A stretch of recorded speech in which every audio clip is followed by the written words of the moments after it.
Chapter 8 Series 732, Chapter 806, Top 4. Dead Soul swung his warhammer again when he saw Gentle Snow executing her second attack. This time, though, he no longer took the fight lightly, the speed of his attack increasing considerably. The space around Gentle Snow also trembled much more as it collapsed in on her. Boom! However, despite Dead Soul's stronger attack, Gentle Snow split the collapsing space without fail. Additionally, the exchange this time resulted in Dead Soul and Gentle Snow stumbling back one step each. How is this possible? Deathwind, watching from outside the ring, was dumbfounded when he saw Gentle Snow coming out even with Dead Soul. Deathwind had personally experienced Dead Soul's attack speed, so he knew how frightening it was. Even unthinking realm experts should have difficulty keeping up with that kind of attack speed, let alone Gentle Snow, who wasn't even at the unthinking realm before Deathwind could snap out of his daze. Gentle Snow swung the Chaos Windblade and executed Fleeting Thunderclap for the third time. This time, Gentle Snow's attack was so fast that many of the spectators failed to even see the movement of her arms. All they saw was a dark thunderbolt crossing the space between Gentle Snow and Dead Soul. A moment later, Dead Soul stumbled 3 steps backward before he regained his footing. The warhammer he wielded also trembled violently, and his HP bar had decreased by 3%. The outcome of the third exchange was nearly identical to that of the first. Only the positions of Dead Soul and Gentle Snow were reversed. "Who are you?" Dead Soul asked, as he looked at Gentle Snow, who wasn't even 1/3 of his height, with furrowed brows. Zero Wing's Vice Guild leader, Gentle Snow. Gentle Snow knew Dead Soul wasn't simply asking for her name. After all, the names of the members of both parties were published before the match began. Zero Wing's Vice Guild leader. Dead Soul looked at Gentle Snow in surprise. He had never heard of the guild named Zero Wing, so it obviously wasn't one of the human race's apex powers. This meant that a vice guild leader from a non-apex power had suppressed him. This was a huge surprise to him, and he couldn't help but laugh heartily. "You are the only person after the Divine Fist who managed to overwhelm me. Your sword technique must be at the advanced gold rank, right?" The main reason Dead Soul lost to Garuda in the previous championship semifinals was because of the other party's advanced gold holy art. Unlike ordinary gold-ranked techniques, advanced gold-rank techniques allowed players to transcend their limits. Hence, Garuda was able to surpass Dead Soul's attack speed and power. If it wasn't for Garuda's advanced gold holy art, their fight would have gone a lot differently. "That's right," Gentle Snow frankly admitted. "I am no match for you in combat standards, so I can only rely on Fleeting Thunderclap to defeat you." Gentle Snow's response shocked Phoenix Flame, who was spectating outside the ring. Black Flame must be out of his mind. Why would he give such a precious opportunity to a vice guild leader? Does he think he'll get a second chance at using the 6th Goddess Tablet? Phoenix Flame felt deeply confused and jealous as she looked at Gentle Snow. Although Elise would often loan the 6th Goddess Tablet to Phoenix Flame, she could afford to be so generous because she owned the tablet. In contrast, Shi Feng only had a day with the tablet. Yet rather than using this opportunity for himself, he had given it to a subordinate. Phoenix Flame found his behavior utterly incomprehensible. However, what Phoenix Flame found even more surprising was that Gentle Snow had managed to learn Fleeting Thunderclap, the strongest and most complex technique available in the 6th Goddess Tablet. It was also the technique that Phoenix Flame had repeatedly tried but failed to learn. So, when Phoenix Flame saw Gentle Snow had learned the technique after only a day, how could she not be jealous? Meanwhile, inside the ring, Dead Soul took a deep breath to calm his nerves. "Your advanced gold combat technique is indeed amazing, but executing it must take a huge toll on your stamina and concentration, right? My sky-splitting hammer, on the other hand, is a self-developed gold implement manipulation technique. It costs me considerably less stamina and concentration to execute it than other gold-ranked techniques." With renewed vigor, Dead Soul said, "Let's see who can last longer." Gentle Snow's expression darkened a little at Dead Soul's words. Indeed, while fleeting thunderclap was powerful, using it took a huge toll on her, with her concentration being at the Tier 6 intermediate standard only. She couldn't afford to use it many times in quick succession. At most, she could use it about 10 times before she depleted her concentration. To make matters worse, only the technique's third strike could damage Dead Soul. She would most certainly lose if she fought a protracted battle with Dead Soul. However, just as Dead Soul was getting ready to resume the fight, he suddenly stopped, and his gaze grew solemn as he turned to look at a figure walking out of the fog. Snow might not be able to wear you out by herself, but what if she has help? Shi Feng asked, smiling as he looked at Dead Soul's ugly expression. A moment later, the verdant rainbow party was announced the winner of the match, and all the human players in the Crucible couldn't help but burst into excitement. This was the first time the human race had 2 parties entering the top 8. More importantly, both parties had the potential to win the championship. It was especially so for the verdant rainbow party. In addition to Shi Feng, an expert who could defeat the Arbiter of Death, the party also had Gentle Snow, who could face Dead Soul in direct combat. With 2 key experts in the verdant rainbow party, the party would have a much greater chance at victory when going up against parties with only 1 key expert. Verdant Rainbow was also excited by this situation, and she couldn't help but feel she had made the best decision in her life to recruit Zero Wing's assistance. Subsequently, the championship progressed as everyone expected. In the championship's 3rd round, both the Star Maiden party and the Verdant Rainbow party defeated their opponents with ease, progressing into the top 4 and making the human spectators ecstatic. In the last Continental Championship, not a single party from the human race managed to enter the top 8. This, in turn, led to the human race receiving less than 20% of the admission tickets for the Continental Championship. Now that 2 human parties had entered the top 4, the human race would receive 35% of the admission tickets for the next Continental Championship. If one of these parties could win the championship, the human race would occupy 40% of the admission tickets like the Holy Race did last time. This would allow more chosen ones from the human race to compete for the Crucible's legacies, expediting the growth of human players. Amidst the human spectators' excitement, the semifinals officially began. First match, Star Maiden Party versus Ink Crystal Party. Go, Star Maiden! All hail the Star Maiden! It seems the Star Maiden Party will be entering the finals this time. The humans lucked out this time. They went from not having anyone in the top 8 to having 2 parties in the top 4. When the Star Maiden Party entered the ring with the Ink Crystal Party, many Holy Race and Crystallian players couldn't help but grow envious.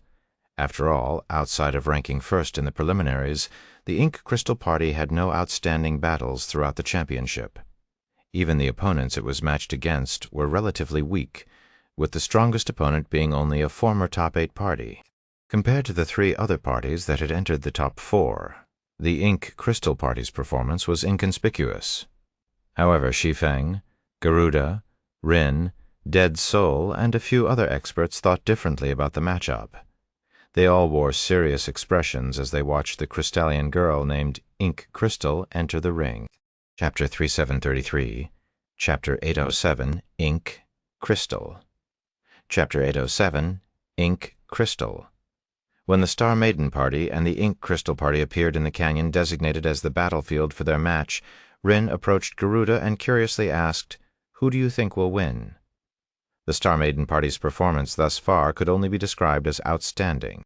Elise's ability to fully utilize her divine artifact's potential made her utterly invincible, and she single-handedly dominated all of her party's opponents. In contrast, whether it was Ink Crystal or the Ink Crystal Party, both had displayed unremarkable performances thus far. Yet, it was an undeniable fact that the girl named Ink Crystal gave off an extremely dangerous feeling, and she was likely to be a pseudo-sixth-floor expert. "All I can say is that the little girl is very dangerous," Garuda answered, after some thought. "The feeling I get from her is the same as when I am in front of the old people from my guild." "The old people from your guild?" Rin couldn't help but look at Ink Crystal's figure on the screen in surprise. "Doesn't that mean the Star Maiden is destined to lose? The Thunder Empire, the guild Garuda belonged to, was one of the Holy Race's 10 strongest guilds." It was also among the 3 oldest royal powers among the Holy Race, and it was considerably well known even among the Crystallian race. Meanwhile, every one of the Thunder Empire's old monsters could strike fear into a royal power. They were all pseudo-sixth-floor experts who had developed their own advanced gold holy arts. They had also developed their concentration to the Tier 6 limit standard, and hence could utilize 100% of their divine artifacts' potential. I wouldn't say that. After pondering for a moment, Garuda said, aside from having Tier 6 limit concentration, Elise has also learned a primordial god-ranked mana technique. Not to mention that Black Book is essentially a copy of herself. Overall, I don't think she should be underestimated. Rin didn't refute Garuda's statement, finding it reasonable. Elise's Black Book was extraordinary. It was even more powerful than the Sun Dynasty's Sunlight Blade.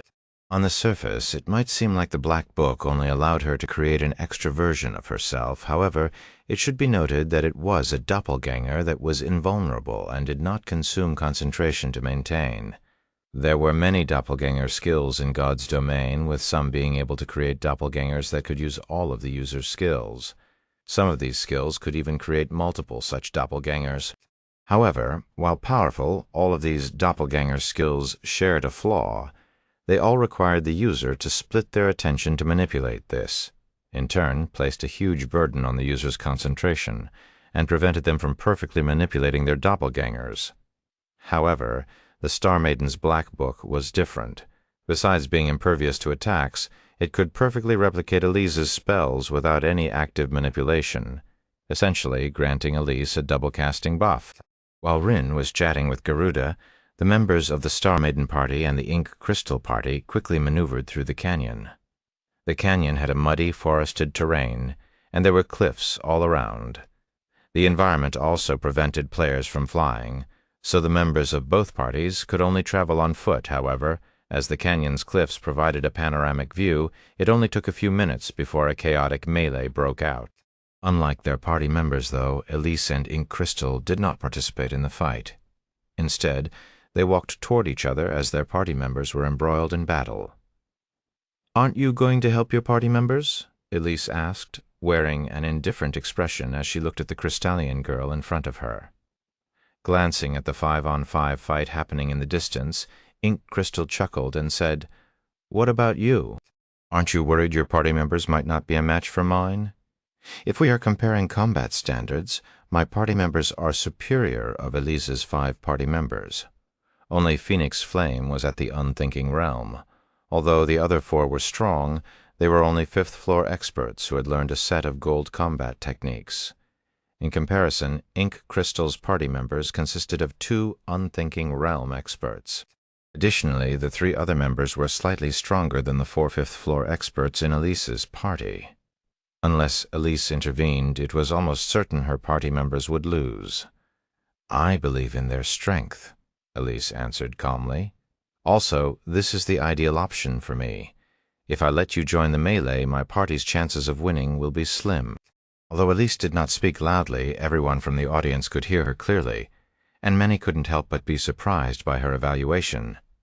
They didn't think an expert like Elise would be so wary of Ink Crystal, so much so that she would assume her party would lose in a full-blown battle with the Ink Crystal party. However, before the spectators could recover from their surprise, Elise spoke once more. "I originally planned to swap opponents with the Verdant Rainbow Party again, but I decided against it after thinking about it," Elise stated. "Whether we swap or not, my party will still have to face you. Since everyone in the top 4 will get to enter the Crucible's central area, I might as well take you on first. I wouldn't say your judgment is incorrect, but are you sure you can defeat me?" Ink Crystal asked with a smile. "Of course," Elise said as she turned to look at Phoenix Flame. Then, when she saw Phoenix Flame suddenly gaining a burst of strength and killing the Ink Crystal Party's 2 unthinking realm experts in one move, she understood the time had come. "After all, I won't be fighting you alone." When the rankings for the preliminaries were announced, Elise only needed one look at Ink Crystal to understand the latter was in existence on par with Demon's Gate's old monsters. Hence, she grew vigilant of Ink Crystal, even more so than she was of Garuda and Rin. After all, she had watched Garuda's battles in the last championship, so she more or less knew what he was capable of. However, she knew nothing of ink crystal. The fact that ink crystal never met any decent opponents throughout the championship didn't help either. Fortunately, Phoenix Flame's strength improved significantly after she learned several legacies from the Sixth Goddess tablet. Although not as strong as experts like Rin and Garuda, she should be as strong as Gentle Snow after the latter had learned Fleeting Thunderclap. So long as Phoenix Flame could quickly eliminate Ink Crystal's 5 party members, Elise was confident they could work together to defeat Ink Crystal. While Elise spoke, Phoenix Flame charged at Ink Crystal in a straight line. Although the Ink Crystal Party's 3 fifth-floor experts remained alive, she judged that her 4 other party members should be enough to deal with them, hence she decided to regroup with Elise to fight Ink Crystal ahead of time. "Very well," Ink Crystal nodded, smiling as she raised a hand. Immediately the many trees in the surroundings were uprooted and lifted into the air. "Let's see if your words can hold true." Subsequently, before Elise could even react, Ink Crystal launched the hovering trees at Phoenix Flame. The trees struck one another as they flew across the air, transferring their speed and strength. This process repeated 15 times in the blink of an eye and resulted in the trees at the front achieving an attack speed that even Dead Soul, who spectated the match from outside the ring, had difficulty keeping up. "Dodge!" Elise instinctively shouted. Unfortunately, Elise's warning came too late. Before Phoenix Flame could react, over 100 accelerated trees bombarded her and erased her from the battlefield. Chapter 3734, Chapter 808, God Among Mortals. Chapter 808, God Among Mortals, I Died. Phoenix Flame blinked in confusion when she was resurrected outside the ring. After using 9 revolutions, an advanced gold combat technique, to eliminate the Ink Crystal Party's 2 unthinking realm experts, Phoenix Flame promptly executed Void Walker, a gold body technique to blend herself with the void as she closed in on Ink Crystal. While executing Void Walker, both her speed and flexibility would increase dramatically. Although the main event's battlefield prevented players from flying, she could still move at incredible speeds. Additionally, the instant Phoenix Flame entered within 1,000 yards of Ink Crystal and saw the latter sending countless trees in her direction. She instinctively executed 9 revolutions again to defend herself. However, Phoenix Flame's defense was a complete joke in front of Ink Crystal's attacks. Although she managed to deflect the first tree to reach her, the second tree smashed straight into her body. Then, before she could react, she was already resurrected outside the ring. What incredible attack speed. It feels like her attack speed is at least 20 or 30% faster than Dead Soul's. Am I dreaming? Did she just combine 15 attacks into one? She even did the same for over 100 trees. Every participant in the Continental Championship was a chosen one of their respective race.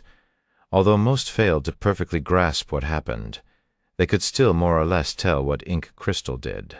Not to mention the strength combination technique Ink Crystal executed was a common technique known by virtually every player in God's domain, regardless of race. The most basic offensive techniques employed by players in God's domain typically involved some form of combination attack. Meanwhile, every additional attack would increase the strength and speed of the combination attack, with the average expert in God's domain usually being able to combine 3 to 4 attacks and double their strength. For 5th-floor experts, the best they could accomplish was a 13-attack combination, though the majority could only accomplish a 12-attack combination. Although it was possible to go beyond these numbers, every additional attack would increase the technique's complexity by a large margin. Even the various Royal Power's old monsters would be fortunate if they could achieve a 15-attack combination. Yet, not only did Ink Crystal achieve a 15-attack combination, but she had also done so over 100 times simultaneously. Compared to Ink Crystal, the various Royal Power's old monsters were nothing. How is she so strong?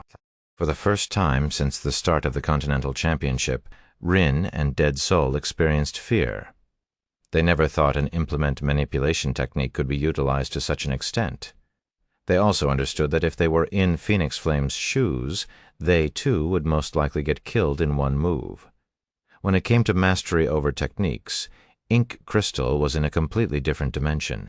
Meanwhile, Garuda also wore a solemn look as he gazed at Ink Crystal's figure on the screen, his clenched fists trembling out of fear and excitement.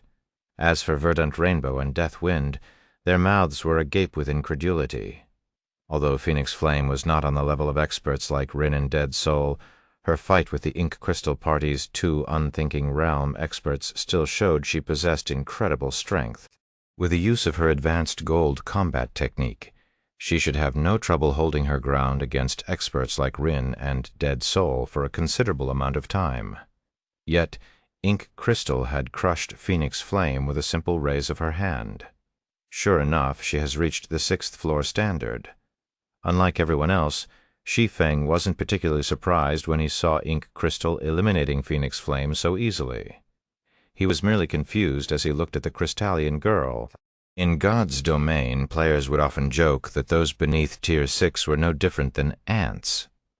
Meanwhile, a similar saying existed for the World Towers trials. Those who couldn't reach the 6th floor were no different than ants. This was because before players reached the 6th floor standard, they would expend a lot of stamina and concentration when using advanced gold-ranked techniques. This held true even for pseudo-6th floor experts using their self-developed advanced gold-ranked techniques. While the cost of using self-developed techniques was lower, it wasn't negligible. However, once players reached the 6th floor standard, the cost of using advanced gold-ranked techniques would become negligible. In fact, they could achieve the standard of advanced gold-ranked techniques with their every move. Even so, this wasn't the most frightening aspect of 6th floor experts. What made 6th floor experts truly terrifying was their concentration.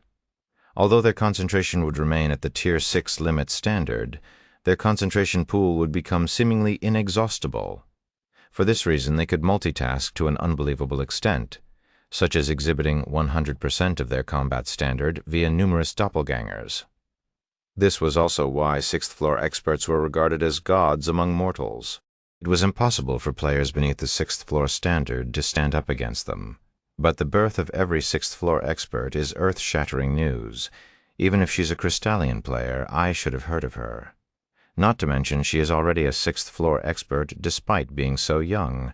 She should be a prime target of attention for the 7 Luminaries Alliance. There's no way there would be zero information on her. Shi Feng was puzzled as he looked at Ink Crystal's incredibly young visage. Every 6th floor expert was the foundation of their race. In Shi Feng's previous life, the primary reason the human race was inferior to the holy race was that the human race had fewer 6th floor experts than the holy race. This, in turn, forced the human race to limit their operations to only a corner of the eternal realm, unable to uncover its hidden secrets. The situation was so bad that the various human powers never even learned the whereabouts of the Crystallian race's continent. The Crystallian race didn't fare much better. Back then, the holy race had grown so powerful that the Crystallian race couldn't even afford to face them directly. It was especially so when it came to their younger generation. However, that was only because Ink Crystal wasn't among the Crystallians' younger generation.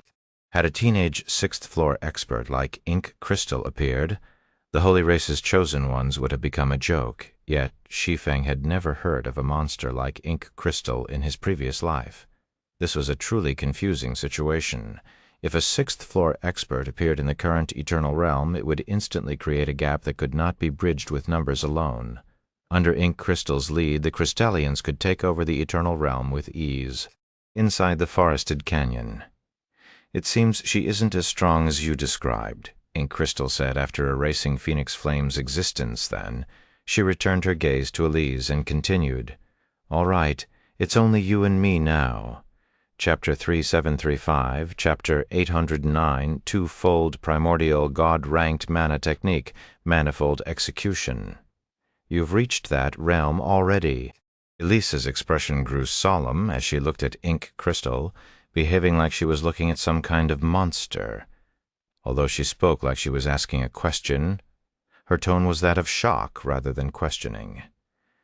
"It seems you know a lot." Ink Crystal did not answer Elise's question. Instead, she leisurely walked up to Elise and said, "Since you know I've reached that realm already, you should know that whether it is the holy race or the human race, Neither has any hope of defeating me. Naturally, the champion's reward will be mine." However, Elise suddenly chuckled when she heard Ink Crystal's words. "So, what if you've reached that realm?" Elise said. Then she opened the black book she wielded and smiled, saying, "I initially thought Garuda was the only person I needed to take seriously in this championship. I didn't think you would be the first opponent I would take seriously." As soon as Elise finished speaking, the aura she exuded skyrocketed in intensity. Simultaneously, over a dozen meteorites appeared above the battlefield, blotting out the sky and creating an apocalyptic scene. This scene stunned everyone spectating the match. They never thought such a development would occur in this match. Not only did a monster like Ink Crystal appear, but even Elise, whose party only made it into the top 16 in the last championship, had become a monster that everyone present could only look up to in awe. How is this possible? Rin was dumbfounded when she saw the meteorites above the battlefield. When Rin previously fought Elise, the latter had obliterated her using Star Destroyer. Hence, she knew exactly how powerful the skill was. Originally, Rin thought that Star Destroyer should be Elise's strongest move, but what was going on right now, at this time, Ink Crystal was similarly surprised to see the meteorites Elise summoned. "Have you also reached the 6th floor standard?" Ink Crystal asked, surprise coloring her face.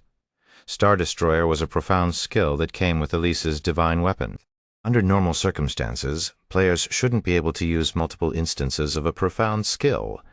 Only players who had reached the 6th floor standard should be able to do so. This was also one of the reasons 6th floor experts could crush those beneath the 6th floor standard. However, out of everyone watching the match, nobody was more surprised than Shi Feng right now. What is going on? Shi Feng couldn't help but feel the entire world had become foreign to him as he looked at Elise. As far as Shi Feng could recall, the human race had only started to give birth to 6th floor experts after the war between the human race and the holy race began. In fact, even the holy race, as mighty as they were, did not have any 6th floor experts before the war. Yet now, not only had an absurdly young 6th floor expert like Ink Crystal appeared among the Crystallian race, but even Elise had reached the 6th floor standard already. This was simply unbelievable. Madness. This is madness. I must be dreaming. How are the Crystallians and humans' younger generation so strong? Meanwhile, amidst the spectators' silence and ravings, the dozen or so meteorites descended toward Ink Crystal. The power the meteorites exuded was so overbearing that even players outside the ring knew evasion was not an option. The meteorites would most certainly obliterate the entire battlefield, and they were no longer a force that individual players could hope to stop by themselves. However, Ink Crystal did not panic. Instead, she calmly stared at the descending meteorites as the cane she wielded emitted a dark green glow. Immediately afterward, countless massive vines emerged from the ground and attacked the meteorites.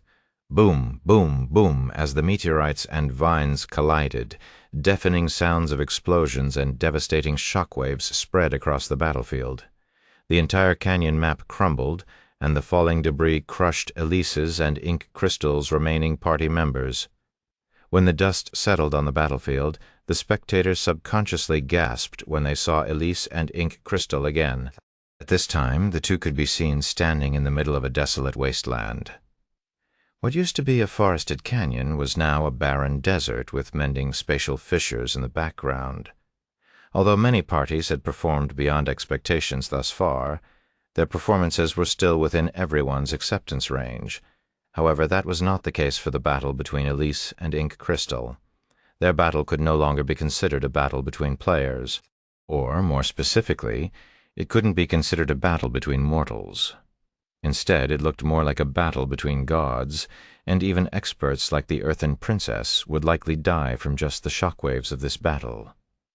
Meanwhile, after Elise was done unleashing her barrage of Star Destroyers, her complexion turned slightly pale, and drops of sweat flowed down from her forehead. It was obvious the move had taken a significant toll on her concentration. In contrast, Ink Crystal looked no different than before, and it did not look like she had exerted herself in defending against Elise's attack. Although I don't know what method you used, it doesn't seem like you've truly reached the 6th floor standard, Ink Crystal calmly stated as she looked at the bottomless craters surrounding her. If this is all you've got, your defeat is inevitable. Ink Crystal's words shocked the spectators. What did she just say? Elise still hasn't reached that realm, despite being so strong. When the spectators saw Elise's strength, many felt that she had already reached the rumored 6th floor standard. Yet, according to Ink Crystal, that didn't seem to be the case.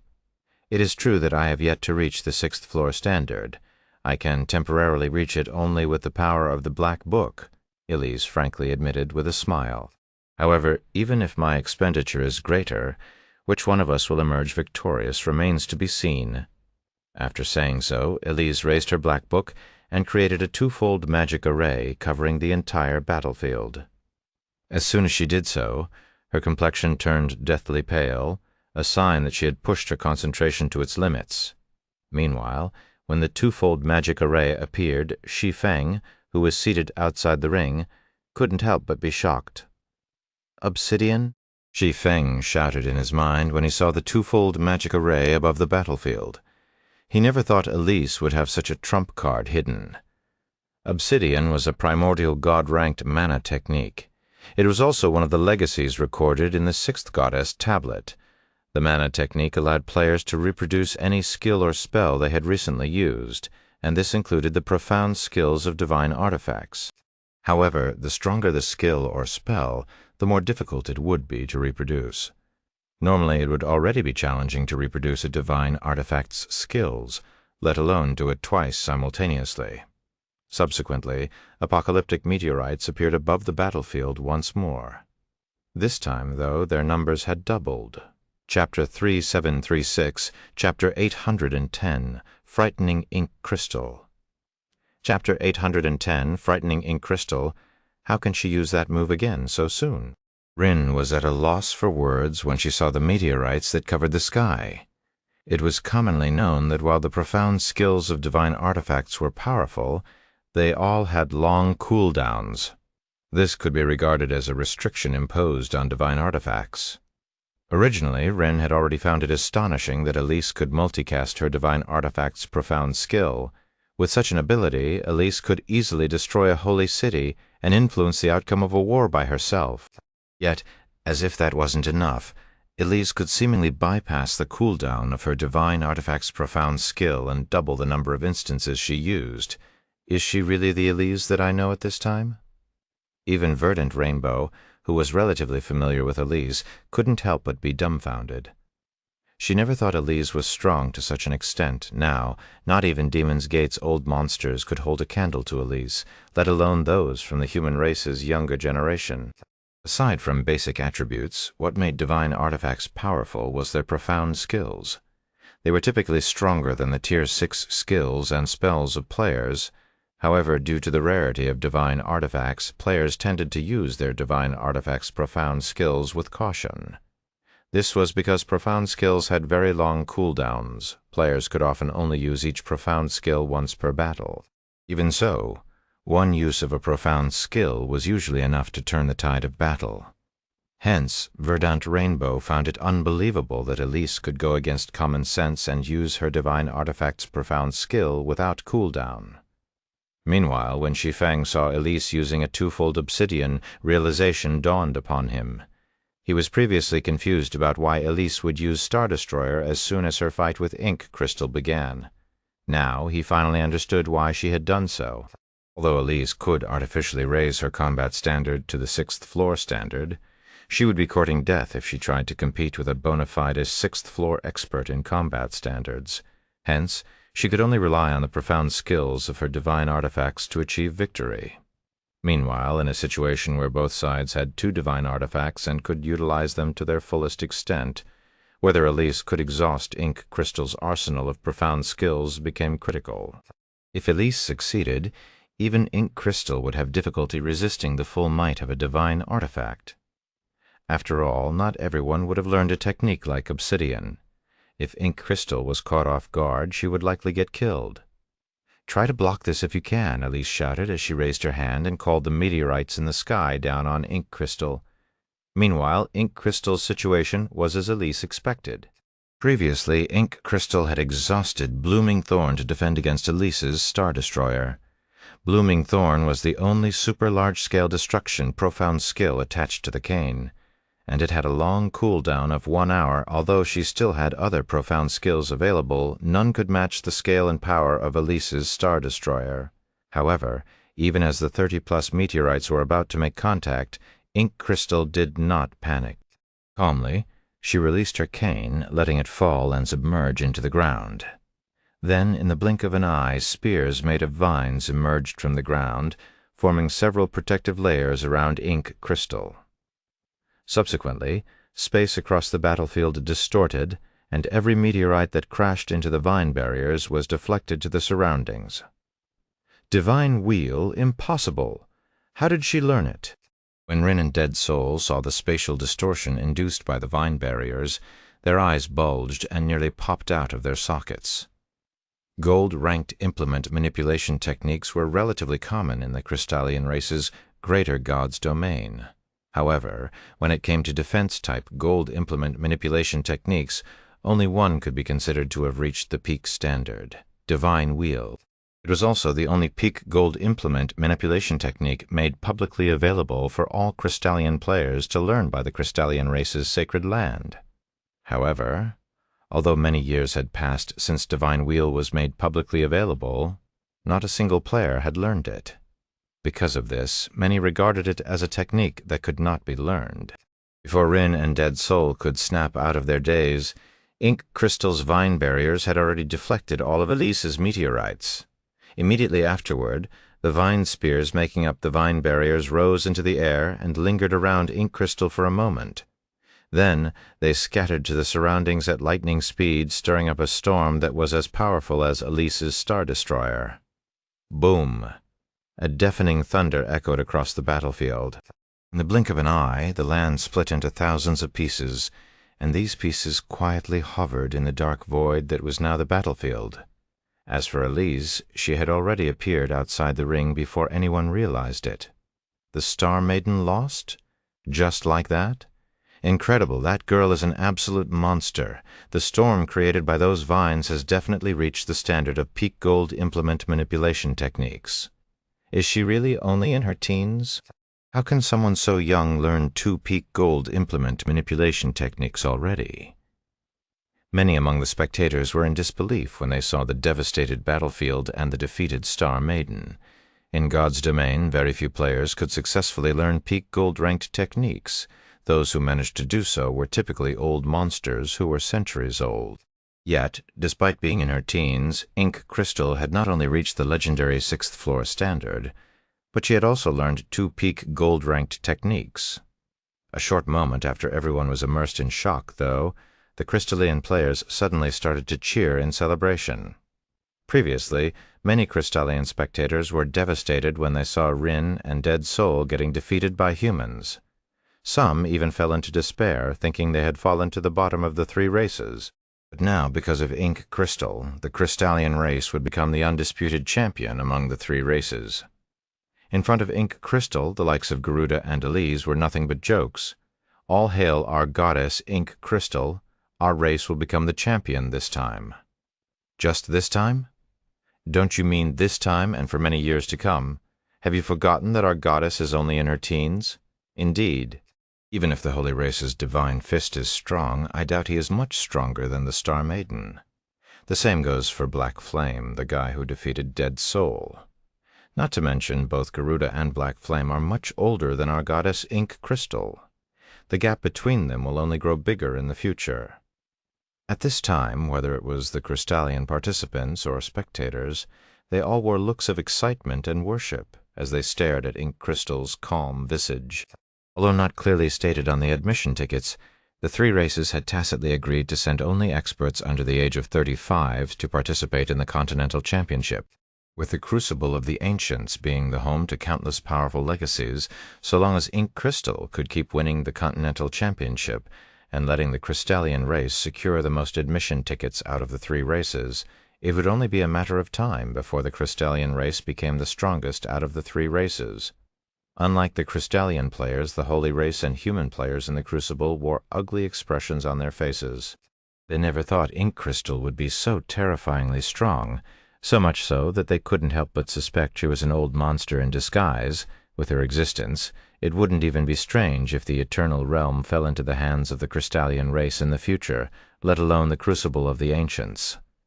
While everyone in the Crucible was engaged in a heated discussion, the second match of the semifinals was announced. Next up will be the semifinals' second match. May the Divine Fist Party and the Verdant Rainbow Party enter the ring. Chapter 3737, Chapter 811, Battling the Divine Fist Party, Chapter 811, Battling the Divine Fist Party, and Verdant Rainbow Party members entered the ring. A sympathetic discussion began among the spectators. How unfortunate. Although the Divine Fist Party won the last championship, it's destined to win only second place this time. Personally, I think the Star Maiden Party is even unluckier. The party is clearly qualified to compete for second place, yet it encountered Ink Crystal in the semifinals. I know, right? If the Star Maiden Party had not swapped opponents with the Verdant Rainbow Party earlier on, it could have very well finished in second place, receiving significantly better rewards. Indeed, I wanted to see the Star Maiden Party fight the Divine Fist Party. The intensity of the fight should be equal to the fight with the Ink Crystal Party. Many spectators were still immersed in the previous match. They all sympathized with the Star Maiden Party's situation. As for the semi-finals' second match, nobody really thought about it.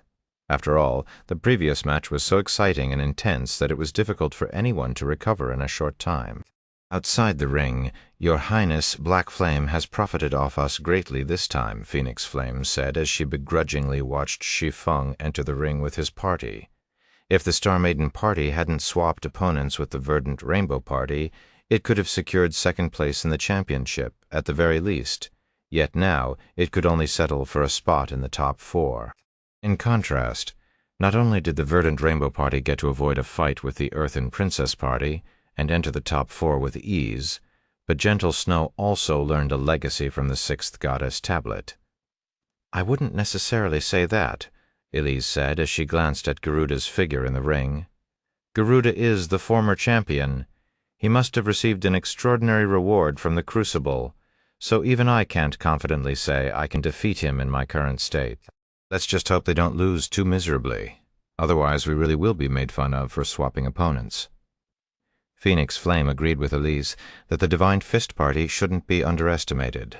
It was also why they decided to take the risk and face the Ink Crystal Party first. Meanwhile, at the spectator stands, Commander Azure, do you think Guild Leader Black Flame's party can win? Frost Raven asked, her eyes glimmering with expectation when she saw Shi Feng's party entering the ring, although she knew the human race could no longer win the Continental Championship this time. She still couldn't help but be excited to see Shi Feng, a fellow swordsman, leading his party into the top 4. The swordsman class did not excel in strength like berserkers or agility like assassins. Because of this, the class was heavily disadvantaged when fighting Holy Race players who were strong in all physical aspects, and Crystallian players who excelled in attack speed. Yet, Shi Feng still managed to defeat Daystar and Dead Soul, the former being the Holy Race's Arbiter of Death and the latter being the player with the fastest attack speed among the Crystallian race's representatives. How could Frost Raven not get excited after seeing these accomplishments? I can't say for sure, but I don't think the odds favor them, Azure Dragon said, a hint of fear flashing in his eyes as he looked at Garuda's figure on the screen. Garuda is the former champion and superior to Rin when it comes to individual strength. It's been some time since the last championship, so he should have already digested the legacy he acquired from the Crucible's central area and become much stronger. Although Black Flame managed to defeat the Arbiter of Death and the Dragon Hammer, I wouldn't put my money on him beating Garuda one-on-one. Right now, I think the Verdant Rainbow Party's only option to win is to eliminate Garuda's party members before they can regroup. Otherwise, if Garuda is allowed to regroup with even a couple of his party members, the Verdant Rainbow Party's chances will plummet after all. Garuda isn't the only strong player in the Divine Fist Party this time. After saying so, Azure Dragon shifted his attention toward a female Holy Race player with an icy expression. This player was none other than Extreme Feather, who had encountered Shi Feng before. Compared to the other participants, Azure Dragon had a much better understanding of Extreme Feather's capabilities. This was because he had fought her in an ancient ruin in the southern region and near the western continent. At the time, Azure Dragon's party consisted of the Order of 12's Great Commander and 5 of the Order's commanders, himself included. Their party had encountered and fought Extreme Feather when she was alone. Yet despite their numerical advantage, they lost not only that, but Extreme Feather had also slain 4 of the Order's commanders while suppressing the Great Commander. The fight's outcome was so humiliating that everyone in the party agreed to keep the matter a secret. Hence, none of the other members of the Order of 12 knew about it. Moreover, it should be known that Extreme Feather had not been using the 2 divine artifact-ranked moon glaives she was currently using. Now that she was equipped with 2 divine weapons, she was definitely much stronger than when Azure Dragon faced her in the ancient ruin. Even if she wasn't as strong as the Divine Fist, she should not be weaker than Dead Soul or Rin. While Azure Dragon was watching Extreme Feather maneuver her way around a stone maze, she suddenly paused and turned toward a particular direction, looking like she had detected something.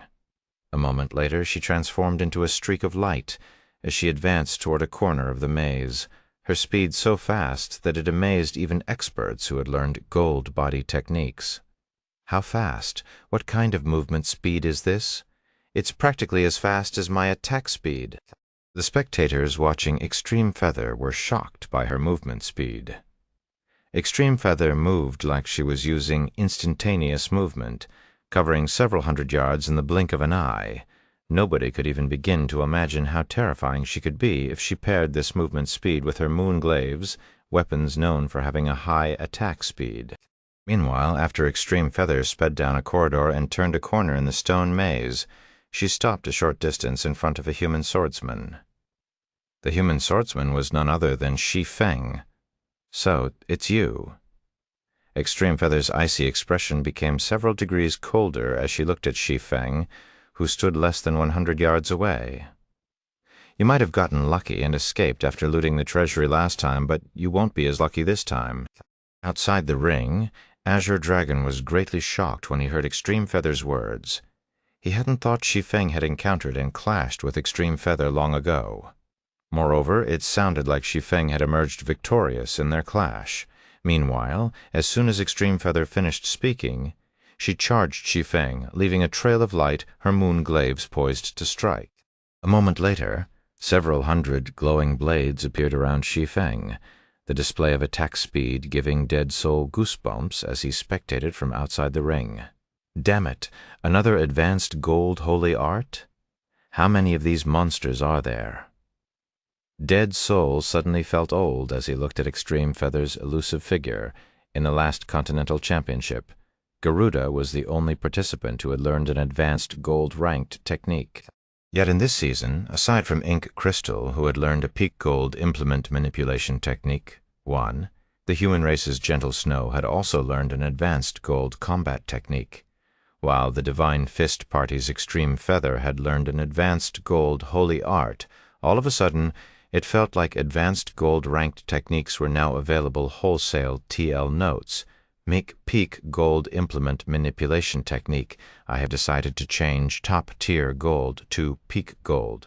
I will also make the same changes to Flowing Space's description in Chapter 455. Long story short, the author used different characters for technique ranks: Puton Basic, Godon, Advanced, Dingy Peak, and I misinterpreted it. It's especially confusing when things like Concentration have easily understood ranks: Truji Basic, Jonji, Intermediate, Goji Advanced, Dinchi Peak. FYI, the characters Den and Andgi, Ji, can both mean rank, while Putong just means ordinary, normal. Hence, Flowing Space is now a peak gold body technique rather than a top-tier gold body technique. It would also explain why Flowing Space's second step, Phantom Body, can already rank #1 out of all basic gold body techniques. Chapter 3738, Chapter 812, Half-Step Mortal God. Chapter 812, Half-Step Mortal God, as expected of the Angel of Death. Shi Feng smiled when he saw the several hundred glowing blades attacking him from all directions. It's a pity this move is useless against me. Suddenly, Shi Feng vanished, and over 50 phantom bodies appeared behind the congregating blades. The phantom bodies looked incredibly realistic, and it was impossible to distinguish Shi Feng's real body from them. Impossible. Extreme Feather was dumbfounded as she looked at Shi Feng's scattering phantom bodies. She couldn't believe that Shi Feng managed to evade all her attacks. The holy art she just used was Void Body. It was considered top tier, even among advanced gold holy arts.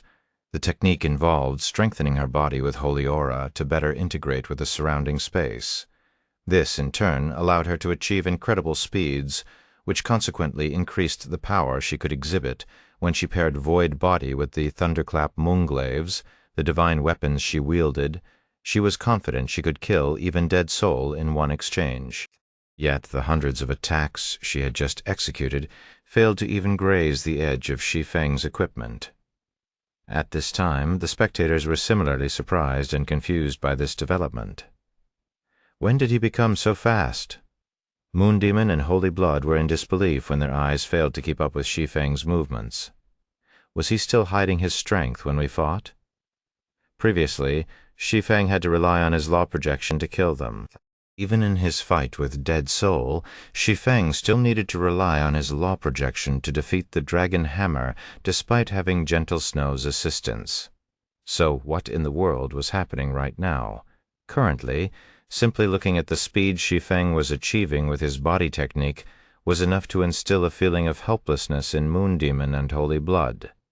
Besides Moon Demon and Holy Blood, Dead Soul similarly couldn't help but widen his eyes when he saw Shi Feng's speed.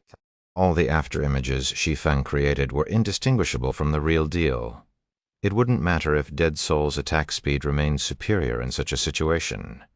If he failed to locate the real Shi Feng and attacked an afterimage, he would have exerted himself for nothing and become open to attacks. If comparing threat levels, Shi Feng's movement speed was greater than even Gentle Snow's fleeting thunderclap. What Moon Demon, Holy Blood, and Dead Soul didn't know was that flowing space was a peak gold body technique developed by the goddess of space. Even though Shi Feng was only executing the technique's second-level phantom body, it could already rival advanced gold body techniques in speed. Additionally, although Extreme Feather had 2 divine weapons equipped, it should be known that Shi Feng's basic attributes were currently on par with that of a level 190. Tier 6 player equipped with 3 divine artifacts, so, even though Extreme Feather had 2 divine weapons equipped, she would still have difficulty landing any attacks on him.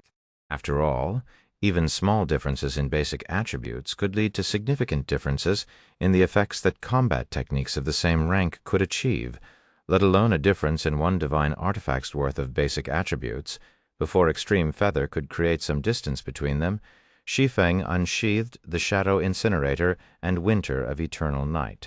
Subsequently, the 2 swords transformed into countless dazzling stars that followed Shi Feng's phantom bodies across the maze corridor. Gold Combat Technique, Sword's Orbit, Gold Combat Technique, Flowing Space's Phantom Body. The simultaneous use of 2 gold combat techniques, this was something Shi Feng could only accomplish after his base concentration had reached the Tier 6 peak standard. Although Sword's Orbit was only a basic gold combat technique, when paired with the extraordinary flowing space, it could rival offense-type advanced gold combat techniques. Although Extreme Feather did her best to defend against the countless sword lights that filled the maze corridor, she failed to block them all. In less than 3 seconds her HP zeroed out and she died. She got killed? Just like that? How is Black Flame so strong? Many spectators were stunned when they saw Extreme Feather getting eliminated.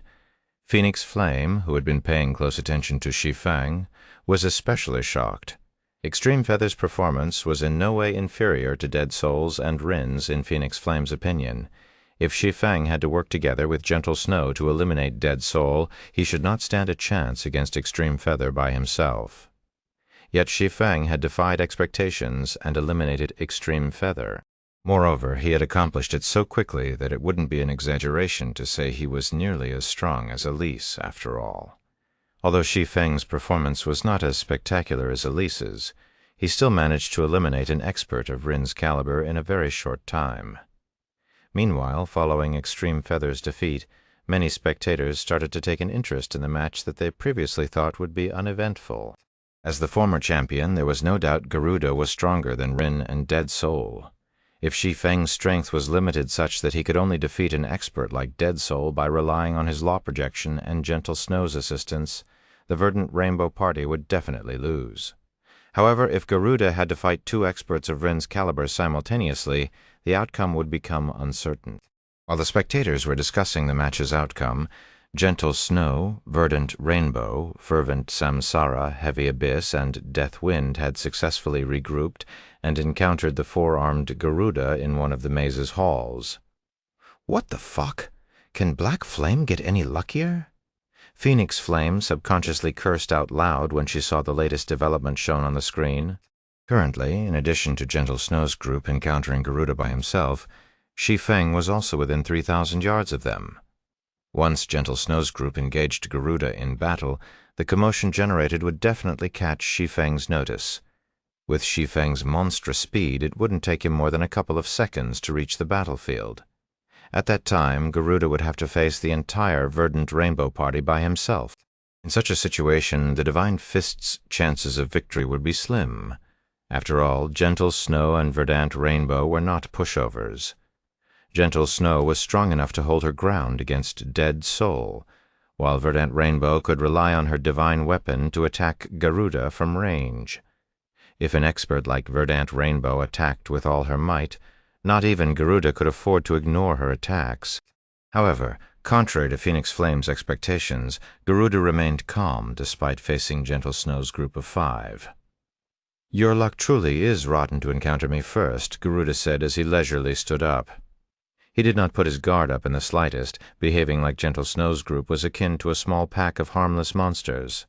"Don't get so full of yourself, Garuda. There are 5 of us here. Even if you are stronger than Rin, you won't have an easy time defeating us," Deathwind said, sneering. "Don't get careless. He is definitely stronger than he was in the last championship," Verdant Rainbow said as she glared at Deathwind. Although she somewhat agreed with what Deathwind said, she doubted the 5 of them could defeat the player regarded as the #1 expert in the last Continental Championship. At the very least, it wouldn't be an easy victory. "If any of you were as strong as Elise, I might have taken you more seriously." Looking at Deathwind, Garuda said coldly, "But none of you are, so don't talk yourselves up so much." As soon as Garuda finished speaking, a giant phantom over 1,000 meters tall appeared around him. The phantom had 100 arms, and it radiated an aura as strong as that of an ancient saint. Meanwhile, the moment the 100-armed giant appeared, a look of surprise flashed in the eyes of both Elise and Ink Crystal. A half-step mortal god? TL notes: 1 half-step mortal god. The god, Shenming, in this instance isn't referring to the gods Shenlin, ancient gods Shanggu Shenlin, primordial gods Yuangu Shenling in God's domain. Instead, it is referencing Chapter 808's title, God Among Mortals. Shen, Shenming, Shenling all translate to God, so IDK man, Chapter 3739, Chapter 813, Black Flame and Garuda, Chapter 813, Black Flame and Garuda. Is this Garuda's trademark move? Myriad Fists? What a powerful phantom. It's more than twice as big as it was in the last championship. Its aura is also nearly as strong as a bona fide ancient saint. Wait, this can't be Garuda's self-developed Myriad Fists. Shouldn't it only be at the Gold Holy Art standard? This phantom's aura can already rival that of ancient saints. It should be at the advanced Gold Holy Art standard at the very least. Many spectators who had watched Garuda in the last Continental Championship were shocked when they saw the 1,000-meter-tall phantom. It was especially so for those from the Holy Race. This was because the phantom Garuda summoned last time didn't even reach 500 meters. They hadn't expected Garuda to improve so much since the last championship. There was a huge disparity between basic and advanced Gold Holy Arts. Among the Holy Race's royal powers, players who could grasp basic Gold Holy Arts would only be treated as a chosen one and nothing more. However, for players who could grasp advanced Gold Holy Arts, The various royal powers would treat them as future guild leaders. As for players who could develop their own advanced gold holy art, not even the holy race's royal powers would dare to think of having any such players. Learning someone else's technique and developing one's own technique might ultimately lead to one learning a technique. But there was a qualitative difference between the two processes. When one learned another person's technique, one could at most execute it normally. However, when executing a self-developed technique, in addition to being able to execute it normally, one could also reduce one's stamina and concentration expenditure to a great extent. Given an expert who could only use an advanced gold holy art 2 or 3 times, and an expert who could use it over a dozen times, the result of a clash between the two was obvious. In fact, it wouldn't even be strange if an expert who managed to develop their own advanced gold holy art could simultaneously fight 2 or 3 experts who had only learned another person's advanced gold holy art. While the other spectators were shocked by Garuda's self-developed advanced gold holy art, Phoenix Flame looked at Elise in astonishment. "Your Highness, did you say he is a half-step mortal god?" When Phoenix Flame overheard Elise's mutterings, she couldn't help but doubt her ears. "Yes, he has indeed reached that step already," Elise said solemnly. "He's actually reached it ahead of you? Could he have acquired a legacy superior to the 6th Goddess tablet?" Phoenix Flame couldn't help but turn to look at Garuda's figure on the screen in shock. As Elise's close confidant and student, Phoenix Flame knew what it meant to be a half-step mortal god. It was a term used to refer to players close to becoming a 6th-floor expert, also known as a mortal god. To be considered a half-step mortal god, players would need to fulfill 2 requirements: develop their own advanced gold rank technique and raise their concentration to the Tier 6 limit standard. In reality, once players reached the standard of a half-step mortal god, their ascension into a mortal god was virtually guaranteed. All they needed to do was have their concentration undergo metamorphosis to be able to apply manifold execution. However, unlike Ink Crystal, whose background was shrouded in mystery, Garuda had participated in the previous Continental Championship. Hence, there was detailed information available on him. In the last championship, Garuda's concentration standard was the same as Elise's. Both were at the Tier 6 advanced standard. Even the holy art he developed barely reached the gold standard and was nowhere near the advanced gold standard. Although Elise managed to advance her concentration to the Tier 6 limit standard before the current Continental Championship, she only managed it because of the 6th Goddess tablet. Phoenix Flame found it hard to imagine Garuda could achieve such rapid growth in his concentration without the 6th Goddess tablet. She also doubted he could get his hands on a legacy similar to the 6th Goddess tablet. After all, the Goddess of Space was a first-class existence even among primordial gods. Obtaining the legacy of such an existence would not be an easy task. Not to mention, Garuda had improved his self-developed holy art to the advanced gold standard in such a short period. Compared to his concentration development, this was an even more incredible accomplishment. It's not out of the question. Don't forget that he got to enter the Crucible's central area as the former champion, Elise said calmly. Phoenix Flame agreed with Elise's explanation. Across the entire Eternal Realm, the Crucible of the Ancients was currently the only known location that could potentially have primordial god legacies. So, it was entirely plausible for Garuda to acquire a legacy surpassing that of the Goddess of Space in the Crucible's central area. While Phoenix Flame was feeling upset that she wouldn't get to access the legacies in the Crucible's central area once again, Gentle Snow's group of 5 suddenly appeared outside the ring. Evidently, all 5 of them were killed by Garuda. Moreover, they didn't even manage to waste Garuda's concentration and stamina, let alone buy time for Shi Feng to meet up with them. Damn it, is he a monster?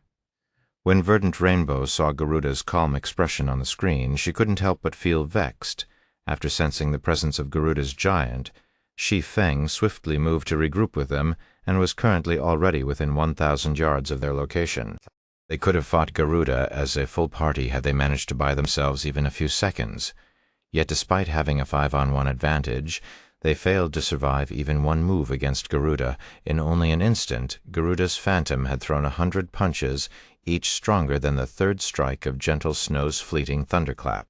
As a result, Gentle Snow only managed to block 3 punches before she died, while everyone else turned into ashes without blocking a single punch.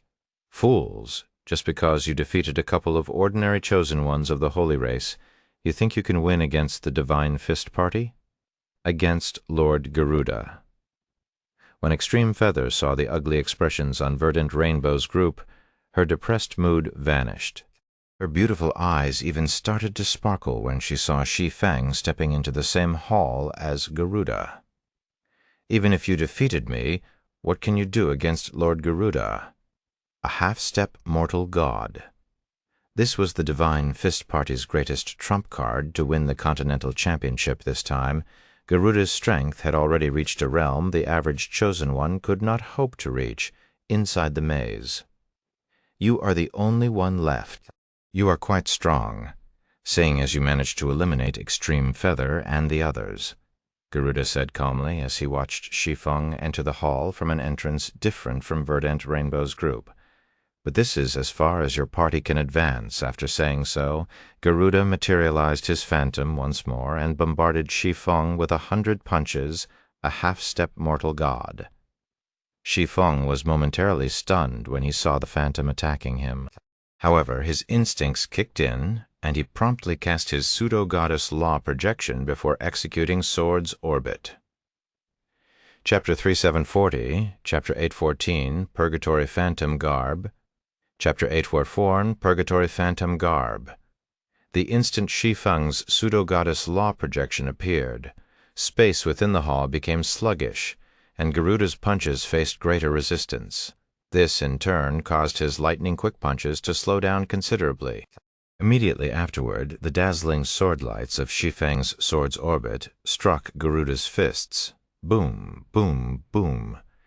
The clash between fists and sword lights lasted several seconds, and the outcome shocked the spectators outside. He blocked them?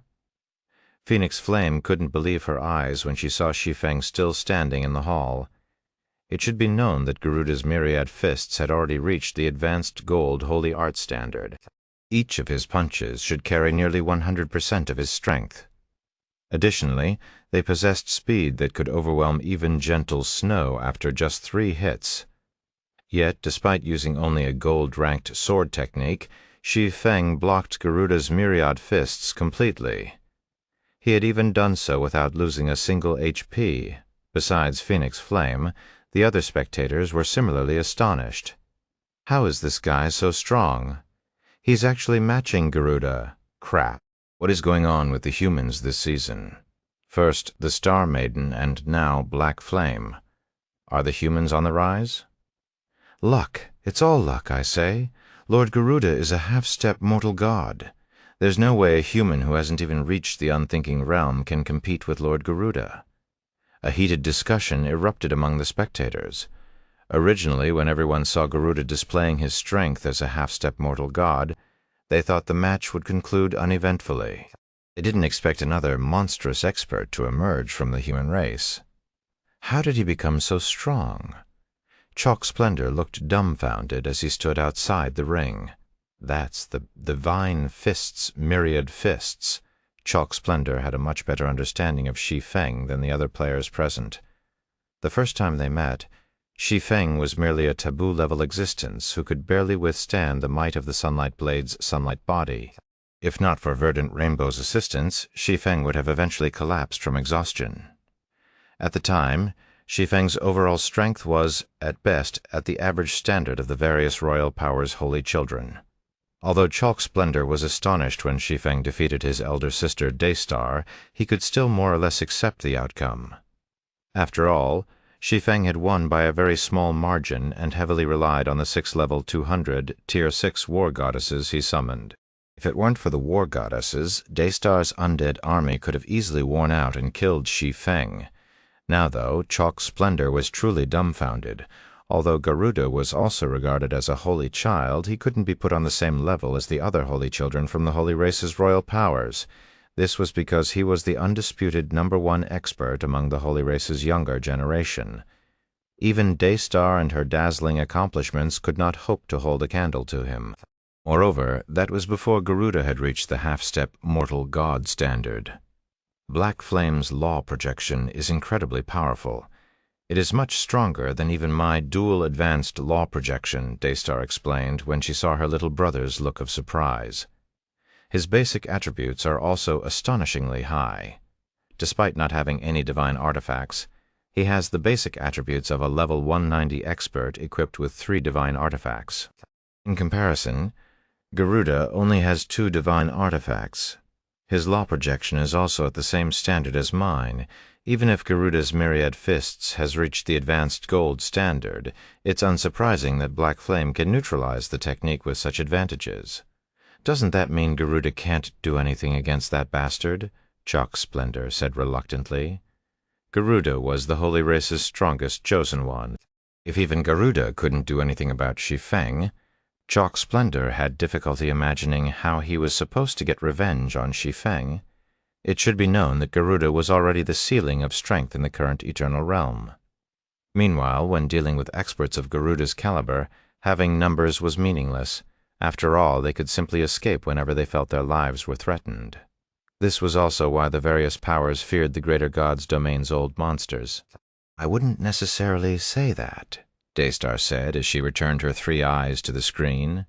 Then, while looking at Garuda's figure, she continued, "Garuda is our race's strongest chosen one, after all.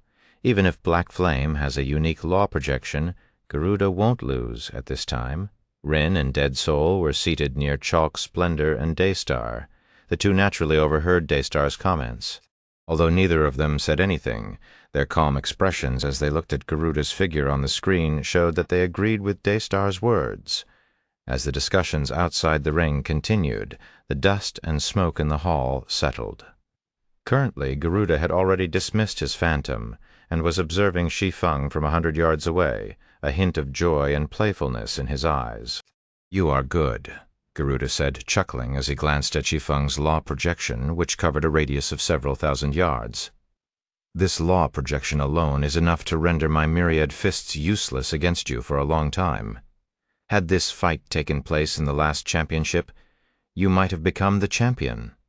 Thank you for the compliment." Shi Feng was a little surprised to see Garuda talking to him so carefreely. Returning the gesture, he smiled and said, "But my petty trick is probably useless against you now, right?" As the winner of the last Continental Championship, Garuda must have benefited significantly from the Crucible's central area. Although a pseudo-goddess law projection was powerful, it should be as threatening as a gentle breeze to a peerless chosen one like Garuda. In Shi Feng's previous life, many had commented that Garuda's abstention in the war between the 2 races was the only reason the human race could have any living space in the Eternal Realm. Even the 3 Absolutes, who were bona fide 6th-floor experts at the time, had clearly expressed their inability to fight Garuda. This showed just how frighteningly strong Garuda was. "You are right," Garuda said as he worked his shoulders. Then, with a faint smile, he continued, "You are the first person in this championship to make me use my full strength." The moment Garuda finished speaking, the divine artifact-ranked breastplate he wore suddenly bloomed with purple-gold brilliance. Then Garuda's body suddenly split into 16 identical copies of himself, each copy radiating an aura stronger than even Garuda's original body. Phantom World, a profound skill of the Purgatory Phantom Garb. When Garuda activated this profound skill, even Shi Feng's expression darkened. Phantom World was one of Garuda's trademark moves. Assuming that a player could utilize 100% of the Purgatory Phantom Garb's potential, they could split into a maximum of 1,000 clones of themselves. In Shi Feng's previous life, the most clones Garuda had ever created in battle were 100. This was because 100 clones were the most Garuda could control perfectly. Seeing as Garuda had created 16 clones, it most likely meant he was already at the standard where he could perfectly control 16 clones. Chapter 3741, Chapter 815, Complete Goddess Law Projection. "You can be proud of yourself," the Garuda clone said, smiling at Shi Feng. "I was originally saving this move for that little girl, but I'll let you have the honor of facing it first." After saying so, the 16 clones each conjured a 1,000-meter-tall phantom with their holy auras. The phantoms took up a large area of the spacious hall, and each radiated an aura stronger than the phantom Garuda had previously conjured. This development made the previous battle look like nothing more than a joke. Following this scene, silence enveloped the spectators outside momentarily. How is this possible? Is this the strength of the former #1 expert? Deathwind's jaw dropped when he saw the 16 giant phantoms displayed on the screen. Verdant, Rainbow, Gentle Snow, and the others similarly wore ashen expressions. They never imagined Garuda could be strong to such an extent. Amazing! This skill is simply amazing. Not only are the doppelgangers created stronger than the original, but they can also use myriad fists. How generous of the Thunder Empire to let Garuda use the Purgatory Phantom garb. With it, Garuda is truly invincible. Black Flame sure is unlucky. If not for the Purgatory Phantom garb, he would have totally had a winning chance against Garuda. Although Black Flame's law projection is powerful, Garuda can offset most of its suppressive effect with his own law projection. With Garuda's doppelgangers being stronger than the original, even after Black Flame's law projection suppresses them, they should still be as strong as Garuda's original body. There are also 16 of them on the field. No matter how I look at it, the fight is as good as over amazing. No wonder Lord Garuda can remain calm after watching Ink Crystal's fight. Even a mortal god will have trouble facing 16 such doppelgangers simultaneously. Many spectators were shocked and excited by Garuda's display. They never imagined that Garuda would have another trump card besides his combat standard. Suddenly, many players started wondering what kind of exciting fight they would see when the Divine Fist party and the Ink Crystal party clashed. As for the current fight, the outcome was already apparent. After all, Shi Feng had to rely on his powerful law projection to match Garuda before the latter activated Phantom World. Now that Garuda had produced 16 doppelgangers that were stronger than himself, the effects of Shi Feng's law projection would become negligible. At this time, even if Shi Feng was similarly at the half-step mortal god standard, he would still lose to Garuda. Inside the maze hall, it's over. Garuda's 16 clones executed myriad fists against Shi Feng simultaneously, the conjured phantoms throwing over 1,000 punches at Shi Feng. Each of the phantoms' punches was akin to a falling meteorite, generating sparks as they brushed against the air. Together, the phantoms created a vast and beautiful meteorite shower that dwarfed Elise's multicast Star Destroyer, as expected of the Divine Fist. Shi Feng was amazed by the sight before him. Garuda's move was so powerful that Shi Feng was certain he would die if he tried to block it with Dark Moon. Hence, rather than attempting a futile action, he raised the Shadow Incinerator and muttered, "World's Descent! Boom!" Suddenly the sound of glass shattering echoed across the hall. Immediately afterward, wisps of black smoke descended upon the entire battlefield and enveloped the entire ring in no time. Before Garuda could react, he felt a powerful suppression on his body, suppressing him in all aspects and making him incredibly sluggish.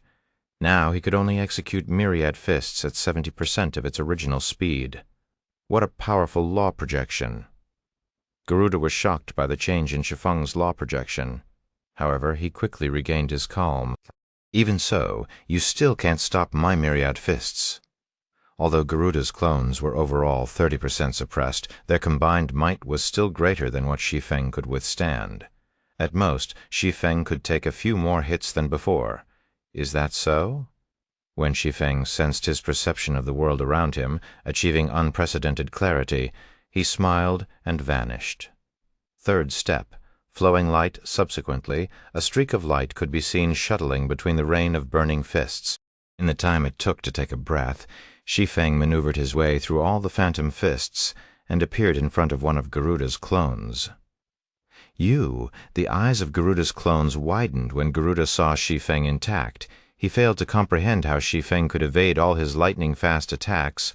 Logically, even a half-step mortal god shouldn't be able to escape unscathed. Yet, Shi Feng had succeeded despite not even being at the unthinking realm standard. What Garuda did not know was that flowing space was a peak gold body technique developed by the goddess of space. Even when executed to the 3rd level only, Flowing space could already rival the average peak gold body technique. Not to mention, Shi Feng executed the technique after strengthening his pseudo-goddess law projection into a goddess law projection. While Garuda was in a daze, Shi Feng swung the shadow incinerator at the clone before him. Goddess-ranked mana technique, Dark Moon. As the shadow incinerator fell, darkness enveloped the battlefield. The only thing visible was a beautiful moon that rapidly expanded across the entire ring. This. Shi Feng was momentarily stunned when he saw the clone getting erased, and the land 1,000 yards before him becoming a bottomless abyss. He did not expect the goddess law projection to amplify Dark Moon to such an extent. Besides Shi Feng, the spectators outside were similarly astonished. What a terrifying attack! Is that a divine weapon's profound skill? No way, right? Has his concentration reached the Tier 6 limit standard as well? Is everyone a monster this season? After a brief silence, the spectators fell into a frenzy. This was especially true for the spectating human players, who all started to view Shi Feng in a new light. Shi Feng's attack could only be considered lackluster compared to Elise's Star Destroyer, which destroyed nearly half of the battlefield. However, there was no doubt that Shi Feng's attack carried as much power as Elise's Star Destroyer. Not to mention, Shi Feng's attack had one-shotted Garuda's clone. Phoenix Flame was also stupefied by this situation. A goddess-ranked mana technique. Phoenix Flame's heart was restless as she looked at the fading moon on the screen. Has he fully mastered a goddess-ranked mana technique? Chapter 3742, Chapter 816, Third Advanced Law. Unlike the other spectators, Phoenix Flame had studied the legacies of the Sixth Goddess tablet. Hence, she knew what goddess-ranked mana techniques were. The goddess-ranked mana technique recorded on the Sixth Goddess tablet was also something Elise had been trying to learn all this time. Unfortunately, Elise never succeeded. The best she managed to learn was a primordial god-ranked mana technique. Although it was a powerful mana technique, it was still inferior to goddess-ranked mana techniques. Had Elise learned a goddess-ranked mana technique, her fight with Ink Crystal would have gone much differently. Meanwhile, when Phoenix Flame saw Shi Feng gathering his mana into his sword before one-shotting one of Garuda's clones, she could only link the attack with a fully mastered goddess-ranked mana technique. Apart from that, she could not think of any other possibility. He has indeed learned a goddess-ranked mana technique, Elise said with a complicated expression, but he shouldn't have fully mastered it yet. Otherwise, his mana wouldn't scatter so quickly after his attack landed. This still isn't the technique's perfect form. Phoenix Flame stared at the bottomless abyss on the battlefield in astonishment. Shi Feng's attack had obliterated everything within 1,000 yards in front of him. Moreover, this was done within the battlefield of the Crucible of the Ancients' main event. The attack could have obliterated a large map if this fight had occurred in the outside world. Naturally. But going by the power of his attack, he shouldn't be far off from fully mastering the technique, Elise said. Then, after taking one last glance at the bottomless pit, she got up from her seat and left. "Let's go and rest. Are we not going to watch the rest of the fight, Your Highness?" Phoenix Flame asked. "The outcome has been decided. What else is there to watch?" Elise responded nonchalantly before making her way into the rest area. The outcome has been decided? When Phoenix Flame saw Shi Feng executing the same mana technique again, she stopped paying attention to the fight and followed Elise. Indeed, it was exactly as Elise stated. While others might still have difficulty determining the fight's outcome, it was a different story for those who knew about goddess-ranked mana techniques. In a situation where Shi Feng was close to perfecting his mastery over a goddess-ranked mana technique, unless there was a huge gap in basic attributes, even a half-step mortal god equipped with a divine weapon would have very little chance of beating him. After all, Shi Feng could exhibit the power of a divine artifact's profound skill every time he attacked, whereas actual profound skills had long cooldowns. Not to mention, Shi Feng's law projection severely suppressed Garuda inside the ring. Damn it, why is his sword technique so powerful? His movement speed as well, defending against his attacks, is simply impossible. While manipulating his remaining clones, Garuda no longer had his previous composure. My only choice is to go on the offense, otherwise my defeat will be inevitable. Although Garuda had the numerical advantage, he couldn't keep up with Shi Feng's speed. Shi Feng could strike and retreat whenever he wanted. He was also strong enough to eliminate a clone each time he attacked. This situation gave Garuda a huge headache. Currently, the only thing Garuda could be happy about was that Shi Feng was investing a significant amount of concentration into each of his attacks, which in turn limited the number of attacks he could execute. Meanwhile, Shi Feng's excitement grew as the fight progressed. This profound skill is simply amazing. Not only did it elevate my pseudo-goddess law projection into a goddess law projection, but it also integrated a law into my dark moon. Although I still can't unleash all of the mana I have gathered, I'm getting closer to achieving the perfect dark moon with each subsequent execution. After eliminating another of Garuda's clones, Shi Feng couldn't help but be astounded by the Shadow Incinerator's profound skill, World's Descent. Shi Feng had only reached entry level in his mastery over Dark Moon. More specifically, he could only use the Law of Space as the technique's foundation to gather mana. However, when he activated World's Descent, the profound skill introduced a new law into his Dark Moon, allowing the technique to improve qualitatively. Additionally, whenever he executed Dark Moon, the operations of the magic elements involved would be displayed in his mind. The clarity of this display even grew with each subsequent execution. Because of this, even though it was incredibly taxing on his concentration to use Dark Moon, he kept doing so in an attempt to grasp the introduced law.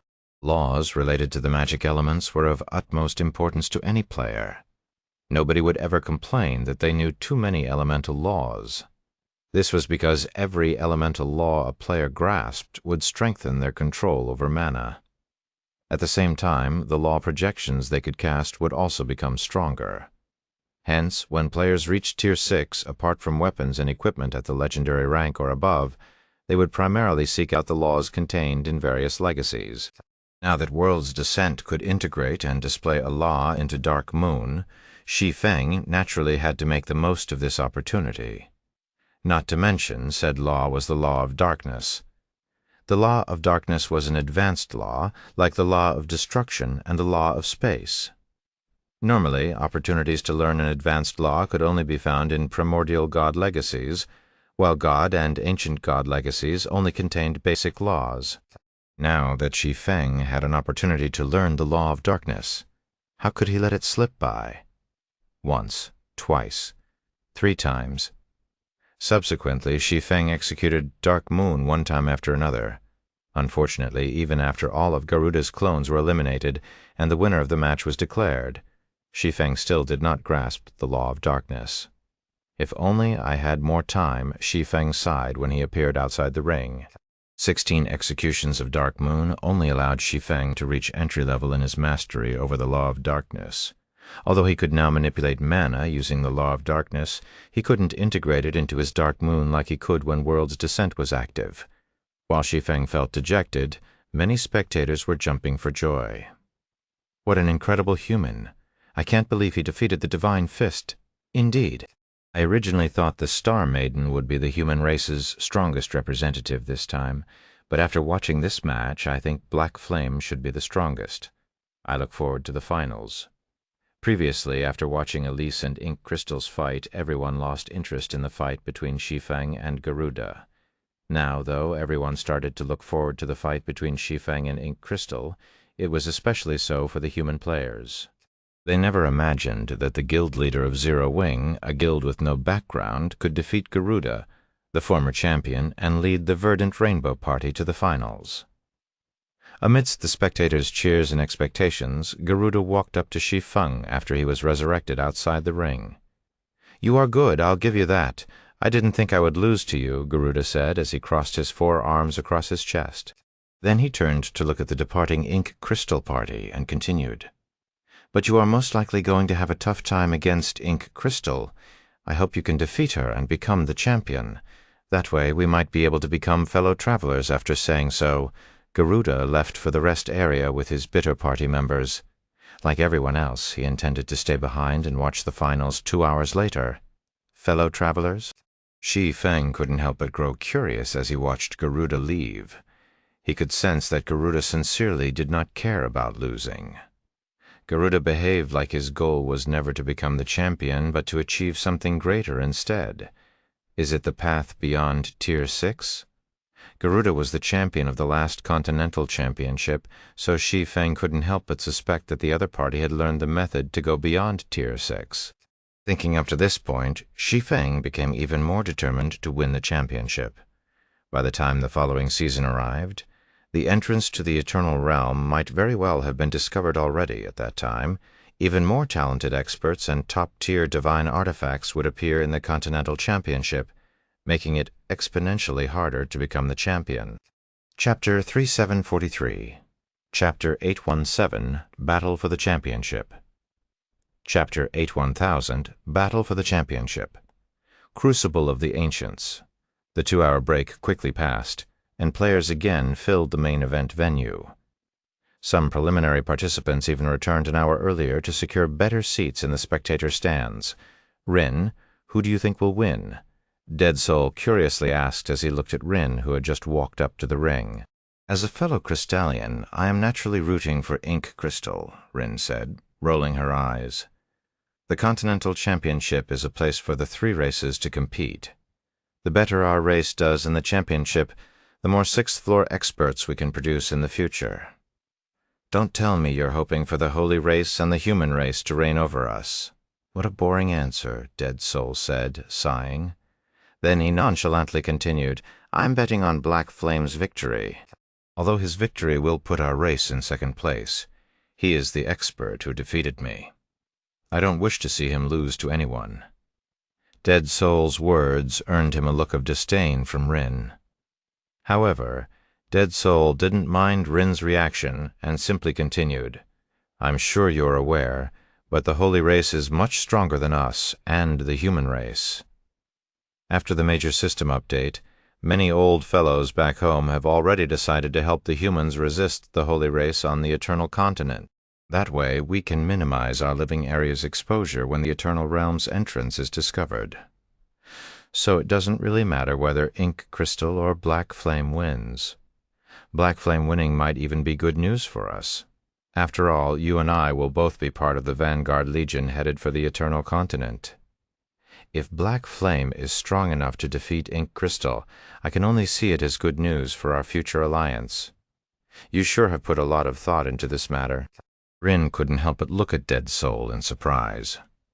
Contrary to her previous statement, Rin secretly hoped for Ink Crystal's defeat. Neither Rin nor Dead Soul had expected Ink Crystal's appearance. They never imagined there could be another member of the younger generation who could surpass them.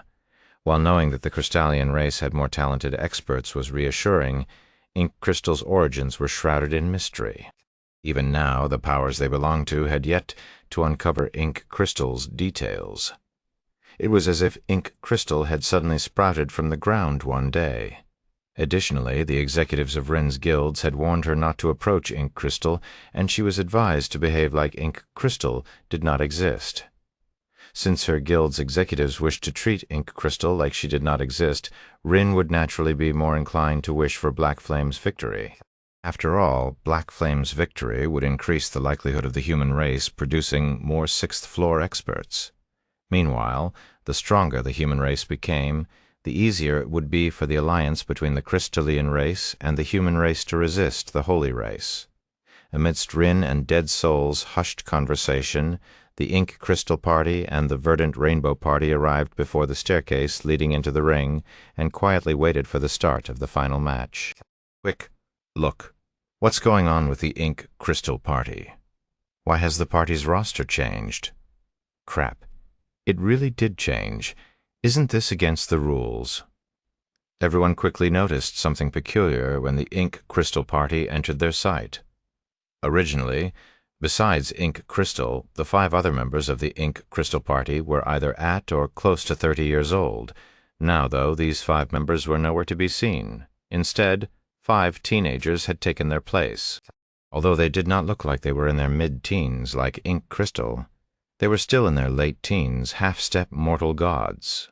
All 5 of them are half-step mortal gods. Am I dreaming, When Extreme Feather saw the Ink Crystal Party's new members, shock and horror colored her eyes. Half-step mortal gods. Among the holy race's younger generation, Garuda was the only person who managed to have reached this standard. Yet 5 such experts had appeared in the Ink Crystal Party. Moreover, the feeling of danger Extreme Feather got from looking at each of them was no less than what she got from Garuda. At this time, Rin and Dead Soul similarly froze from shock. "Judge, isn't the Ink Crystal Party cheating for making substitutions?" Many players began shouting for the judge to assess the situation. They all suspected that the system had made a mistake. After all, the Continental Championship had been hosted quite a few times already, and they never heard of anyone replacing their members in the middle of the championship. At most, participating parties could swap opponents with parties of the same race. However, despite everyone's shouting, the mighty existence overseeing the championship did not respond. The mighty existence merely announced the start of the finals and called for the Ink Crystal Party and the Verdant Rainbow Party to enter the ring. Legendary ranked disguise tools. Shi Feng couldn't help but be astonished as he looked at the Ink Crystal Party's 5 smiling teenagers. It was unlikely that the system had made any mistakes. However, it was a fact that parties participating were prohibited from swapping members in the middle of the Continental Championship. This left only one possibility. Ink Crystal's party members had been disguising themselves this entire time. There were plenty of disguise tools in God's domain. Most of them could be seen through using master identification skills or advanced observation skills, and only legendary ranked disguise tools could evade detection. However, legendary ranked disguise tools were difficult to come by, and seeing even one such tool was a rare event, let alone 5 in the same party. But compared to the combat standards of the 5 teenagers, the significance of legendary ranked disguise tools paled significantly. "You guessed correctly," Ink Crystal said, smiling as she looked at Shi Feng. "They have been in disguise all this time. I felt it would be too cruel to the other participants if my party members revealed their strength right from the start. So, to give everyone some hope, I had them disguise themselves. As a reward for guessing correctly, I can give your party a chance." "What chance?" Verdant Rainbow asked. "If our parties fought 6 on 6, you guys wouldn't have even the slightest chance of winning." Ink Crystal frankly said, "Thus, I propose a 1 on 6. My party will send only 1 player into the ring, while your party can enter with all 6 members. The winner will become the champion, while the loser will settle for 2nd place. Chapter 818, Battling a 6th Floor Expert. Chapter 818, Battling a 6th Floor Expert. Ink Crystal's words elicited a series of gasps from the spectators. Is that little girl insane? She has so many half-step mortal gods on her party, yet she chooses to fight 1 on 6? What a presumptuous little girl. She's not placing any significance on the Verdant Rainbow Party. She has a point, though. Those 5 half-step mortal gods can probably take on the rest of the top 8 parties simultaneously and win. We will only have a boring match if the Verdant Rainbow Party fights them fairly. Although many spectators found Ink Crystal's suggestion wildly arrogant, even more found it interesting.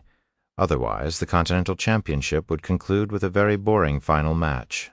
After all, even if Ink Crystal stood by and did nothing, her 5 half-step mortal god party members were strong enough to sweep away the rest of the top 8 parties at this time.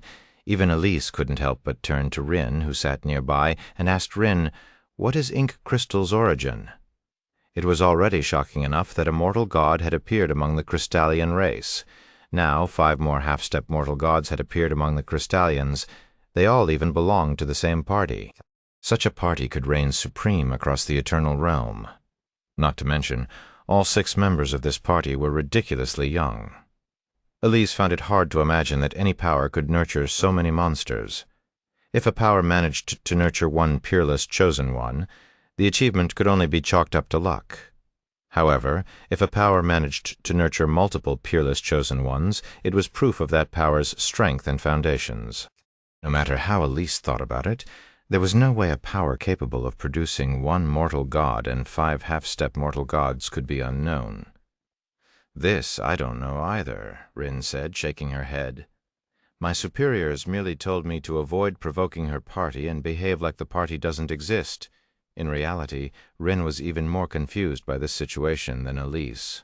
Royal powers were the strongest known powers among the Crystallian race, and there were only a few of them in existence. Although it was possible for a royal power to nurture a monster like ink crystal, simply being able to nurture one such monster would already be a miracle.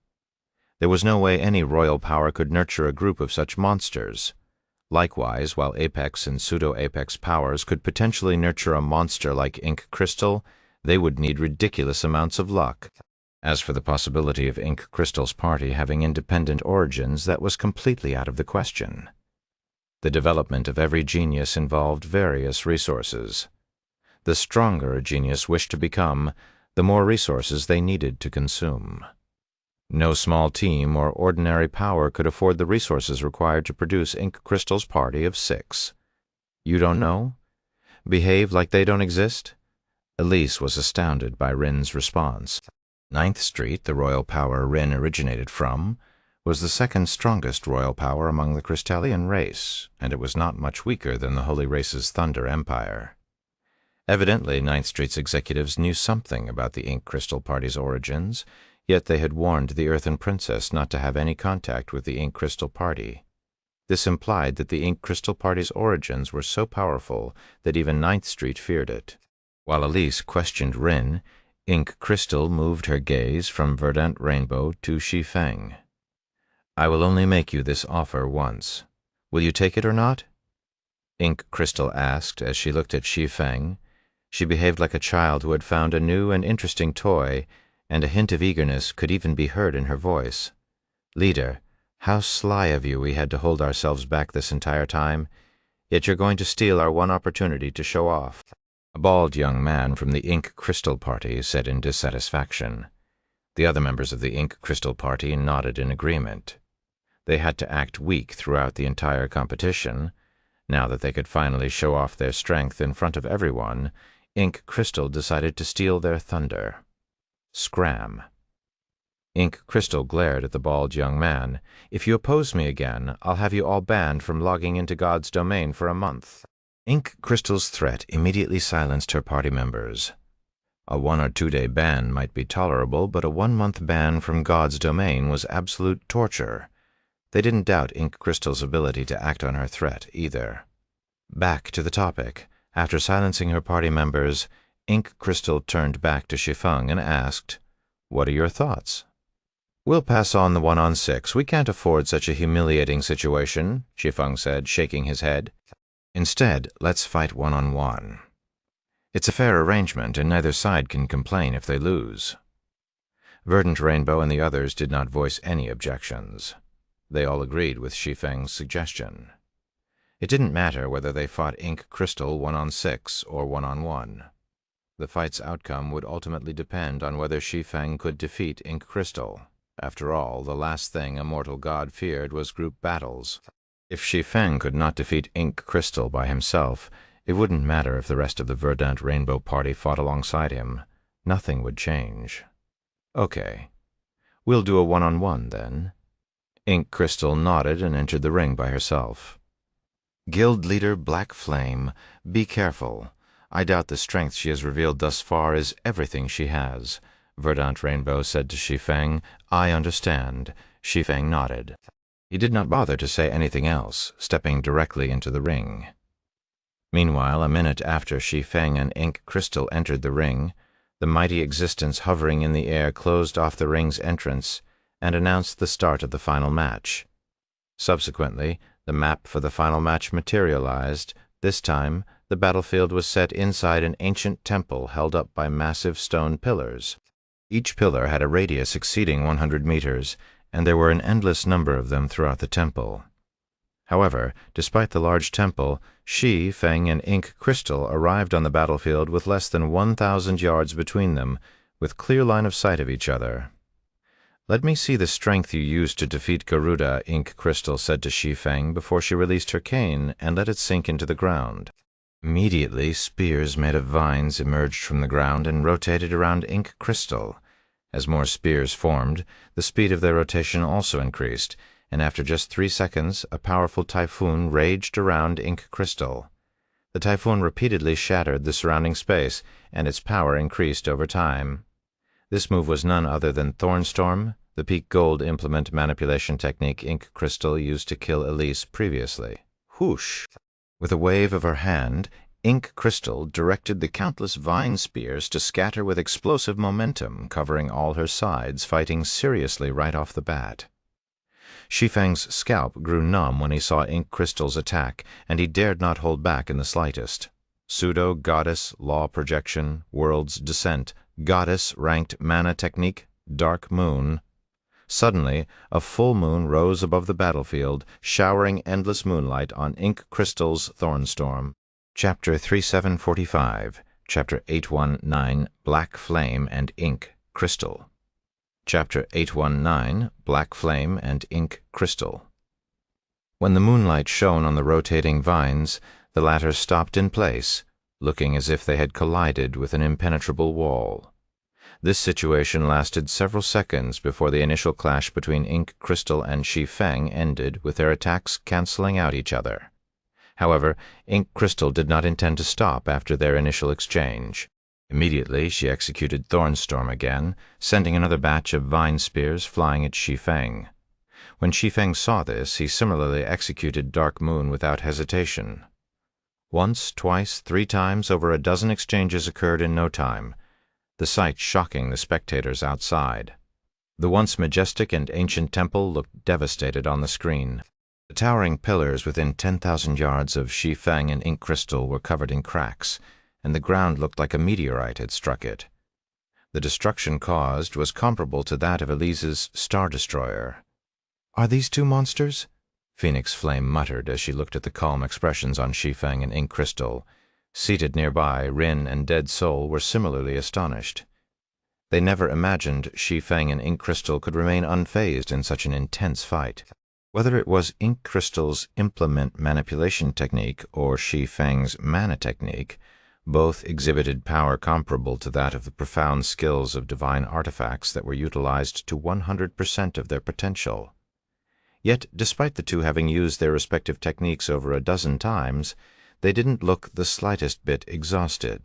"This Black Flame fellow is quite good to be able to match the leader so far," the bald young man from the Ink Crystal party said as he watched the ongoing fight. Then he smiled and continued, "But if strengthening his law projection is all he can do, this match is as good as over." The spectators couldn't help but be shocked at the bald young man's words, although the bald young man didn't speak loudly. Everyone present was a chosen one of their respective race. There were also Tier 6 players, so they could overhear even conversations taking place 1,000 yards away. So far, as good as over? Elise looked at the bald young man in astonishment. She felt like the other party was joking. After all, if what he said was true, it meant that Ink Crystal had not been fighting seriously this entire time.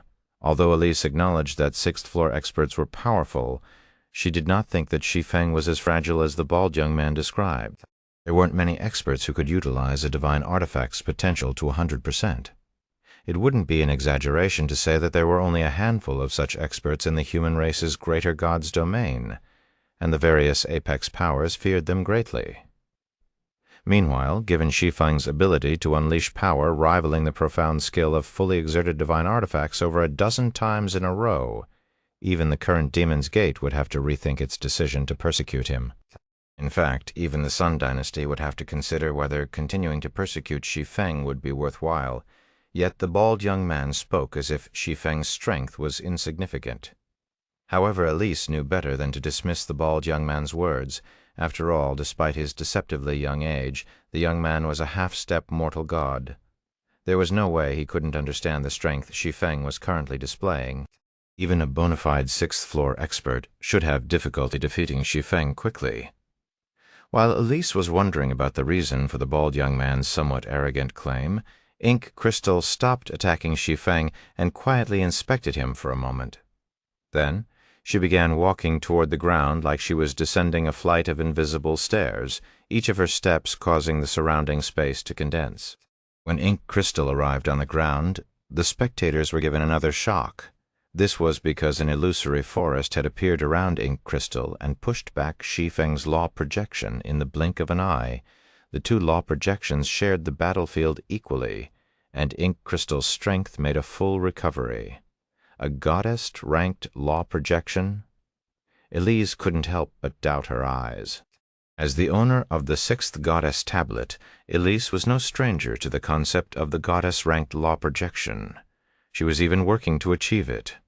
Unfortunately, achieving the goddess-ranked law projection was easier said than done.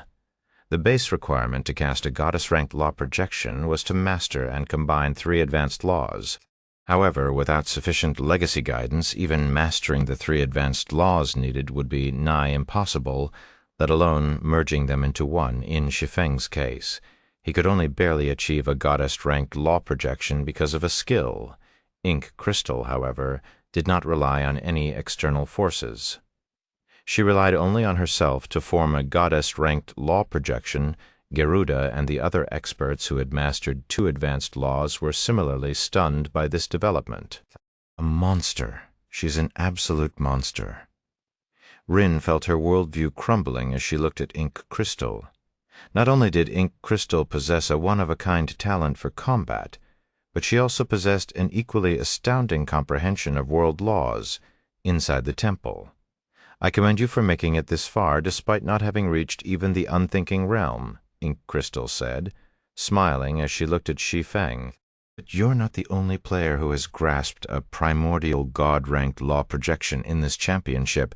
For making me use this move against you, you can be proud. After saying so, Ink Crystal raised her hand once more. Immediately afterward, countless vines emerged from the ground, each easily piercing through space. Together, the vines transformed the battlefield into an empty void in the blink of an eye, and their aura was significantly stronger than before. Meanwhile, hovering in the middle of these vines, Ink Crystal looked like she was the world's ruler. This scene dumbfounded the spectators outside. A mortal god. This was a real mortal god. With a lift of her hand, Ink Crystal had reduced an entire map to nothing. Before the spectators could recover from their astonishment, the countless vines traversed across the void and attacked Shi Feng from all directions. Each vine rivaled Elise's Star Destroyer in power, and 100 attacked Shi Feng at a time. Sure enough, dealing with a 6th-floor expert isn't easy. When Shi Feng saw the vines attacking him, he understood he could no longer hide his cards. Tier 6 Superspell, Sword Law World. Holy Mana's Shadow. Chapter 3746, Chapter 820, Outcome. Chapter 820, Outcome. When Shi Feng activated Sword Law World, chains of law emerged from the void to restrain Ink Crystal. Even though Ink Crystal's law projection put up a strong resistance against the chains, they still weakened her by 15% in all aspects. What a powerful Tier 6 super spell! Ink Crystal was a little surprised when she sensed the chains of law affecting her. However, her surprise was brief before she said, "Even so, you still can't stop my Thornstorm."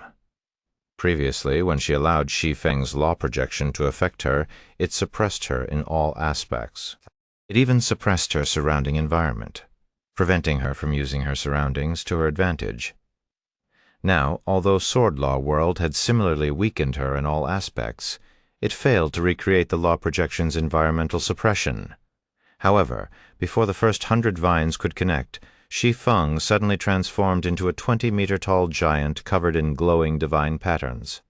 His life rating also increased, and his basic attributes could now rival a level 190 player equipped with 4 divine artifacts.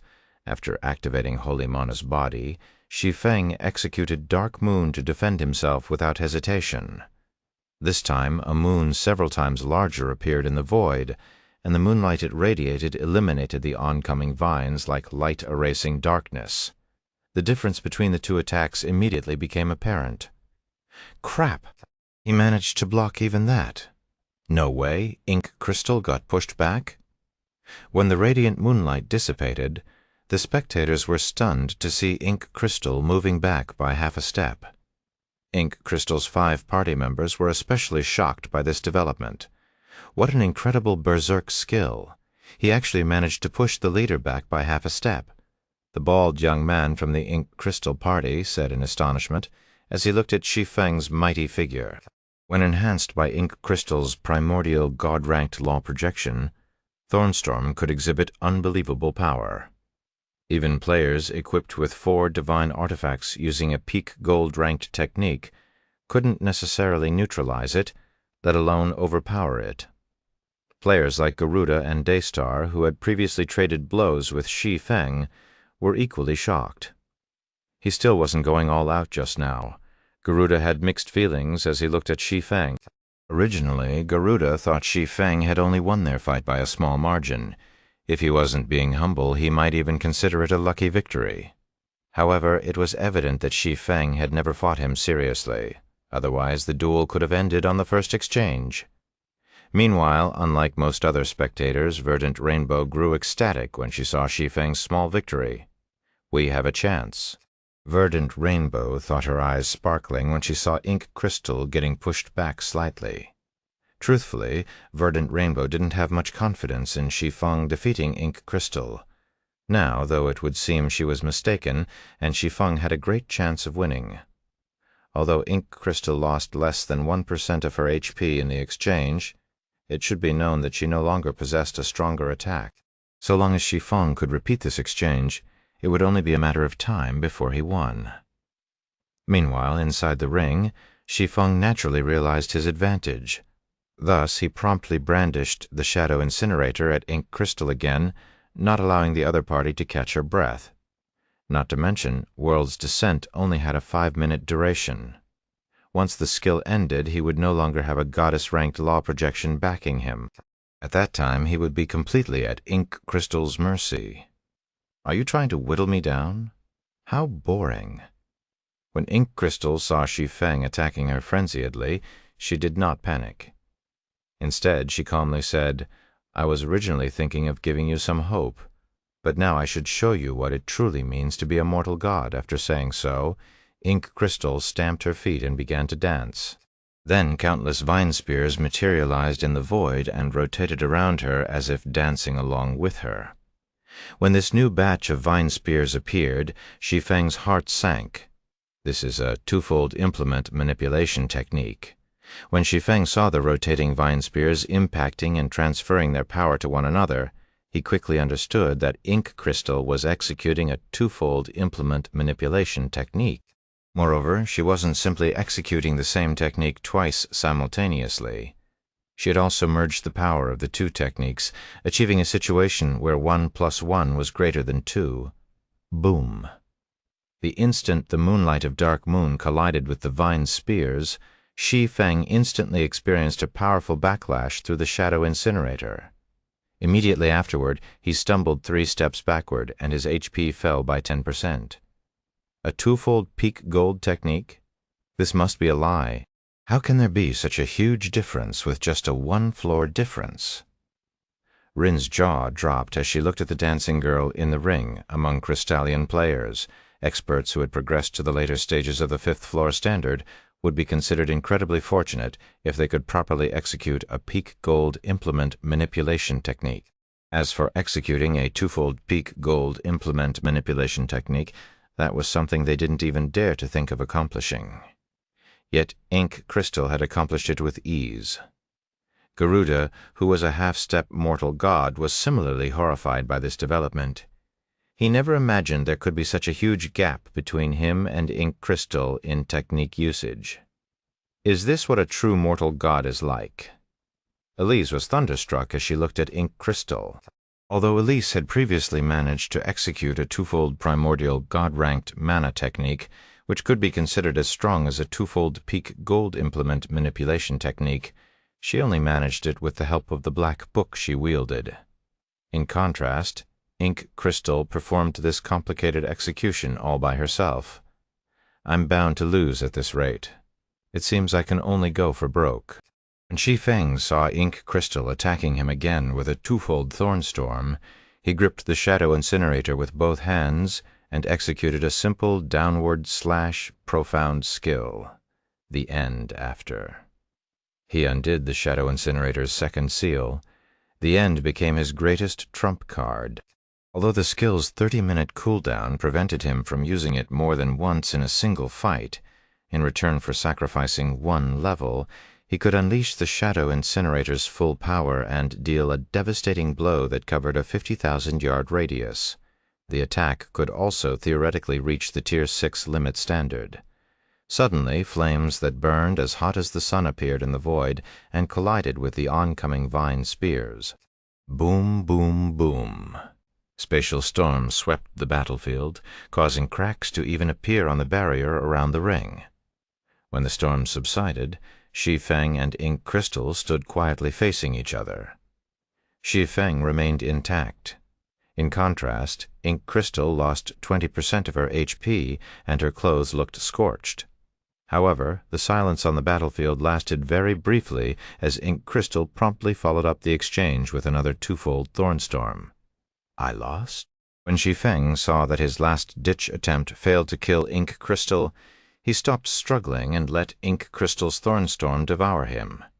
Meanwhile, after Shi Feng disappeared from the battlefield, Ink Crystal revealed a solemn expression as she looked at where Shi Feng originally stood.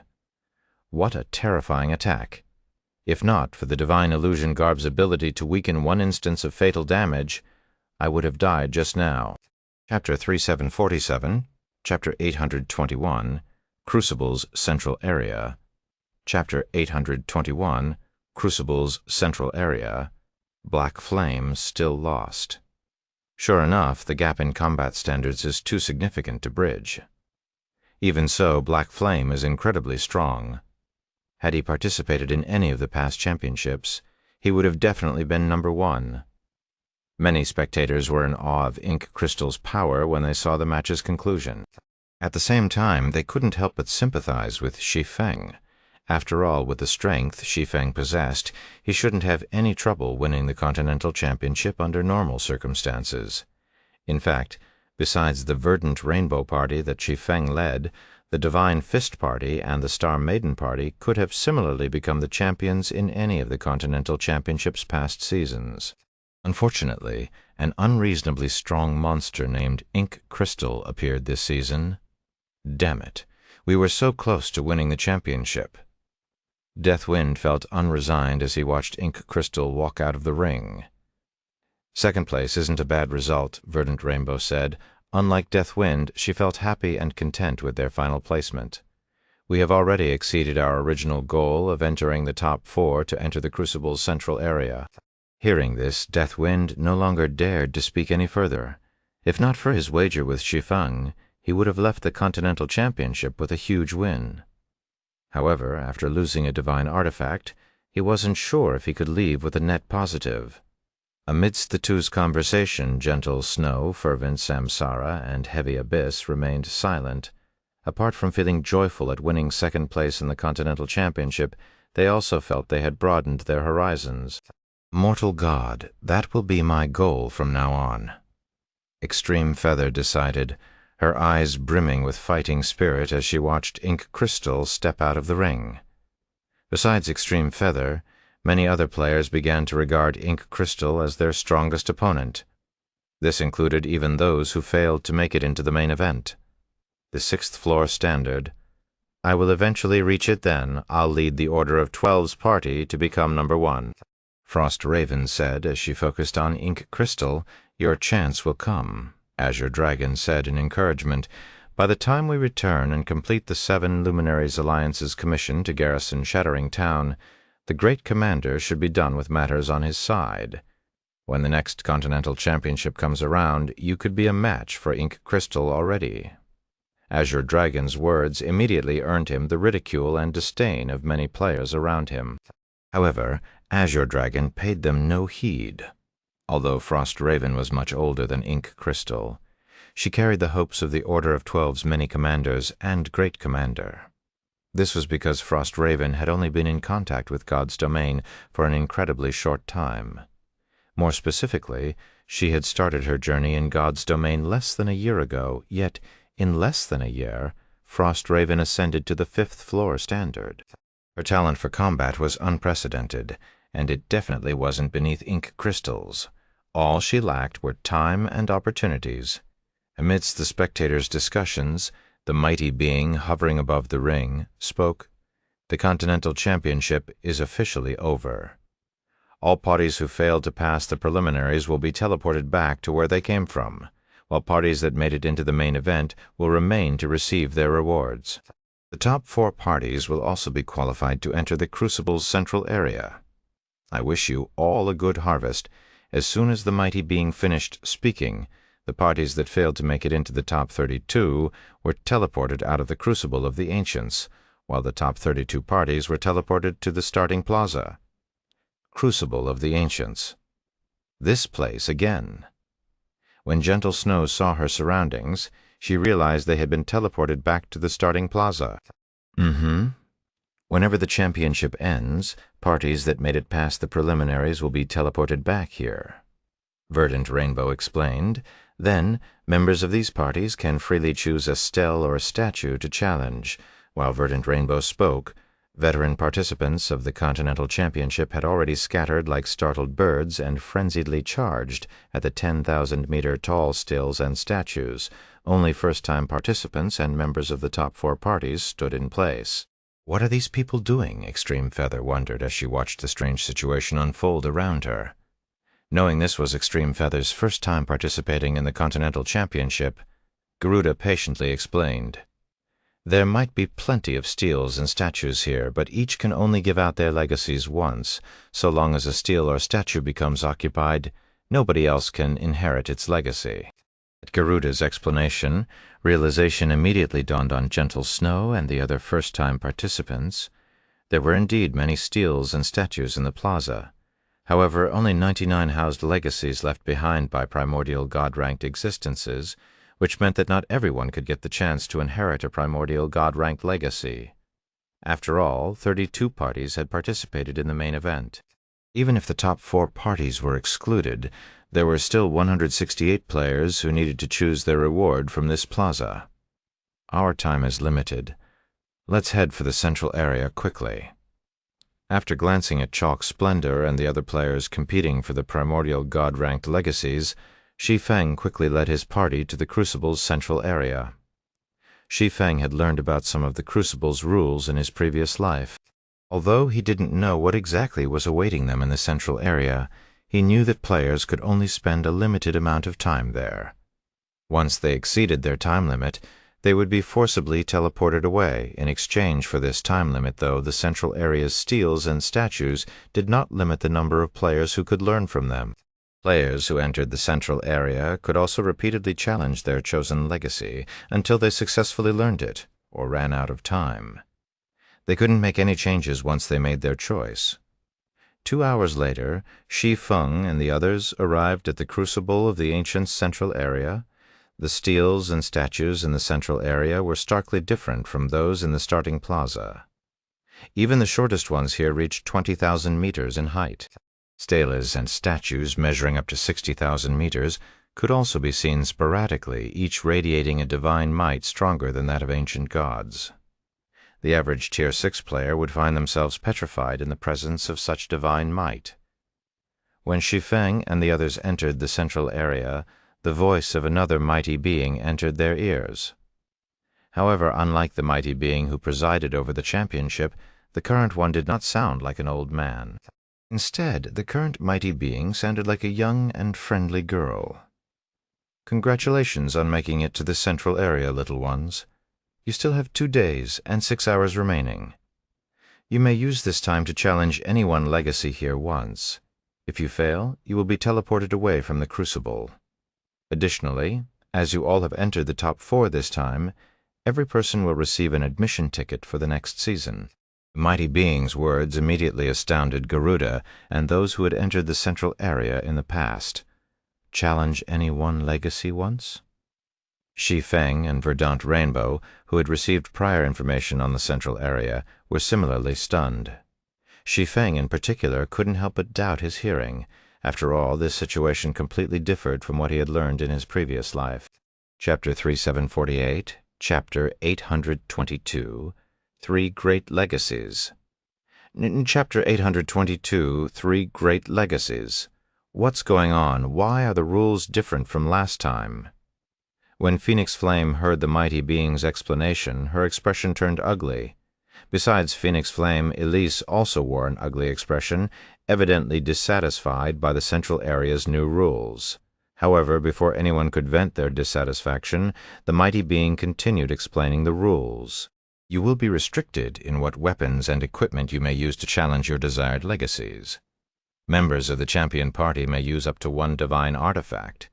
The runner-up party may not use any divine artifacts, and the second and third runners-up may only bring up to 3 fragmented divine artifacts. That is all. I wish you a fruitful harvest. When the mighty being finished speaking, Garuda and the others couldn't help but be stunned. Why is the difficulty so much greater this time? Garuda grew confused when he sensed his divine artifacts being suppressed. Lord Garuda, are the legacies challenges difficult? Extreme Feather asked. If you were to challenge the easier legacies here, you would likely succeed on the first try. However, it'll be hell if you try to inherit a legacy from the 60,000-meter-tall steels and statues, Garuda explained frankly. The last time I came here, I challenged a 60,000-meter-tall statue without any divine artifacts, and I had to make over a dozenry attempts before I managed to get an S-rank evaluation. Now that everyone only has one attempt. Extreme Feather, Phoenix Flame, and many others fell silent at Garuda's words. Everyone had seen how strong Garuda was. If they excluded the Ink Crystal Party's 5 half-step mortal gods, he would be a strong contender for the 3rd strongest expert in the current Continental Championship. Although Garuda was not as strong in the last Continental Championship as he currently was, it still wouldn't be easy for him to score a good evaluation on his first attempt. Naturally, it would be even more difficult for those who weren't half-step mortal gods. When Garuda finished speaking, Gentle Snow suddenly pointed at the scattering fog in the distance and exclaimed to Shi Feng, "Guild leader, look, those steels and statues there are so tall." Gentle Snow's exclamation immediately attracted everyone's attention, and they couldn't help but look at where she pointed. As the fog in the central area scattered, more steels and statues became visible. Compared to those visible from the onset, these new steels and statues were much taller. Even at a rough glance, they were at least 100,000 meters tall. How is this possible? Garuda was astounded by this development. Before today, the tallest steels and statues known in the Crucible's central area were only 60,000 meters tall. Even so, the existences they represented were already far superior to those of the 10,000-meter-tall steels and statues in the starting plaza. Garuda couldn't even begin to imagine what kind of terrifying existences the 100,000-meter-tall steels and statues represented. Besides Garuda, even Shi Feng, who had known that changes would occur to the Crucible of the Ancients after the major system update, was rendered speechless. In the direction that Gentle Snow pointed, Shi Feng could see that the 100,000-meter-tall steels and statues were still not the tallest. Farther beyond them, he could vaguely see 3 towering steels that blotted out the sky, and he estimated them to be at least 300,000 meters tall. Although he was nowhere near them, the divine might they radiated already felt as strong as that of ancient gods. He didn't even dare to imagine how powerful their divine might would become once he got up close. Sure enough, the Crucible's 3 great legacies have appeared. Bald young man from the Ink Crystal Party exclaimed when he saw the 3 towering steels in the distance. "Leader, let's hurry over there. Let's go." Ink Crystal nodded and dashed for the steels without hesitation. When Garuda, Elise, and everyone else saw this, they exchanged looks, not knowing how to proceed in this situation. It went without saying that the 300,000-meter-tall steels held legacies beyond their wildest imaginations. After all, even the 10,000-meter-tall steels and statues in the starting plaza already held legacies left behind by primordial god-ranked existences. However, nobody here was a fool. They only had one challenge attempt. If they tried to challenge the 300,000-meter-tall steels, they wouldn't just risk getting a poor evaluation. There was a great likelihood they might not even get a passing evaluation. If that happened, all their effort to get here would have been for naught. "Guild leader Black Flame, what should we do?" Verdant Rainbow asked. She didn't know what to do in this situation either, so she decided to seek Shi Feng's opinion. After all, Shi Feng was the only reason she and Deathwind could enter the central area.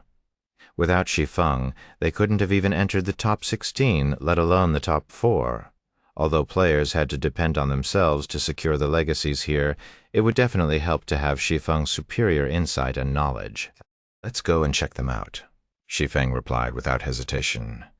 "The other legacies here might be good, but if we want to reach greater heights in the future, those 3 steels are probably the only ones that can help us. Of course, if you want to gain immediate improvements, going for the other legacies wouldn't be a bad idea." In his previous life, although the 3 absolutes had mentioned that the Crucible of the Ancients held clues about the path beyond Tier 6, they never revealed any details.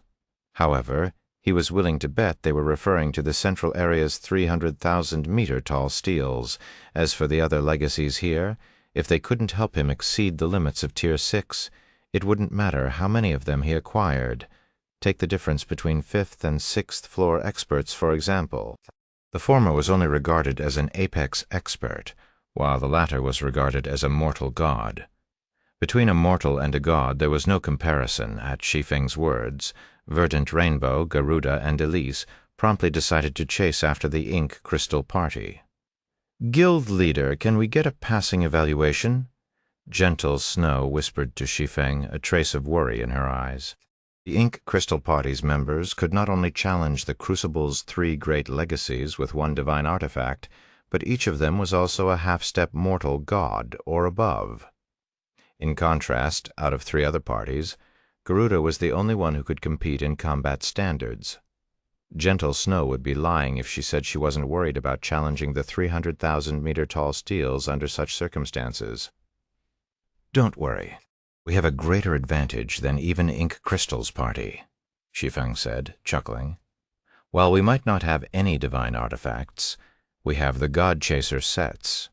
If the central area had not imposed any restrictions on the weapons and equipment players could use, Shi Feng would not have dared to let Gentle Snow, Fervent Samsara, and Heavy Abyss challenge the 3 great legacies.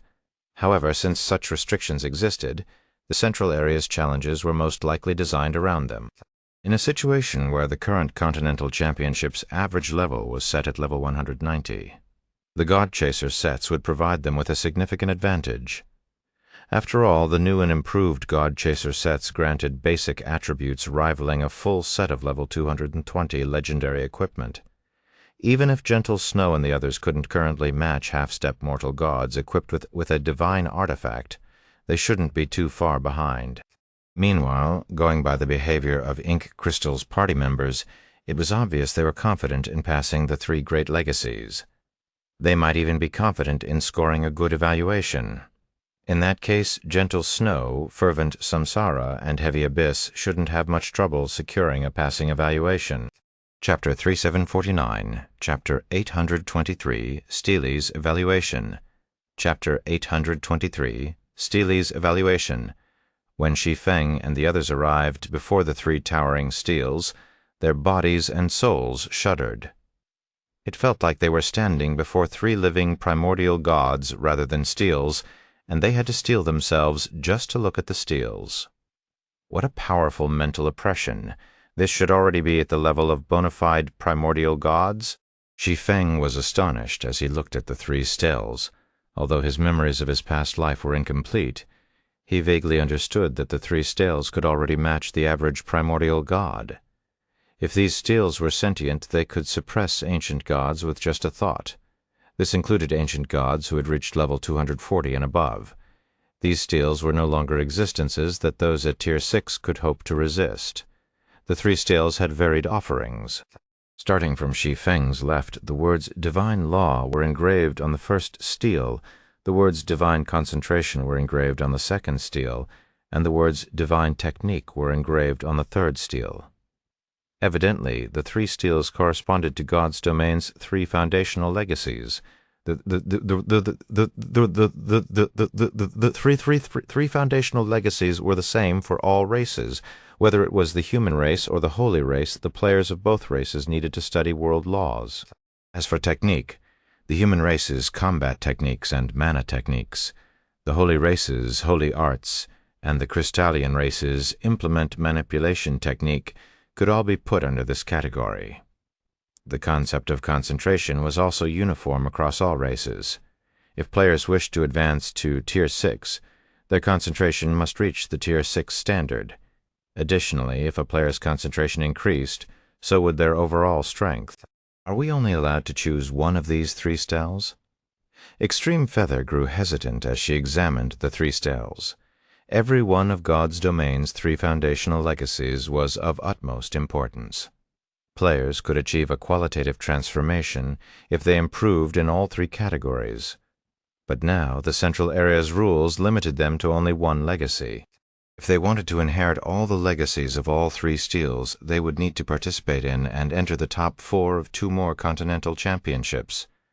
Shi Feng also grew hesitant as he looked at the styles before him. When it came to world laws, he had already learned 3 advanced laws. If he could merge them into one, he could cast a goddess-ranked law projection without any external assistance. Concentration was also of utmost importance to him. His concentration had already reached the Tier 6 peak standard. If he could advance his base concentration to the Tier 6 limit standard and apply the mental condensation technique, he could potentially undo the Shadow Incinerator's 3rd seal. As for techniques, he was also lacking in this department. Presently, besides Dark Moon, there was nothing else in his repertoire that he could use against 6th floor experts. Neither the gold-ranked sword's orbit nor Flowing Space's 3rd step were strong enough for the job.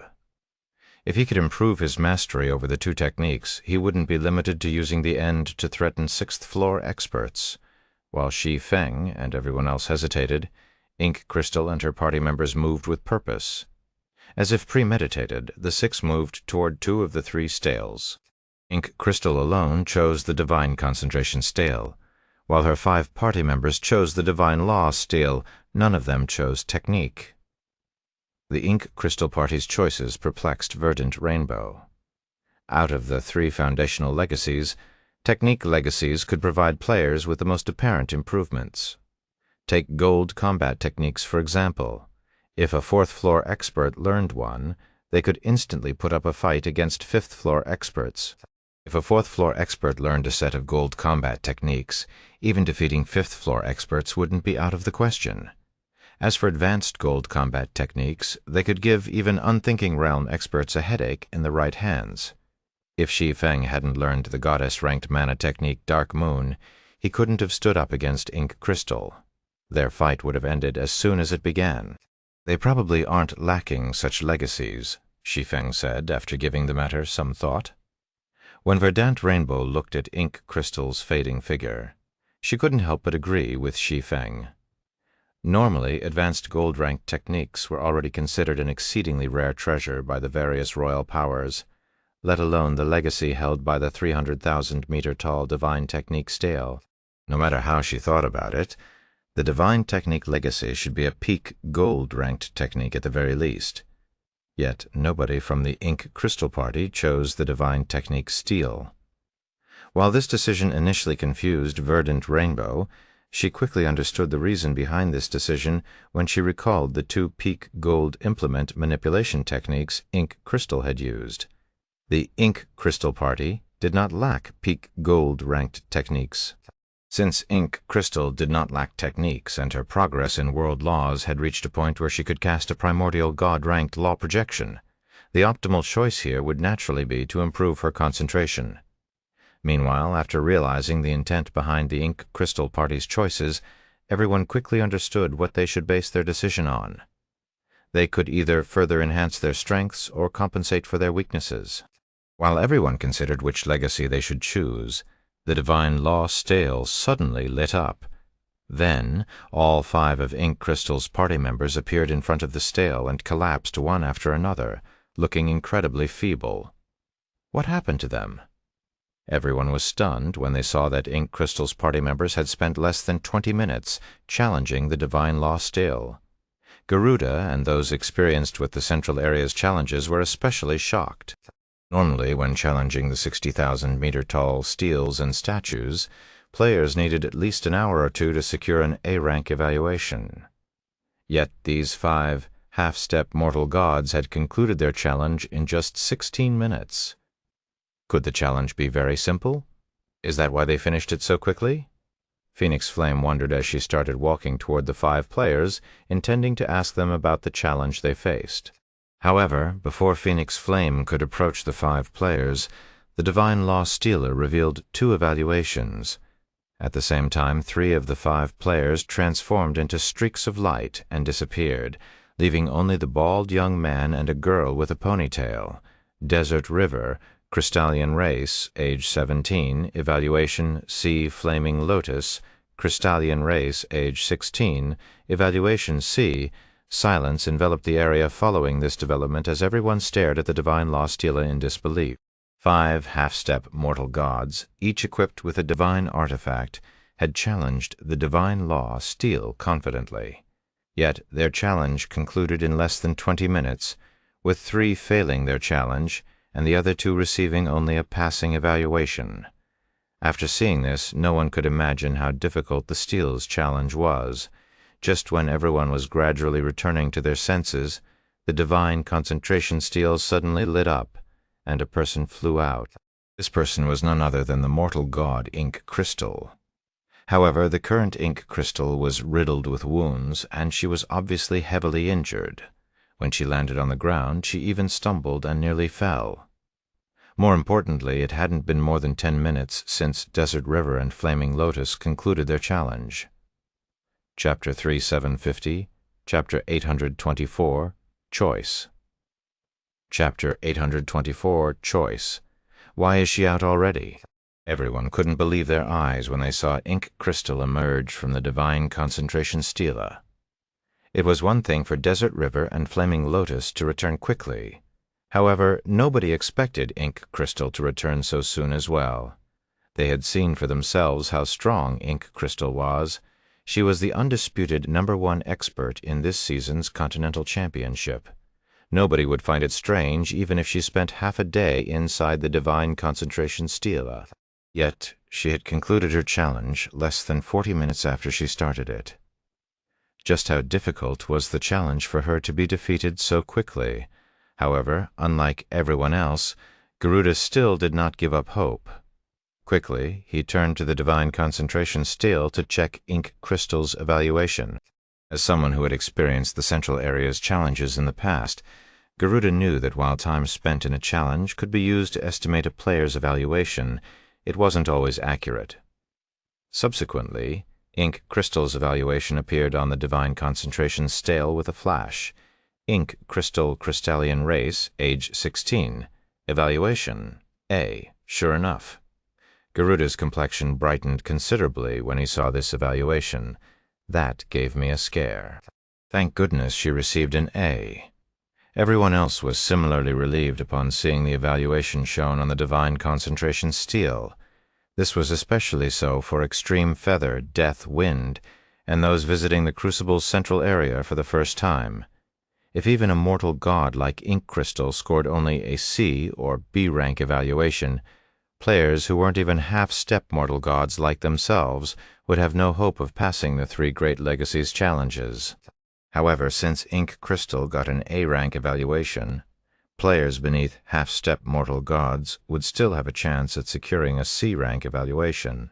So long as they could get a C-rank evaluation, they could at least receive some rewards rather than leave empty-handed. What an ignorant bunch! Desert River, the bald young man of the Ink Crystal party, sneered as he watched the members of the other parties sigh in relief. Do they think that whatever we can accomplish, they can too? Do they think the term half-step mortal god exists for nothing? Flaming Lotus, the girl with the ponytail, nodded, surprisingly agreeing with Desert River's words. Ignore them and focus on recovering, Ink Crystal said as she consumed a concentration recovery potion and sat down. Once they're done with their challenge and we receive our reward, we will leave immediately. We still have many things to do later. Hearing this, Desert River and Flaming Lotus stopped paying attention to the other parties and focused on their recovery while waiting for the other parties to finish their challenge. Guild leader, what should we do? Gentle Snow asked Shi Feng worriedly. Should the three of us choose these three steels? Guild leader, I think these three steels are a little too difficult for us three. I think it would be better if we went for the other steels, fervent Samsara said. I agree, otherwise we could very well waste this precious opportunity, Heavy Abyss added. Gentle Snow, fervent Samsara, and Heavy Abyss were well aware of their respective circumstances. They couldn't even match experts like Phoenix Flame in combat standards, let alone half-step mortal gods like Desert River. If even half-step mortal gods only had a chance to get a passing evaluation, it was very unlikely they could pass the three great legacies challenges. No, you should still go for these steels, Shi Feng said, shaking his head. Then, while looking at Ink Crystal's group, he continued, you only need to avoid the Divine Law steel, depending on which you are most proficient in. Choose between the Divine Technique and Divine Concentration steels. Shi Feng was certain that it didn't matter how well they scored in the other steels and statues in the central area. Even acquiring an S-rank evaluation for the other steels and statues probably wouldn't benefit them as much as acquiring a C-rank evaluation for the three tallest steels. In his previous life, the three Absolutes had clearly stated that the Crucible of the Ancients held the method to go beyond Tier 6. If any legacies in the current Crucible held such a method, he felt it would have to be the three steels before him. Not to mention, the Ink Crystal Party seemed to know a lot about the Crucible of the Ancients. Desert River and Flaming Lotus could have easily secured an S-rank evaluation had they challenged any other steel or statue. Yet they insisted on the Divine Law steel. Moreover, they did not get upset even after acquiring a C-rank evaluation. This showed that merely acquiring a C-rank evaluation was already a worthwhile outcome. Hence it would be a shame for Gentle Snow, Fervent Samsara, and Heavy Abyss to not even try. The Ink Crystal Party's choices also gave a general idea of the three steels challenges. If players only sought to get good results, they should challenge their most proficient field rather than their weaknesses. When Ink Crystal's 5 party members chose the Divine Law steel, they did so to compensate for their weaknesses. On the other hand, Ink Crystal was incredibly strong in concentration. The fact that she could accomplish manifold executions proved this. Hence she got an A-rank evaluation, while Desert River and Flaming Lotus only got C-rank evaluations. Meanwhile, Garuda and Elise evidently reached the same conclusion as they had their party members challenge the 3 steels based on their strengths. Then the 2 challenged the Divine Concentration steel like Ink Crystal. Let's go in as well. When Shi Feng saw Garuda and the others finish choosing, he walked up and entered the Divine Law steel. His achievements in world laws were undeniably better than his achievements in concentration and technique, so the Divine Law steel was his best option. Meanwhile, Gentle Snow, Verdant Rainbow, and Death Wind chose to challenge the Divine Technique steel, while Fervent Samsara and Heavy Abyss chose the Divine Concentration steel. At least they're smart enough to go for their field of expertise after watching us suffer, Desert River said, clicking his tongue when he saw the 3 parties' decisions. Suddenly, Ink Crystal opened her eyes and looked at the 3 steels before her. Then, with a heavy expression, she said, even if they choose their strengths, it's pointless.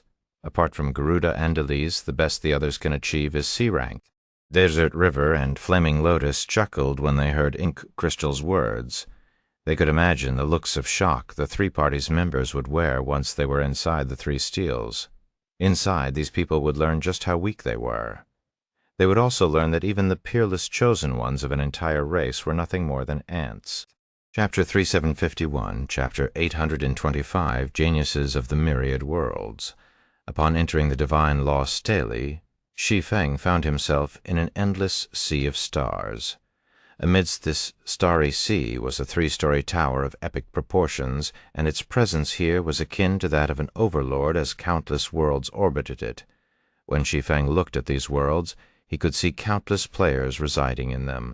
Not only did these worlds house human, Crystallian, and Holy Race players, but there were also players whose races Shi Feng had never seen before. Incredible. Upon inspecting these worlds, Shi Feng was dumbfounded. This was because he could vaguely see many foreign players whose strength matched Garuda's. Some even felt as strong as Ink Crystal. What shocked Shi Feng the most was that these worlds housed players even more terrifying than ink crystal. Meanwhile, after Shi Feng flew into the tower's first floor, an icy mechanical voice rang in his ears. System, you're required to survive against a genius from the myriad worlds. You may choose your opponent from one of 3 grades. Your opponent will be fully equipped with legendary weapons and equipment. Survive for 30 seconds and you may proceed to the next floor. The quality of the legacy you will receive on the next floor will depend on your opponent's grade. Subsequently, Shi Feng appeared on a ring with a 1,000-yard radius, and a translucent screen appeared before him. The screen showed 3 grades based on the World Tower's standards. The first grade corresponded to the pseudo-6th floor standard, the second grade corresponded to the 6th floor standard, and the third grade corresponded to the 6th floor ranker standard. Assuming he could ascend to the 2nd floor, he would receive a complete possession law legacy of a different quality, depending on which grade he chose his opponent from. The first grade would grant him a pseudo-primordial god's legacy, the second grade would grant him a primordial god's legacy, and the third grade would grant him a legacy from a mighty being, even among primordial gods. No wonder 3 of the Ink Crystal Party's members got disqualified. Realization dawned on Shi Feng as he looked at the screen. He also couldn't help but be surprised. Possession legacies were among the best kinds of legacies in God's domain. Unlike legacy guidances, which only unilaterally allowed players to experience the use of a technique or world law, possession legacies allowed players to possess the bodies of the legacy's creators. This, in turn, allowed players to gain and experience the creator's perceptions and even thoughts as they used their legacies. Meanwhile, complete possession legacies were even more incredible. This was because they allowed players to go through their creator's breakthrough process. Players could experience firsthand the birth of a legacy. This would greatly help them avoid detours when learning a legacy. Most of the players who could reach this mighty tower were unlikely to settle for a pseudo-primordial god's complete possession legacy. They would definitely make the 3rd grade of experts their first choice, as this could help them break through the confines of Tier 6 in the future. However, 6th floor rankers were not ordinary 6th floor experts. Based on Shi Feng's past life experiences, experts of this standard were likely to be at the late stage of the 6th floor. They were not opponents an entry-level 6th floor expert like Ink Crystal could match, much less half-step mortal gods like Ink Crystal's party members. Even if the selected 6th floor ranker was only equipped with legendary weapons and equipment, a half-step mortal god equipped with a divine artifact would have difficulty surviving against the other party for a long time. While Shi Feng pondered which grade he should select, the mechanical voice from before began to urge him. You still have 10 seconds to decide. You will be teleported away if you do not make a choice. Subsequently, a countdown timer appeared on the screen. 10, 9, 8, to hell with it, gritting his teeth. Shi Feng chose to challenge an opponent from the 3rd grade. Although the safer choice here would be the 2nd grade, he couldn't give up on the legacy of an existence considered mighty even among primordial gods. Not to mention, he was equipped with the God Chaser set. With it, his basic attributes could rival level 190 players equipped with 3 divine artifacts. He had a much greater advantage than Desert River and Flaming Lotus. If they could survive for 30 seconds, there was no reason he couldn't. The instant Shi Feng made his choice, a gnome-like young man who wasn't even 1 meter in height appeared before him. The gnome youth was fully equipped with legendary weapons and equipment, and he was similarly at level 190. However, the gnome youth was in a completely different league from Ink Crystal. The instant the gnome youth appeared, Shi Feng felt like a mountain had fallen onto his shoulders, and his basic attributes started to plummet. Crap! What is this law projection? Shi Feng couldn't help but curse out loud as he looked at the gnome youth before him. He also couldn't understand how Desert River and Flaming Lotus survived this challenge. Currently, Shi Feng already had his pseudo-goddess law projection active, yet his basic attributes still fell by 50%. This suppression was even greater than when he used his complete goddess law projection to suppress Garuda's pseudo-primordial god law projection. Under such suppression, Even level 190 players equipped with 3 divine artifacts would have their basic attributes reduced to the same standard as the gnome youths. Before Shi Feng could recover from his shock, the gnome youth raised the 2 claw-like weapons he wielded and instantly split into 100 doppelgangers. Then each doppelganger tore apart space with their claws as they converged their weapons at a single point, creating a black hole-like object. A peak gold fusion technique. Shi Feng was stunned by this scene. A 2-fold peak gold ranked technique was the limit of what most 6th floor experts could achieve. An example would be Ink Crystal, who could use the 2-fold Thornstorm. The control required to execute such a technique was already freakish. Nevertheless, the gnome youth had merged 2 peak gold ranked techniques. The complexity of this technique was leagues above Ink Crystal's 2-fold Thornstorm. It was comparable to the difference between Tier 5 and Tier 6 spells. Upon seeing the peak gold fusion technique, Shi Feng threw his calm aside and frantically used his trump cards one after another. Worlds, Descent's Sword, Law World, Void Barrier. Immediately, Shi Feng's law projection was no longer suppressed thoroughly. Even so, he could only extend his law projection up to 50 yards in the presence of the gnome youth's law projection, and his basic attributes were still weakened by 20%. Meanwhile, due to Sword Law World's effect, the power of the gnome youth's black hole fell by 30%. However, despite this change, Shi Feng still saw the void barrier cracking bit by bit the instant the black hole touched it. Evidently, the void barrier could not withstand the black hole's power. War Goddess summoning Heroic Pledge. When Shi Feng saw the void barrier cracking, he knew he would face certain death if he couldn't block the gnome youth's attack. Immediately, he summoned 6 war goddesses, intending to resist to the very end. Chapter 3752, Chapter 826, First Generation Primordial God. Chapter 826, First Generation Primordial God. When the gnome youth saw Shi Feng summoning 6 level 200 war goddesses, a hint of disdain flashed in his eyes, and his strength attribute skyrocketed once more. Evidently, he had used a berserk skill to counteract Sword Law World's effects and return his black hole to full power. Activate your battle array to block it. Shi Feng wasn't surprised to see the black hole recover its power. In response, he had the war goddesses activate their battle array to defend against the attack. The Feather of Oath, also known as the 12 Heavenly Wings, was one of the Goddess of Space's most prized possessions. While each war goddess might not be as strong as an ancient god of the same level, if all the summoned war goddesses formed their unique battle array, they could hold their ground against even primordial gods of the same level. As Shi Feng could only summon up to 6 war goddesses, he could not reproduce the complete war goddess battle array. Even so, with the effects of the incomplete battle array and heroic pledge, the 6 war goddesses should have no trouble withstanding the gnome youth's attack. After all, NPCs had much greater amounts of HP than players. Meanwhile, after the war goddesses formed their battle array, a spear-wielding war goddess, the recipient of the heroic pledge, swung her spear and caused the surrounding space to stagnate. A moment later, a barrier made of divine patterns appeared before her and collided with the approaching black hole. Advanced Gold Defensive Technique, God's Protection. Boom.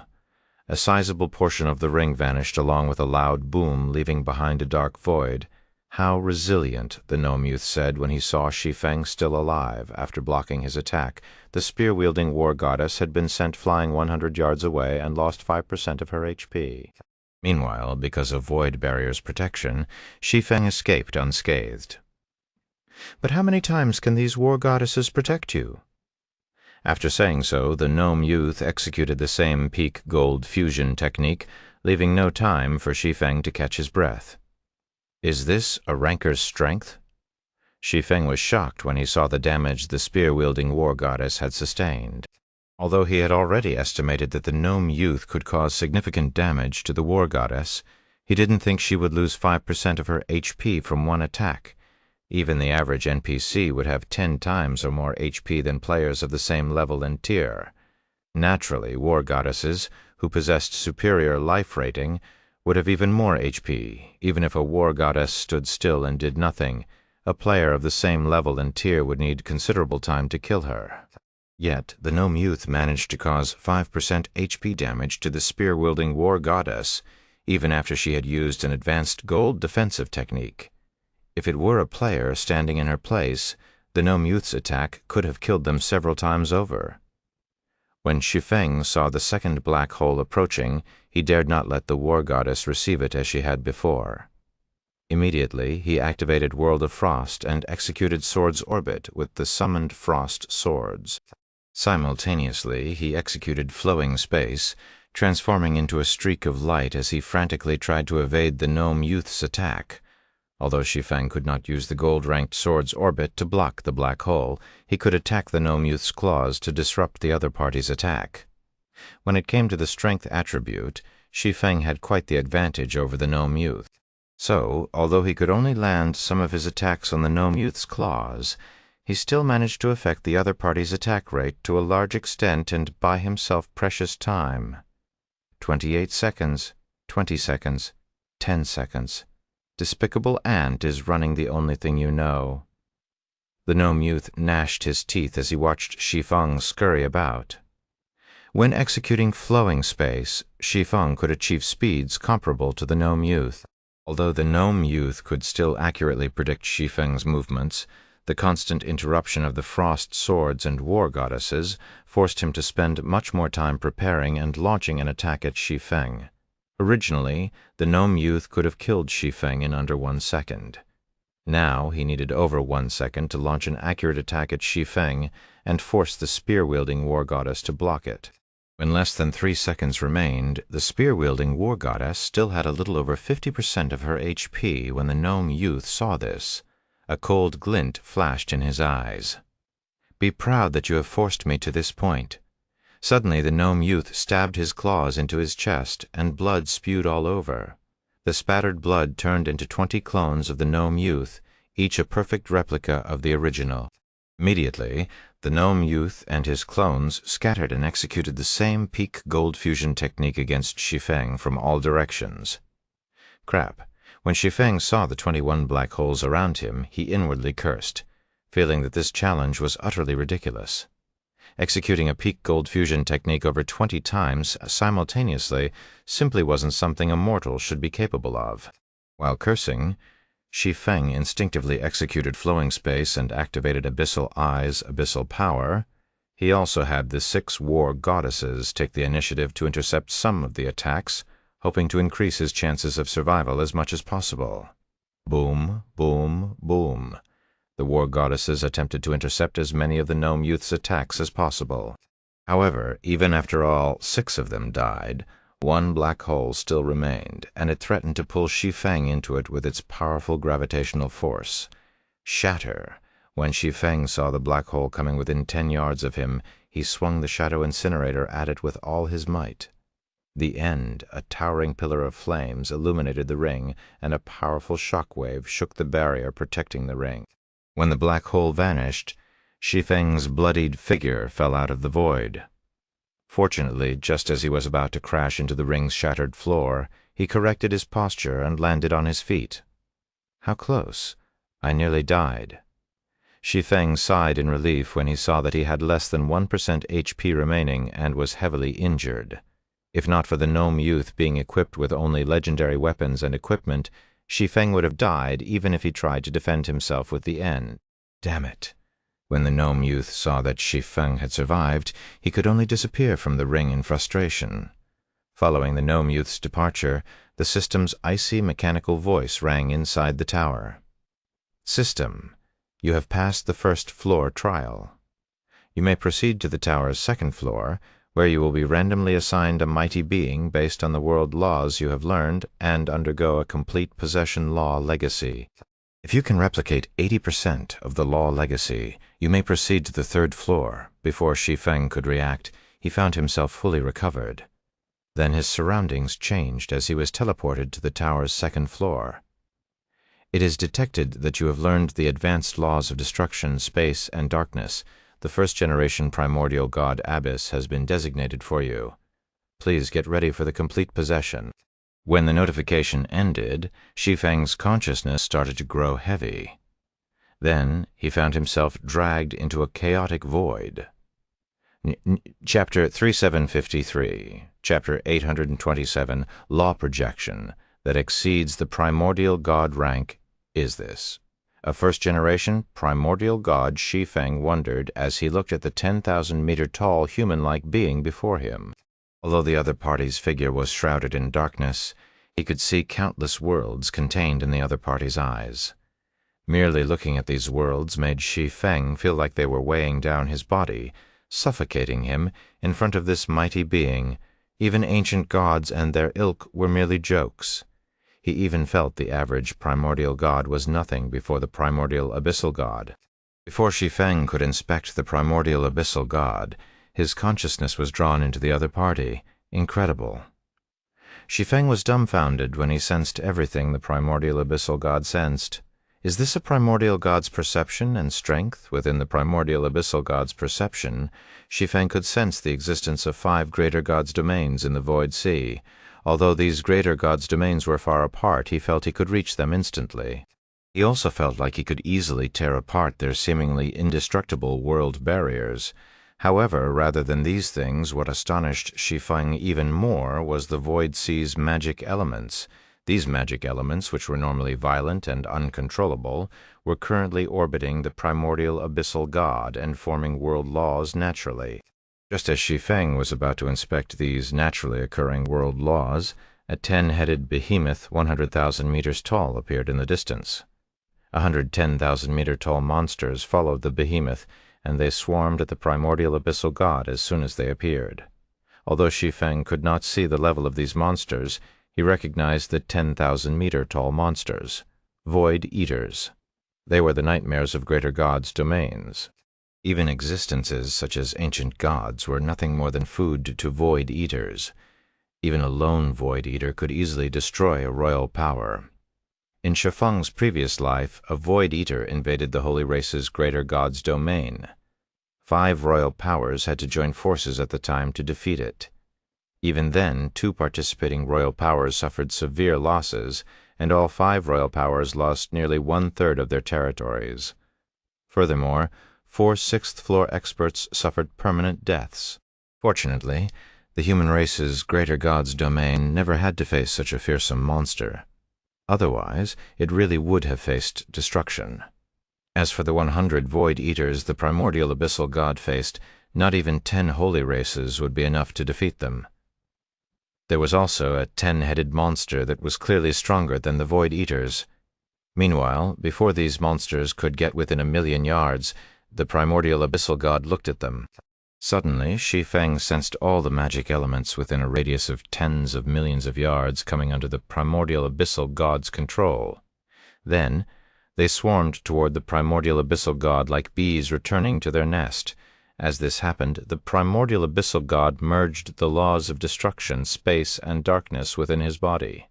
Then, the primordial abyssal god created a rotating miniature world using the 3 advanced laws as the core and the laws of water, earth, wind, and fire as the foundation. When this miniature world took shape, the magic elements within a 5,000,000-yard radius of the primordial abyssal god naturally formed a world of darkness that destroyed all forms of foreign energy. The instant the primordial abyssal god's law projection took shape, the 10-headed behemoth and the Void Eaters began rapidly losing HP. Additionally, the Void Eaters' movements slowed to a crawl, and their basic attributes fell by over 90%. The 10-headed behemoth, which was still able to move normally, turned around and fled as soon as this happened. As for the Void Eaters, they died before they could escape the primordial abyssal god's law projection. Although my law projection still isn't perfect, at least it has finally reached this step, the primordial abyssal god said in a satisfied tone as he looked at the Void Eaters' corpses. When the primordial abyssal god finished speaking, Shi Feng's consciousness withdrew from the other party's body and retreated into the distance. A few minutes later, Shi Feng found himself back on the tower's deserted second floor. The primordial abyssal god truly is powerful. That law projection definitely exceeded the standard of the average primordial god. When Shi Feng recalled how the primordial abyssal god utilized his 3 advanced laws and 4 basic laws, He was amazed. Merely merging world laws was already challenging for most Tier 6 players, let alone combining them to form a world, yet the primordial abyssal god did it. Although it must have taken the primordial abyssal god countless attempts to reach this outcome, he nevertheless succeeded. Miniature law world's rotation was like a galaxy's rotation. It occurred naturally and did not require active control from the primordial abyssal god. Because of this, the primordial abyssal god's law projection could achieve scale and stability superior to any law projection requiring active control. System: you are required to recreate the abyssal world immediately. You have 3 attempts. Your performance will be judged based on your best result. You have 10 seconds to prepare. When Shi Feng heard the system's notification, he instantly snapped out of his daze. I don't even get time to think. The notification rendered Shi Feng speechless, however. He dared not waste time. Immediately, he consumed an eternal god crystal and began attempting to create the abyssal world inside his body. The primordial abyssal god's law projection was completely different from the average law projection. The average law projection's formation required active manipulation of magic elements. However, instead of doing that, the primordial abyssal god created a miniature world within his body. While the process of creating this miniature world was extremely complicated, since Shi Feng got to share the primordial abyssal god's senses, he could view every step of the process with perfect clarity.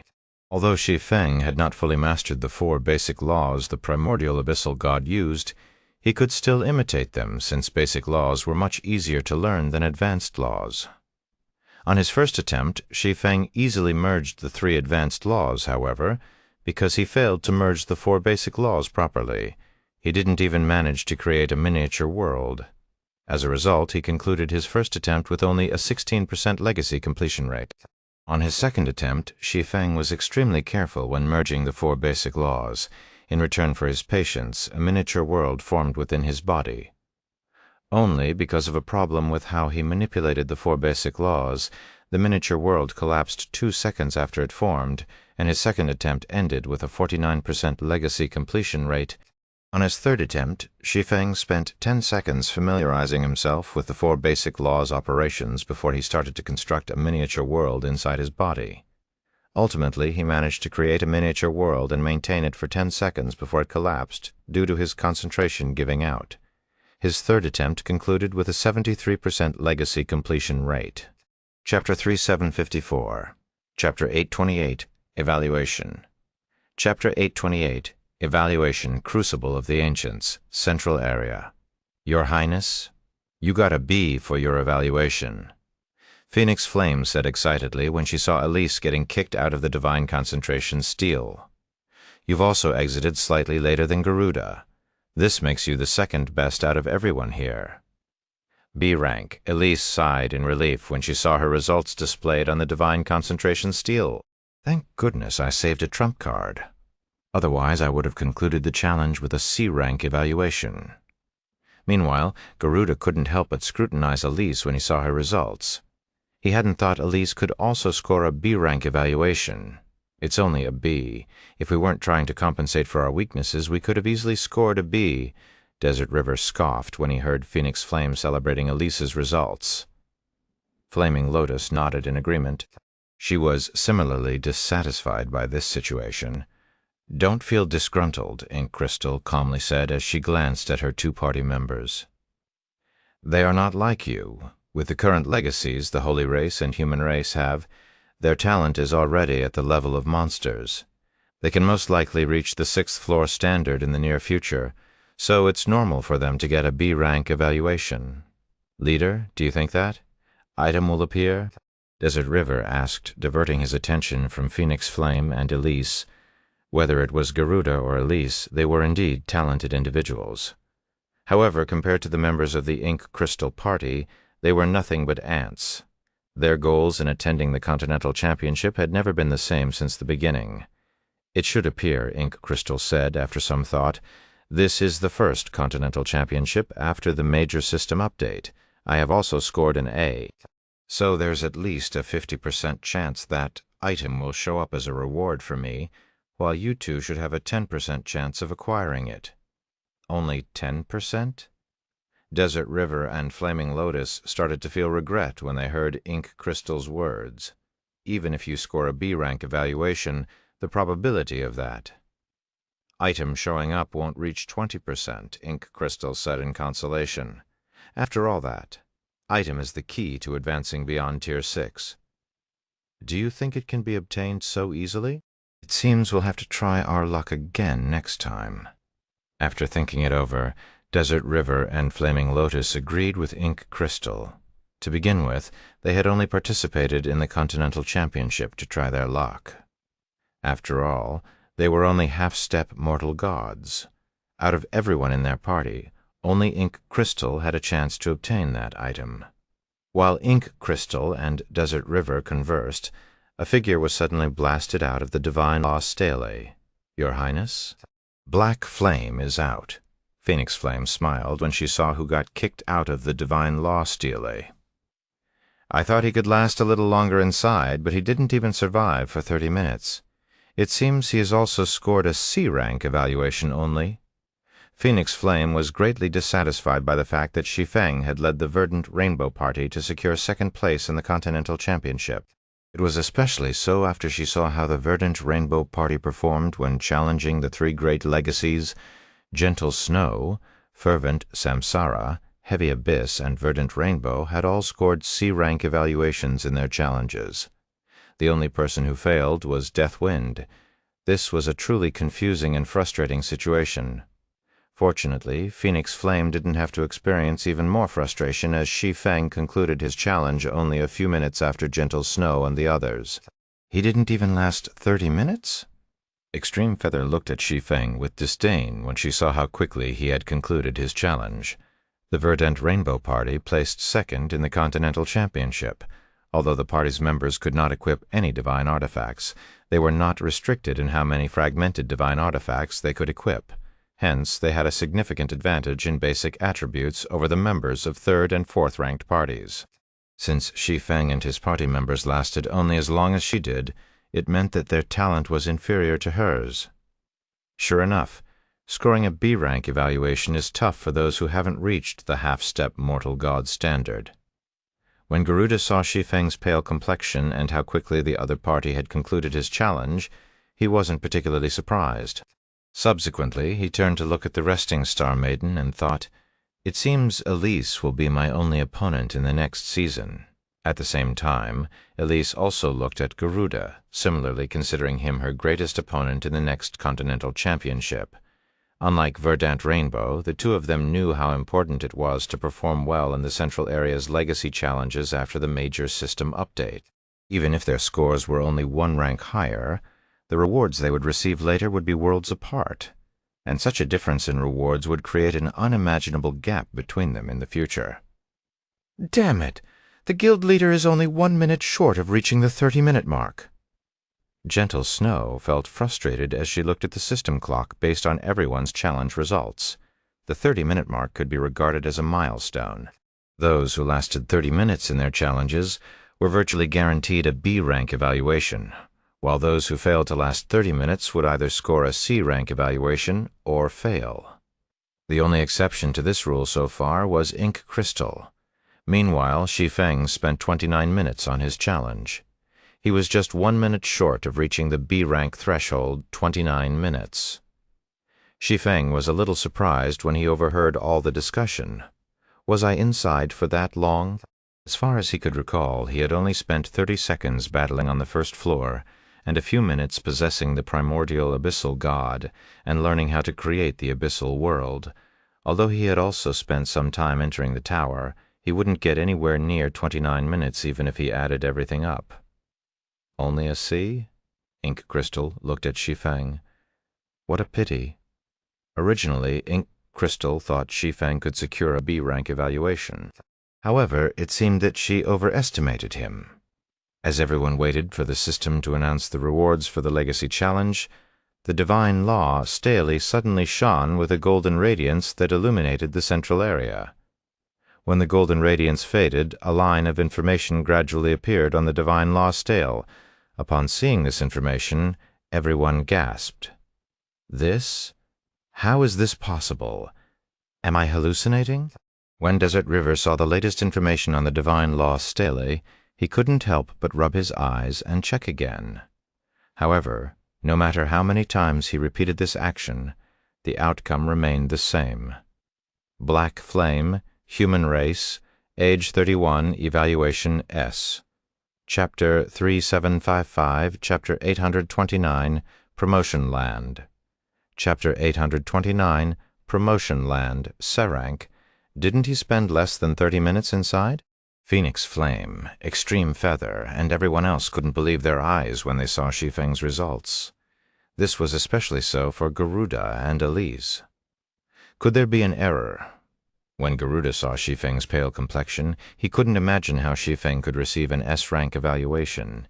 Even a bona fide sixth-floor expert like Ink Crystal had only scored an A-rank evaluation. Besides an error with a stele, Garuda couldn't think of any other reason for Shi Feng's S ranking. "Leader, is there really something wrong with the divine law stele?" Flaming Lotus asked as she turned to look at Ink Crystal. "The stele cannot be wrong." Ink Crystal shook her head. Then she turned to look at Shi Feng, smiling as she said, "Although the stele's challenge primarily tests combat standards, a player's talent also weighs considerably in the evaluation. His S-rank evaluation shows he has extraordinary talent in world laws. Should we recruit him then?" Flaming Lotus asked in a hushed tone. "With his talent and S-rank evaluation, it is likely he can reach that step. If he succeeds, he can be of great help to us in the future." "Reach that step?" Ink Crystal laughed as she looked at Flaming Lotus. "It's only his talent for learning world laws that sticks out. Reaching that. Step is easier said than done. Not to mention, Black Flame has no noteworthy power backing him. Even with our support, his chances of reaching that step would be less than 10%. I'd rather recruit Garuda than Black Flame. At least Garuda has multiple royal powers backing him." Flaming Lotus fell silent at Ink Crystal's words. Indeed, reaching that step required more than talent.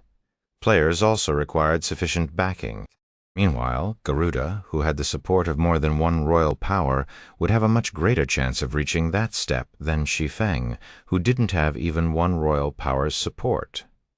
"Guild Leader Black Flame, you truly are full of surprises," Verdant Rainbow exclaimed as she walked up to Shi Feng.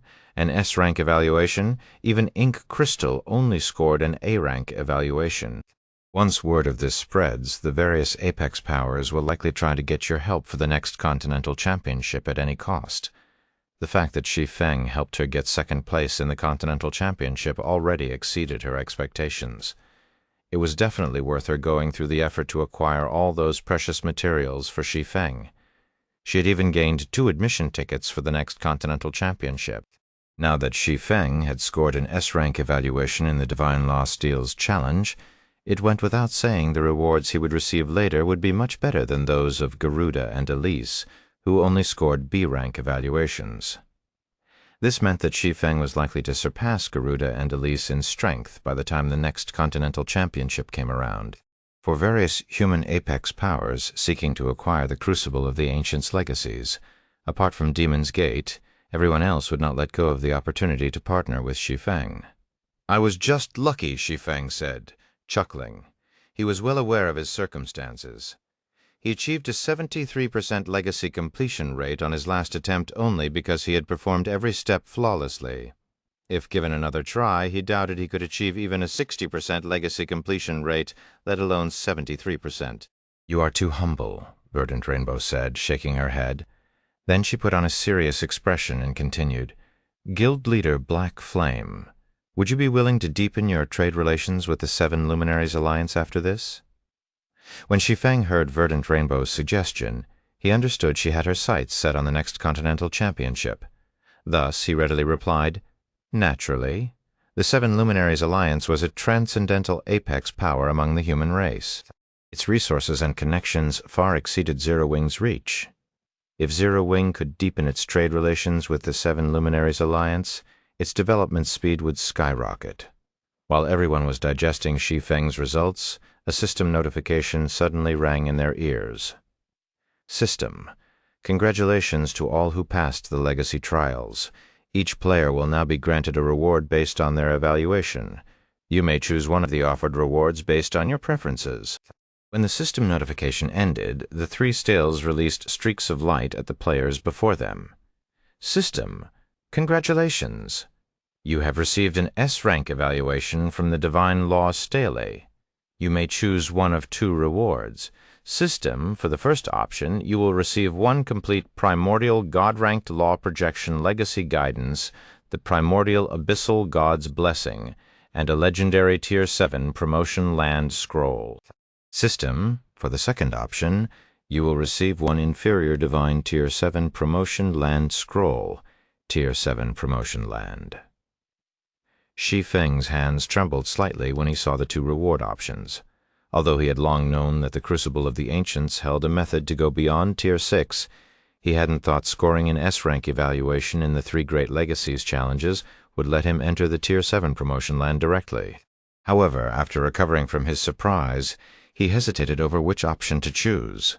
Although the first reward option only offered a legendary Tier 7 promotion land scroll, it also offered a primordial God-ranked Law Projection Legacy Guidance. If he received this legacy guidance, he could almost certainly advance his law projection to the primordial God standard. In that case, he could suppress most Tier 6 players he faced in the future regarding law projections. The primordial abyssal God's blessing was also amazing. In God's domain, even a God-ranked blessing could raise the average NPC's life rating to the standard of heroes. A primordial God-ranked blessing could absolutely raise a player's life rating to whole new heights. If he could have a primordial God-ranked law projection and the primordial abyssal God's blessing, he would have a much easier time challenging his Tier 7 promotion. However, the inferior Divine Tier 7 promotion land scroll was also irresistible. According to the two scrolls' introductions, the legendary version only gave him one opportunity to enter his Tier 7 promotion land scroll. Even if he failed his first attempt, he could have a second chance at his Tier 7 promotion. This would undoubtedly increase his chances of going beyond Tier 6. After all, neither he nor anybody else knew anything about Tier 7 promotion lands right now.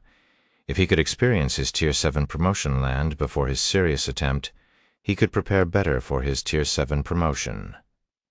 Chapter 3756, Chapter 830, Players from Outside the Eternal Realm. Chapter 830, Players from Outside the Eternal Realm. Which should I go for? Shi Feng hesitated as he considered the two reward options. The first reward option would grant him a significant increase in strength, thereby increasing his chances of advancing to Tier 7. The second reward option granted him an additional attempt at challenging his Tier 7 promotion. If he failed his first attempt, he wouldn't need to wait until the next Continental Championship and enter the top 4 again to reattempt his Tier 7 promotion. However, before Shi Feng could consider his options properly, another system notification rang in his ears. System, you have 10 seconds left to make a decision. If you fail to decide, you will be teleported out of the Crucible of the Ancients without any rewards. System, 9 seconds remain. System, 8 seconds remain. Not even a chance to think, huh? When Shi Feng saw the countdown, he looked at the others around him and saw that their bodies were fading. Evidently, they had already determined the best reward for themselves. System, 6 seconds remain. I pick the second option. After thinking it over, Shi Feng gritted his teeth and chose the second reward option. The complete primordial God-ranked law projection, legacy guidance, and the primordial abyssal God's blessing might be tempting, but he knew advancing to Tier 7 wouldn't be easy. In his previous life, the three absolutes could have entered the Continental Championship's top 4 multiple times had they kept participating together. Yet, they stopped participating entirely after entering the top 4 once. They also never advanced to Tier 7. Shi Feng could think of 2 reasons for this situation. The first reason was that the three absolutes knew there was no hope of advancing to Tier 7. Hence, they decided to give up trying altogether. The second reason was that each player could only get one opportunity to advance to Tier 7 via the Crucible of the Ancients. Afterward, players would not receive any more opportunities, regardless of how many times they entered the crucible's central area. Regardless of the situation, it was best if Shi Feng chose the second reward option. After Shi Feng made his decision, a tattered scroll appeared in his bag space. Countless divine runes were imprinted on the scroll, and the scroll itself radiated divine might that rivaled that of divine artifacts. However, before Shi Feng could inspect the scroll, his consciousness blurred momentarily, and his surroundings changed completely when he recovered. "Am I back?" When Shi Feng saw the familiar entrance of Shattering Town's Zero-Wing residence, he felt like he had just awakened from a dream. Currently, there was a stream of players coming and going from the residence. Foot traffic had more than doubled. Many Holy Race players also walked the streets of the town, all of them at level 185 or above. Some of these players have even reached level 190 already. The players walking nearby were taken aback when Shi Feng's party suddenly appeared out of nowhere. How did these people teleport here? That swordsman looks like Zero-Wing's guild leader. He really is Black Flame.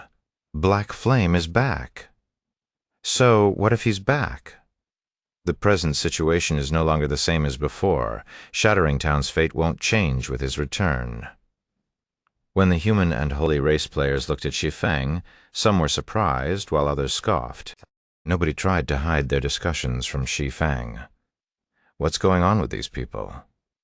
The bystanders' behavior puzzled Gentle Snow. Shattering Town's current atmosphere felt completely different than before. Before she left for the Crucible of the Ancients, Shattering Town's atmosphere felt relaxed and comfortable.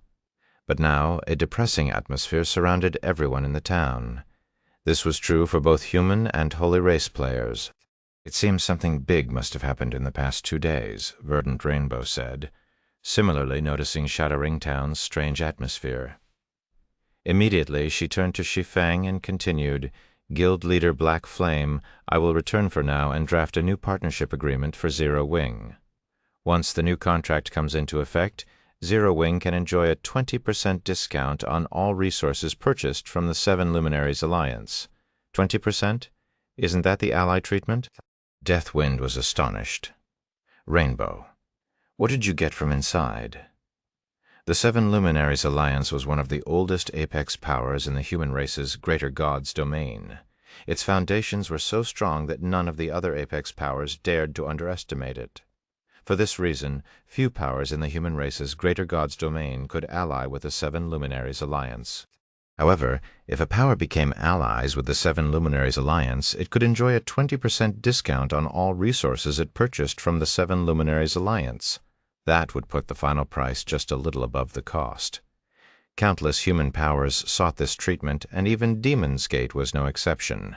In the current Greater Gods domain, only 3 powers were allies with the Seven Luminaries Alliance, and they were either apex powers or existences rivaling apex powers. However, Zero-Wing being offered ally status wasn't what surprised Deathwind the most. What truly surprised him was that Verdant Rainbow made the offer. Although Verdant Rainbow was a peerless chosen one nurtured by the Seven Luminaries Alliance, she did not have the qualifications to grant Zero-Wing ally status. Nevertheless, Verdant Rainbow was not one to make empty promises. Since she dared to make Zero-Wing such an offer, it meant that she was confident she could convince the Seven Luminaries Alliance's Grand Elders to go along with her. This led Deathwind to wonder what Verdant Rainbow obtained in the Crucible of the Ancients to warrant such a bold promise. However, Verdant Rainbow did not answer Deathwind's question. She merely looked at Shi Feng, waiting for his reply. "Okay." "Zero-Wing looks forward to deepening its relations with the Seven Luminaries Alliance," Shi Feng said, chuckling. He similarly concluded that Verdant Rainbow must have gained an incredible harvest. Otherwise, she would never make such a promise. "We will be taking our leave, then," Verdant Rainbow said before dragging Deathwind away, completely disregarding the resentful gaze the other party was giving her. Once Verdant Rainbow and Deathwind were out of sight, Shi Feng turned to Gentle Snow and the others. "What rewards did you get?" Shi Feng asked quietly. Although Gentle Snow, Fervent Samsara, and Heavy Abyss had only scored C-rank evaluations, they should have also received extraordinary rewards based on Verdant Rainbow's behavior. "A huge windfall. Gentle Snow exclaimed through the team chat. All three of us received an epic Tier 7 promotion land scroll. So long as we gather the listed materials and reach level 200, we can head to the promotion land and challenge our Tier 7 promotion. You got one too? Shi Feng couldn't help but be surprised by this revelation. He also understood why Verdant Rainbow was so confident she could convince the Seven Luminaries Alliance's Grand Elders the opportunity to advance to Tier 7.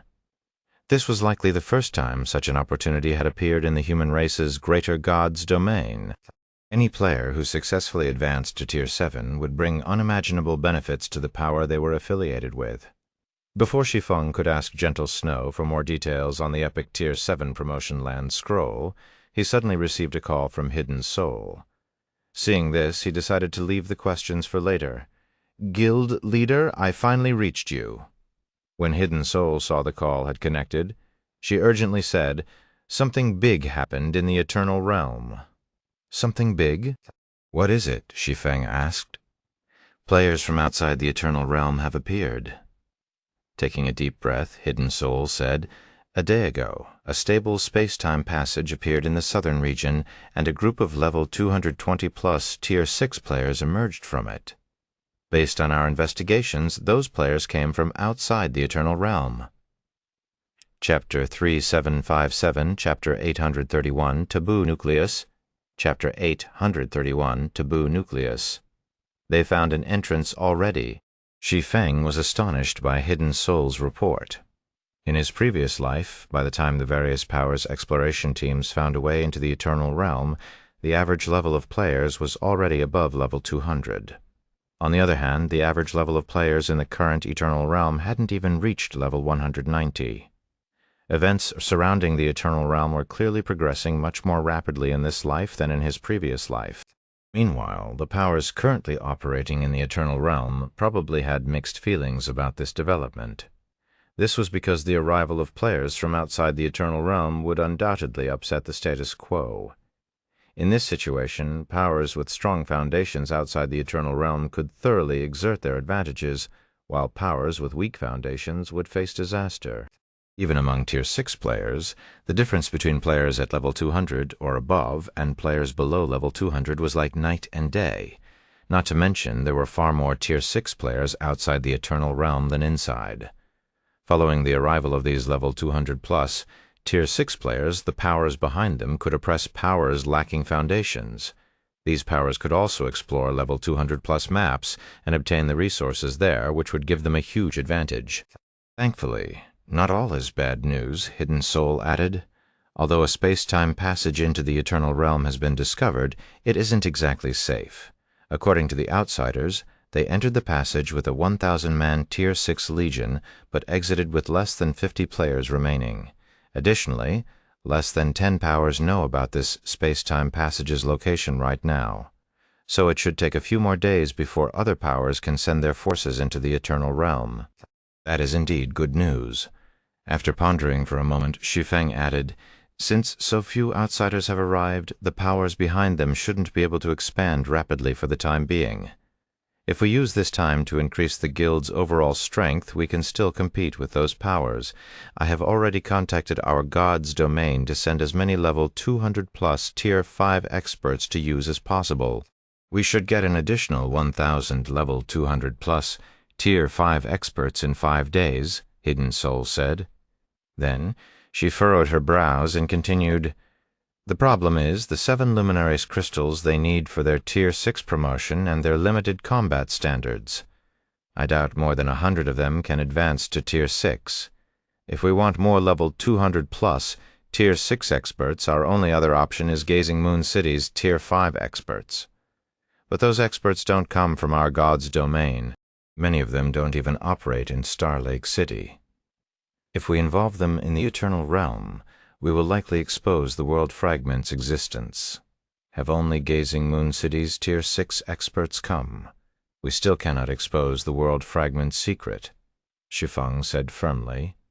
"As for the lacking combat standards of our god's domain's Tier 5 players, how is the Tower of the Abyss's construction coming along?" Hidden Soul didn't understand why Shi Feng was asking about the Tower of the Abyss, but she still inquired about the tower's construction before she answered, "It won't take more than half a day before it is completed." Good. Shi Feng was elated by the answer. He originally thought it would take a few more days, so this was a pleasant surprise.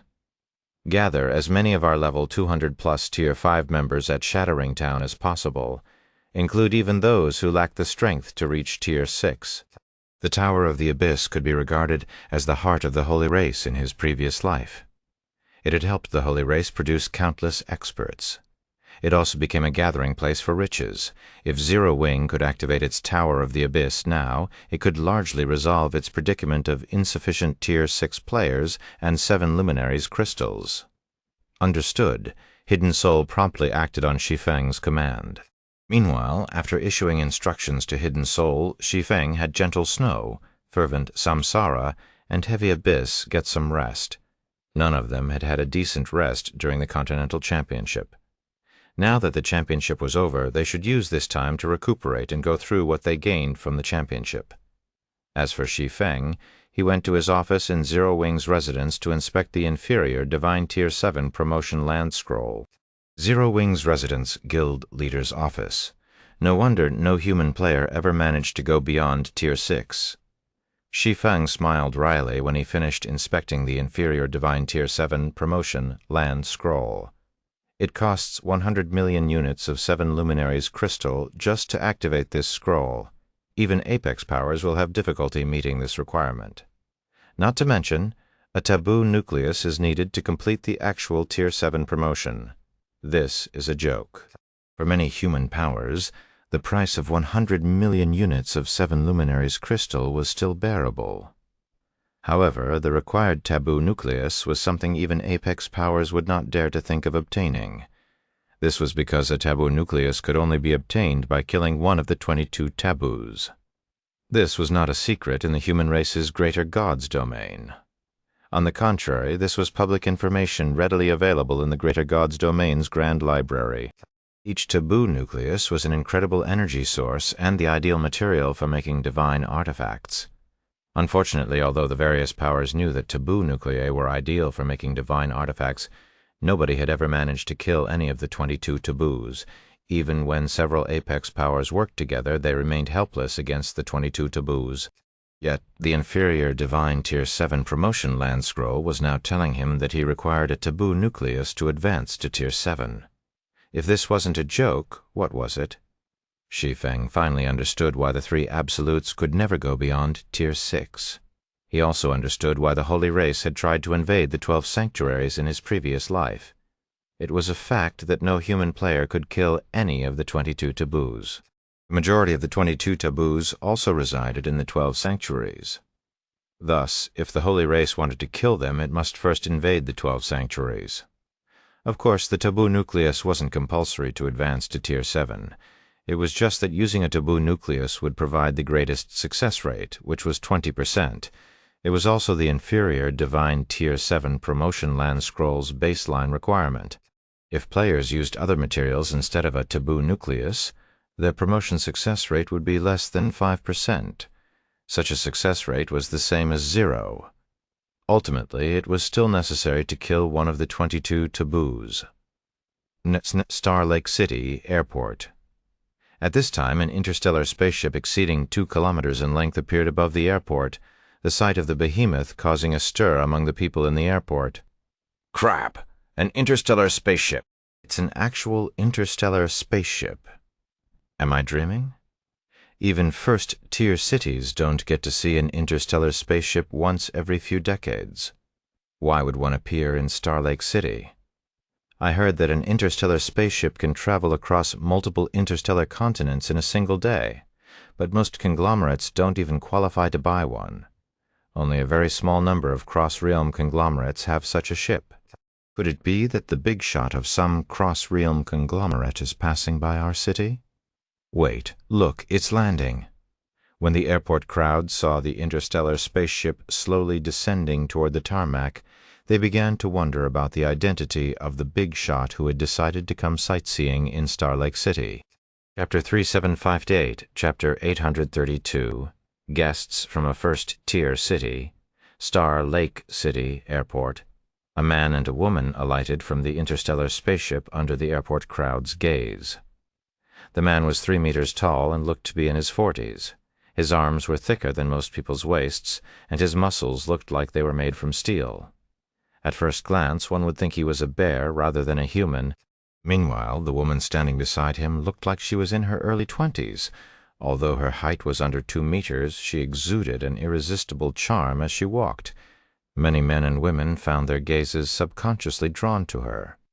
When these two individuals appeared, whether it was the receptionist who came to greet the interstellar spaceship's passengers or the mental strength grandmasters observing the situation from hundreds of meters away, they all broke out in a cold sweat and felt suffocated.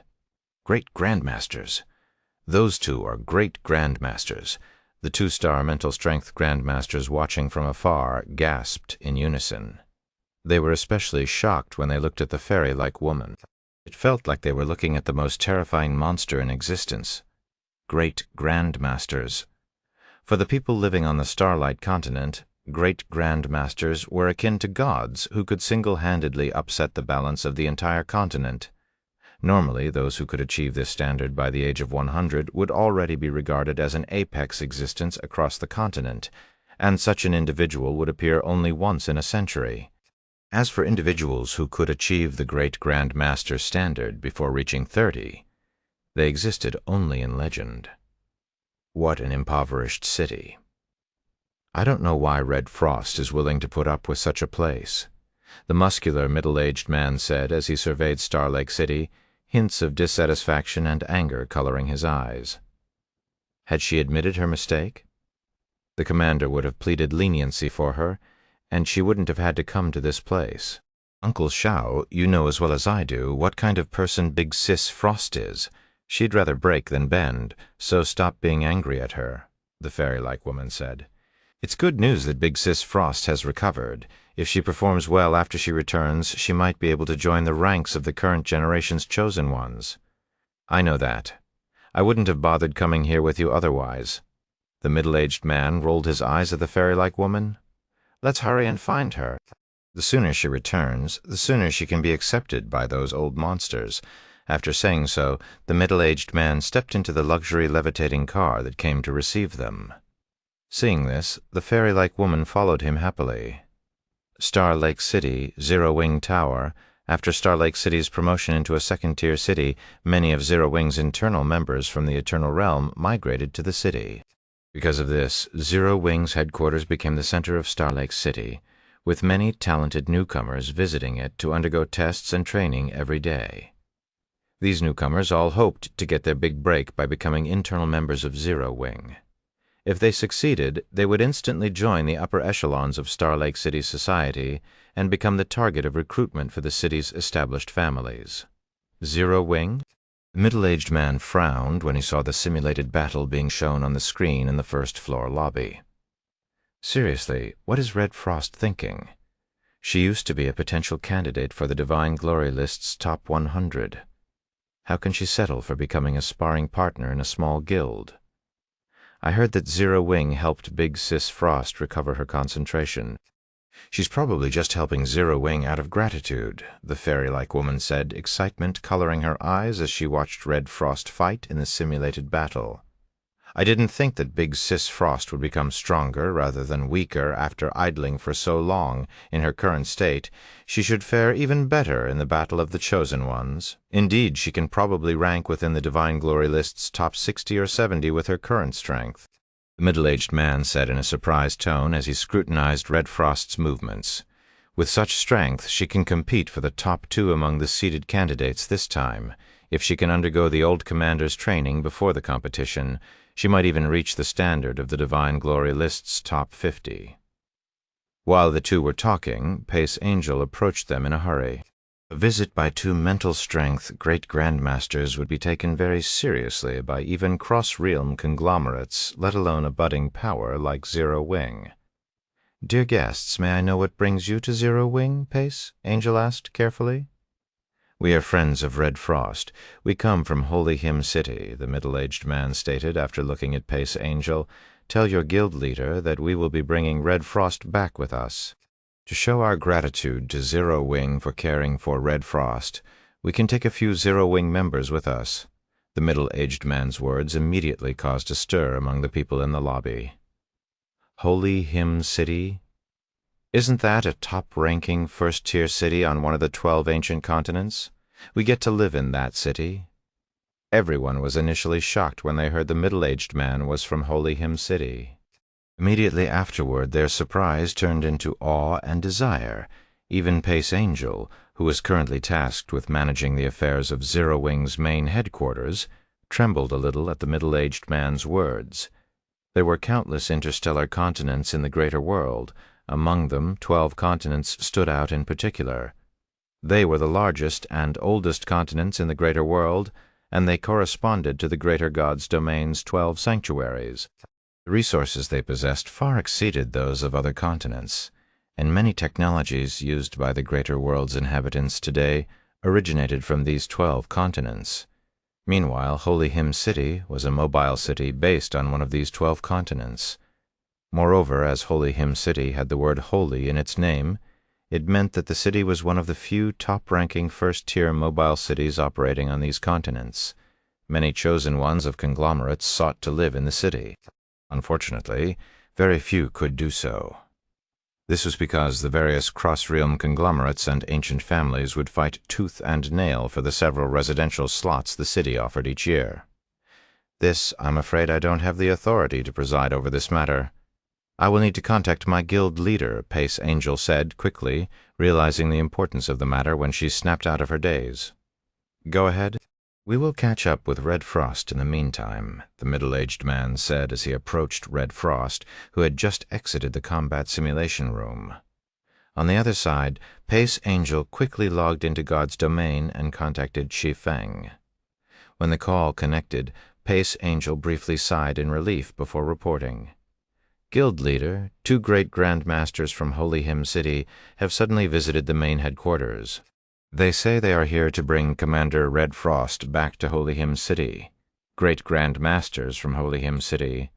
Upon hearing Pace Angel's report, Shi Feng recalled some of the information he had heard about Holy Hymn City in his previous life. Then he replied, "All right, I'll log off and meet them." Chapter 3759, Chapter 833, Divine Glory Lists, Top 10. Chapter 833, Divine Glory Lists, Top 10. Zero Wing Tower, Guild Leader's private room. When Shi Feng climbed out of his virtual gaming cabin, a wave of nausea hit him, causing him to stumble and nearly fall. Was the trip to the Crucible so taxing? Shi Feng was shocked to see barely anything remained of his gaming cabin's life potion reservoir. When he departed for the Crucible of the Ancients, the reservoir still held a month's worth of life potion, yet now only a thin layer of life potion was left in the reservoir. His expenditure in the past 2 days was simply astonishing. Not daring to take any risks, Shi Feng hastened to the nearby fridge, retrieved a drop of stardew and drank it. When the stardew entered his stomach, Shi Feng felt his foggy mind clearing up considerably. His mental strength also strengthened at an incredible speed. In just 10 seconds, his mental strength had become several times stronger than before, far exceeding the standard of 3-star grandmasters. The pseudo-great grandmaster standard, Shi Feng couldn't help but be surprised when he sensed the change in his mental strength. He hadn't thought participating in the Continental Championship would yield such astonishing effects. Most chosen ones would hit their limit once they reached the 3-star grandmaster standard. Only a few individuals with extraordinary talent could exceed that limit and reach the pseudo-great grandmaster standard. However, so long as a person managed to reach the pseudo-great grandmaster standard in the greater world, even powers as mighty as cross-realm conglomerates would try desperately to recruit this person. This was because once a person became a pseudo-great grandmaster, so long as they kept adding to their foundation, they would eventually reach the great grandmaster standard. According to the God's Domain Association's rules, once a person became a great grandmaster, they would be qualified to manage a first-tier mobile city. This, in turn, would enable them to lead the civilization behind them to prosperity. With this, I won't have to worry about facing those 2 great grandmasters, Shi Feng thought with a smile. Then he put on a coat and made his way downstairs. In the real world, confronting a great Grand Master would be considered an act of suicide even for 3-star Grand Masters. Although the God's Domain Association's presence would deter most great Grand Masters from taking direct action within a city, it wasn't difficult for a great Grand Master to humiliate a 3-star Grand Master. However, it was a different story now that he had become a pseudo-great Grand Master. Unless the 2 great Grand Masters from Holy Hymn City went all out, they would have difficulty making him suffer with only their mental strength. Regarding Holy Hymn City, Shi Feng had more or less heard about it due to its fame in his previous life. The city's fame was primarily due to 2 reasons. Firstly, it was a top-ranking first-tier mobile city on one of the 12 ancient continents. This status attracted many paragons and chosen ones to live and train in the city. Secondly, the city's ruler was one of the Greater God's Domain's 8 legendary adventurer teams. The Holy Dragon Spear adventurer team, unlike most other adventurer teams, Holy Dragon Spear originated from a collaboration between several ancient families. It also vigorously recruited peerless geniuses. Although the adventurer team controlled only one city in the greater world, it was strong enough to pick fights with apex powers. In Shi Feng's previous life, Holy Dragon Spear's fame peaked during a defensive battle against the Holy Race in the Primordial Dragon Sanctuary. At the time, 10,000 of Holy Dragon Spear's Tier 6 experts faced an army composed of 1 million Tier 6 experts from the Sun Dynasty and Sovereign Mark. Although these Holy Dragon Spear experts were ultimately annihilated, they managed to drag over 900,000 Tier 6 Holy Race experts down with them. After that battle, over half of Holy Dragon Spear's 10,000 experts suffered permanent deaths. Although it could be regarded as a tragic loss, the loss of the Sun Dynasty and Sovereign Mark's army was even worse, with over 200,000 experts suffering permanent deaths. This, in turn, drastically reduced the forces the 2 royal powers could deploy against the Primordial Dragon Sanctuary. Meanwhile, the fact that a force of 10,000 Tier 6 experts could achieve such a battle record against an army of 1 million Tier 6 Holy Race experts shocked the various apex powers. None of them had thought the Holy Dragon Spear adventurer team's Tier 6 experts were so frightening. It should be known that the Tier 6 experts sent by the Sun Dynasty and Sovereign Mark were not ordinary experts. Each of them was either a 5th-floor expert or an expert close to reaching the 5th-floor standard. To defeat 1 million such experts while heavily outnumbered was nothing short of a miracle. First-floor lobby. When Shi Feng arrived at the lobby, he saw Red Frost grimacing in dissatisfaction as she conversed with a man and a woman. "Xiao Yilong, stop persuading me. When I chose to leave Holy Hymn City, I already decided never to return," Red Frost said, shaking her head with a determined look. "Not even when you have the chance to get revenge?" Xiao Yilong asked. Then, putting on a smile, he continued, "Holy Dragon Spear already has a way to enter the Eternal Realm. If we work with the other powers who know about the passage, we can easily explore the Eternal Realm's level 200+ taboo ruins. If we have the weapons and equipment of these taboo ruins combined with the legacies the old commander has prepared for the adventurer team's chosen ones, you will have a chance to defeat that person. Or are you willing to remain beneath that person for the rest of your life? Do you not care about how he stole your legacy and caused you to become cursed?" Red Frost grew hesitant when she heard Xiao Yilong's words. That person? After approaching the trio, Shi Feng couldn't help but look at Red Frost curiously. Although he had long known that Red Frost's curse was extraordinary, he hadn't expected the Holy Dragon Spear adventurer team to be involved. Moreover, by the looks of it, even Holy Dragon Spear didn't have a solution to the curse. "The uncrowned war god, Ember Dragon," Red Frost answered, not bothering to hide this information from Shi Feng. "He is one of the current Divine Glory list's top 10 experts. He is also responsible for getting me cursed by one of the 22 taboos in a mythical-era ruin." "You must be Zero Wings Guild leader, Black Flame," Xiao Yilong said as he looked at Shi Feng. "Although you have helped Red Frost a lot, if you want what's best for her, you should persuade her to return to Holy Dragon Spear. Only if she returns will she have a chance to get revenge." Otherwise, she can never catch up to Ember Dragon, and Zero Wing will also face persecution at every turn. Ember Dragon might not have bothered himself with Red Frost before, but it is a different story now that she has recovered. She can never catch up to Ember Dragon. Shi Feng chuckled at Xiao Yilong's holier-than-thou expression. I can't say the same for anyone else, but if it's Red Frost, so long as she joins Zero Wing, surpassing the uncrowned war, God isn't a problem. You are as crazy as the rumors say. Shi Feng's response momentarily took Xiao Yilong aback. However, he quickly recovered from his surprise and scowled at Shi Feng contemptuously as he scoffed. Do you honestly think you can trade blows with the Divine Glory List's top 10 experts simply because you defeated a few of the Holy Race's chosen ones? Well, I can tell you now that your battles in the Eternal Realm are nothing more than child's play to us. None of the Greater God's domain's true powerhouses have entered the Eternal Realm thus far. Since you are so confident in your strength, how about we fight a simulated battle? If I can't defeat you in 3 moves, I will stop persuading Red Frost and leave. Do you dare to accept my challenge? Chapter 3760, Chapter 834, Abyss Unfolds. Chapter 834, Abyss Unfolds. What's going on? Why is that great Grand Master challenging the guild leader? He thinks he can defeat the guild leader in 3 moves. How arrogant is he? The guild leader is among the Divine Glory List's top 300 experts. That person might be arrogant, but it's a fact that he is a great Grand Master. In an even fight in a simulation battle, not even the Divine Glory List's top 100 experts can necessarily beat him. Xiao Yilong's challenge sparked discussions among the people in the hall. Zero Wing was no longer an unknown guild.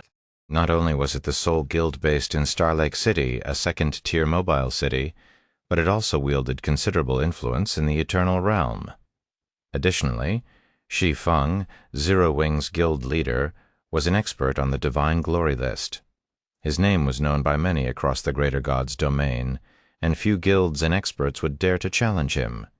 However, Xiao Yilong, as a great Grand Master, was no ordinary individual either. Besides being qualified to be the city lord of a first-tier mobile city, he could enjoy executive treatment if he joined a pseudo-apex power. This was because even the weakest great grandmasters could rank among the Divine Glory List's top 100. It was just that most great grandmasters found it beneath them to do so unless they could enter the top 10. What? Don't tell me you don't dare. Xiao Yilong curled his lips at Shi Feng. If you're worried about having an equipment disadvantage, we can fight under the same basic attributes. I can defeat you in 3 moves nonetheless. Don't be rash, Shi Feng, Red Frost hurriedly whispered to Shi Feng after hearing Xiao Yilong's provocation. Xiao Yilong is only a step away from the pseudo-6th-floor standard. Even the current Divine Glory List's top 30 experts can't beat him under the same basic attributes. Red Frost knew Xiao Yilong well. The man might look like a musclehead, but he was a meticulous person. He would never fight unprepared. Although Shi Feng currently ranked among the Divine Glory List's top 300 and could be considered an apex expert in the Greater God's domain, he still had a long way to go before he could match a veteran expert like Xiao Yilong. While Xiao Yilong might not have much fame in the Greater God's domain, he was well known within the Holy Dragon Spear adventurer team. Even among the many apex experts in Holy Dragon Spear, Xiao Yilong could rank among the top 2 shield warriors. Don't worry, Commander Frost. I know my limits, Shi Feng said, nodding to Red Frost. Then he turned to Xiao Yilong and continued, Since you wish to test me, we can fight in the advanced combat simulation room on the 3rd floor, Mr. Xiao. At least you're not a coward. Xiao Yilong was a little surprised by Shi Feng's answer. He hadn't expected Shi Feng to accept his challenge. After Shi Feng agreed to Xiao Yilong's challenge, he led the other party to an advanced combat simulation room on the 3rd floor, the sight causing a stir in the crowd in the lobby. Immediately, everyone focused their attention on the lobby's broadcast screen, which now showed the situation in the advanced combat simulation room. Big Sis Frost, your guild leader sure is something, Twilight Leaf, the fairy-like woman said as she watched Shi Feng go upstairs. Then she turned to Red Frost and smiled. If anyone else had heard your goal is to take revenge on the uncrowned war god, they would probably have been scared out of their wits. Yet, your guild leader is willing to stand up for you and claim that he can help you defeat Ember Dragon. I can see why you were willing to join a small guild like Zero Wing. It's just that he will probably suffer at Uncle Xiao's hands first. I wouldn't necessarily say that, Red Frost retorted. Although Xiao Yilong is strong, Shi Feng is by no means weak. Are you sure you're not just putting him on a pedestal? Twilight Leaf asked, astonished by Red Frost's claim. That's Uncle Xiao we are talking about? Even if Black Flame is strong enough to enter the current Divine Glory list's top 100, it will still be a tall order to survive 3 moves against Uncle Xiao. I don't know if Shi Feng can enter the current Divine Glory list's top 100, but based on what I heard, he killed Demon's Gate's White Ghost in the Eternal Realm not long ago. He even did it with just 3 moves, Red Frost explained. He killed White Ghost in 3 moves? Twilight Leaf was surprised. Demon's Gate was an apex power, and the 6 great paragons it nurtured in this generation were known across the Greater God's domain. White Ghost was especially well known among the Greater God's domain's upper echelon, and many believed his combat standard was already worthy of the Divine Glory list's top 100. He merely needed time to bring his other parameters up to standard. Assuming there was no difference in basic attributes, only the Divine Glory list's top 30 experts could defeat White Ghost in 3 moves. If Shi Feng had accomplished such a feat, Xiao Yilong might have trouble defeating him. While Red Frost and Twilight Leaf chatted, Shi Feng and Xiao Yilong appeared on the broadcast screen. Currently, Shi Feng and Xiao Yilong could be seen standing on a street in a dilapidated city. Their basic attributes had been lowered to the same standard, and they stood less than 500 yards apart. Since they were both at Tier 6 in the simulation, they could close this distance in 3 seconds if they sprinted. It started. Holy! That shield warrior is so fast! He's as fast as experts executing an advanced gold body technique. Following the simulation room announcing the start of the duel, everyone saw Xiao Yilong raising his shield and saber, splitting into 3, and charging Shi Feng from 3 different directions, moving faster than Tier 6 experts executing basic gold body techniques. Before anyone in the lobby could react, Xiao Yilong arrived within 20 yards of Shi Feng.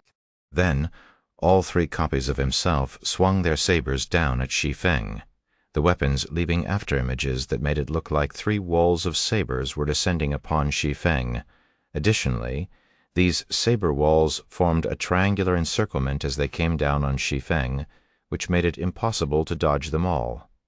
Sure enough, he is only 1 step away from reaching that standard. Red Frost subconsciously held her breath when she saw Xiao Yilong's performance.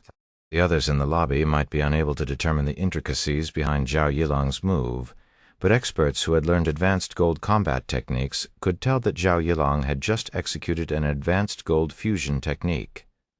This indicated that Xiao Yilong could already achieve the advanced gold combat technique standard with his every move. Otherwise, he could never have pulled off such a complicated fusion technique. Why isn't he moving? Twilight Leaf stared at Shi Feng in confusion. Did he give up?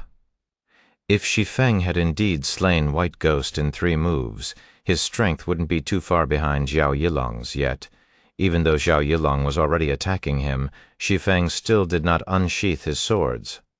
Amidst Twilight Leaf's confusion, Shi Feng suddenly raised his right hand at Xiao Yilong. Immediately afterward, an indescribable wave of energy spread from Shi Feng. Miniature Abyssal World. Chapter 3761, Chapter 835, Walking Disaster. Boom! Darkness suddenly enveloped the simulated battlefield, and all magic elements converged on Shi Feng like metal particles attracted to a magnet. Is it a domain spell? Xiao Yilong was astonished by this development. All he could see right now was darkness. However, before Xiao Yilong could use a control removal skill, he felt like a mountain had fallen on his shoulders. His movements and mana grew sluggish. As a result, his advanced gold fusion technique crumbled and his HP plummeted 98%, 95%, 90% in only a second. Xiao Yilong had already lost 15% of his HP. What is this move? In the first-floor lobby, Twilight Leaf was similarly stunned as she watched Xiao Yilong's HP decrease. Twilight Leaf knew Xiao Yilong's strength well. Under the same basic attributes, even domain spells should only be able to suppress him slightly. Not to mention, Xiao Yilong had several Tier 6 domain spells in his repertoire. Even if he couldn't shrug off Shi Feng's domain spell, he should be able to put up some resistance. Yet Xiao Yilong couldn't even move right now, let alone resist. All he could do was watch as his HP disappeared. It was simply unbelievable. When Xiao Yilong saw that his HP kept decreasing and his mana kept dissipating, he knew he couldn't hold back any longer.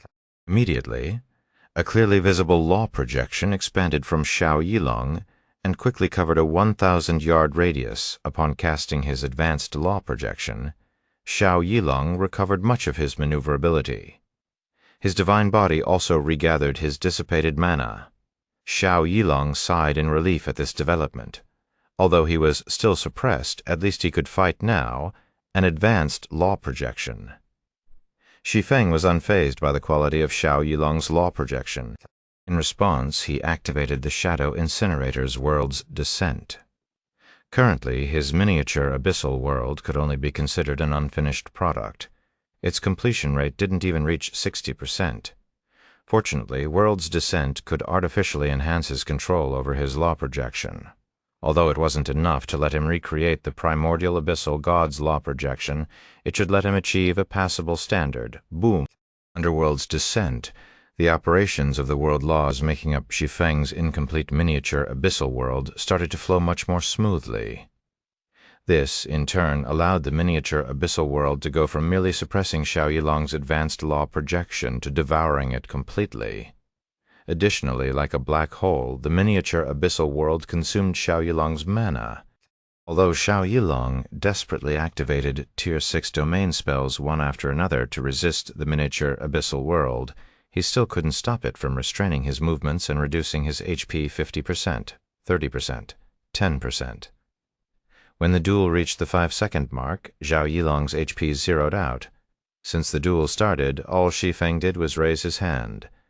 A strange silence enveloped the first-floor lobby. Everyone wore a look of disbelief as they looked at Xiao Yilong's corpse on the screen. Big Sis Frost! What did Black Flame just do after snapping out of her daze?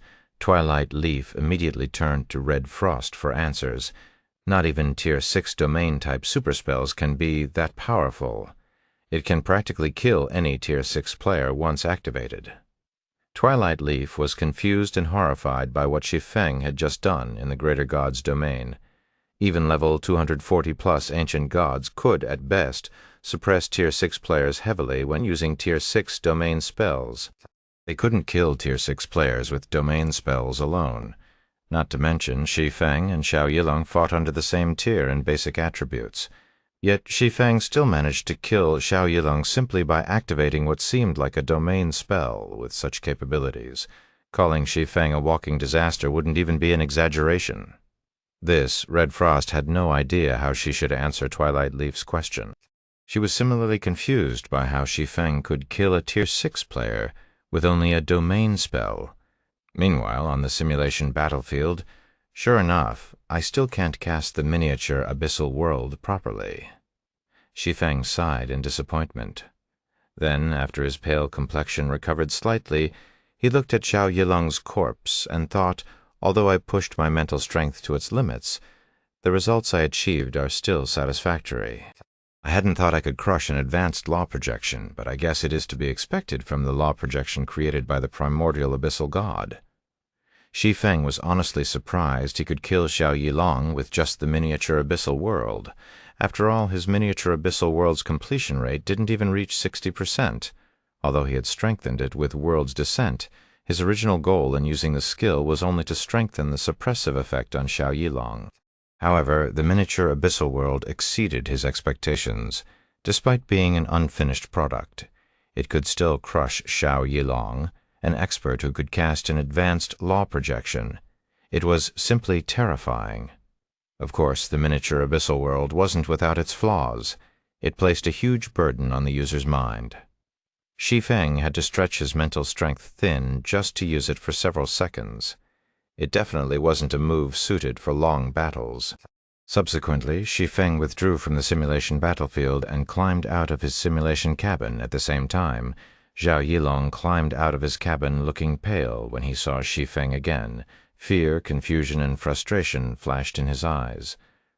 "I lost. I am not your match. Per our agreement, I will stop trying to persuade Red Frost." After staring at Shi Feng for a few seconds, Zhao Yilong admitted his defeat. "However, that doesn't change my opinion that you lack the ability to help Red Frost. Ember Dragon has already thrown full support behind one of Holy Dragon Spear's chosen ones. If that chosen one gains control of the adventurer team, it will be the end for Red Frost." Zhao Yilong's words made Red Frost, who had hurried to the combat simulation room, realize that she might have underestimated the severity of the situation. "I understand your concerns, Mr. Shao," Shi Feng said, chuckling at Zhao Yilong's frustration. "But like I said before, if Commander Frost joins Zero Wing, even the uncrowned war god will no longer be a problem, since the uncrowned war god wishes to prop up his own representative in Holy Dragon Spear. Zero Wing can do the same by supporting Commander Frost." Chapter 3762, Chapter 836, Zero Wing's Capital. Chapter 836, Zero Wing's Capital. Zero Wing will support Red Frost. Zhao Yilong chuckled at Shi Feng's words. "Although Red Frost is qualified to compete, do you know how much Ember Dragon has invested in his chosen candidate? Or do you think Holy Dragon Spear's elders, Grand Elders, and many experts will support Red Frost just because you said you would support her?" Shi Feng did not respond immediately. He knew Zhao Yilong still wasn't done, so he quietly stared at the other party. "You must know by now that a space-time passage into the Eternal Realm has been discovered, and crossing it is a challenge.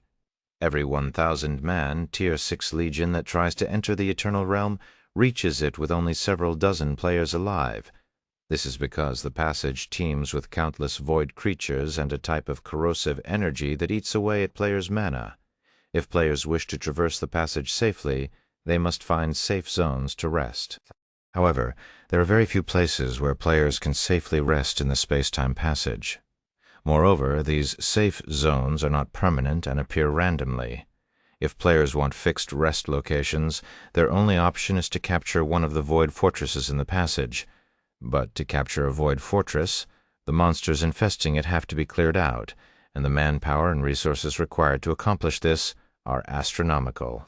It costs 100 units of 7 luminaries crystal per day to maintain each player's mana inside the space-time passage. This number would be even higher if they fight. Thus, the Great Commander has declared that whoever in the adventurer team can lead a team to capture a void fortress in the space-time passage will become Holy Dragon Spear's decision-maker. To help his chosen candidate, Ember Dragon has gathered various god-ranked legacies and 300 million units of 7 luminaries crystal from the several conglomerates backing him to win over the experts in the adventurer team. Compared to Ember Dragon, how many god-ranked legacies and 7 luminaries crystals can Zero Wing offer? Zhao Yilong's words echoed in the corridor, surprising Red Frost. She didn't expect the competition this time to be so intense. Setting aside the precious god-ranked legacies, the 300 million units of 7 luminaries crystal alone were not something most conglomerates could afford, let alone the current Zero Wing. If Red Frost wants to win this competition, her only option is to return to Holy Hymn City, seek forgiveness from the family's Grand Elders, and gain the old commander's resource support. Only then can she gather sufficient manpower in the adventurer team to challenge a void fortress. Otherwise, she still stands no chance against Ember Dragon, Zhao Yilong said as he looked at Shi Feng with a hint of disdain. Shi Feng was indeed strong. When Zhao Yilong realized Shi Feng had killed him with nothing but a law projection, he was very taken aback. However, that wasn't enough to sway his opinion of Zero Wing's insignificance when resolving Red Frost's predicament. After all, they had fought under the same basic attributes. In the greater god's domain, a player's strength comprised more than their law projection. Levels, weapons, and equipment were also crucial factors. Although Shi Feng currently thrived in the Eternal Realm, he had yet to reach level 200. He also did not possess any divine artifacts. Under such circumstances, how was he supposed to compete with players outside the Eternal Realm who averaged level 220? Some of these players were even equipped with divine artifacts. Not to mention, Zero Wing was nowhere near as wealthy as conglomerates operating in the Greater Gods domain. It's only 300 million units. Zero Wing can finance Commander Frost with 500 million units of 7 luminaries crystal in a month, Shi Feng said, smiling. Additionally, so long as Holy Dragon Spear's Elders and Grand Elders support Commander Frost, Zero Wing can grant them one opportunity to improve their combat standards. Even reaching that step wouldn't be out of the question. Shi Feng's words immediately stunned Red Frost and the others.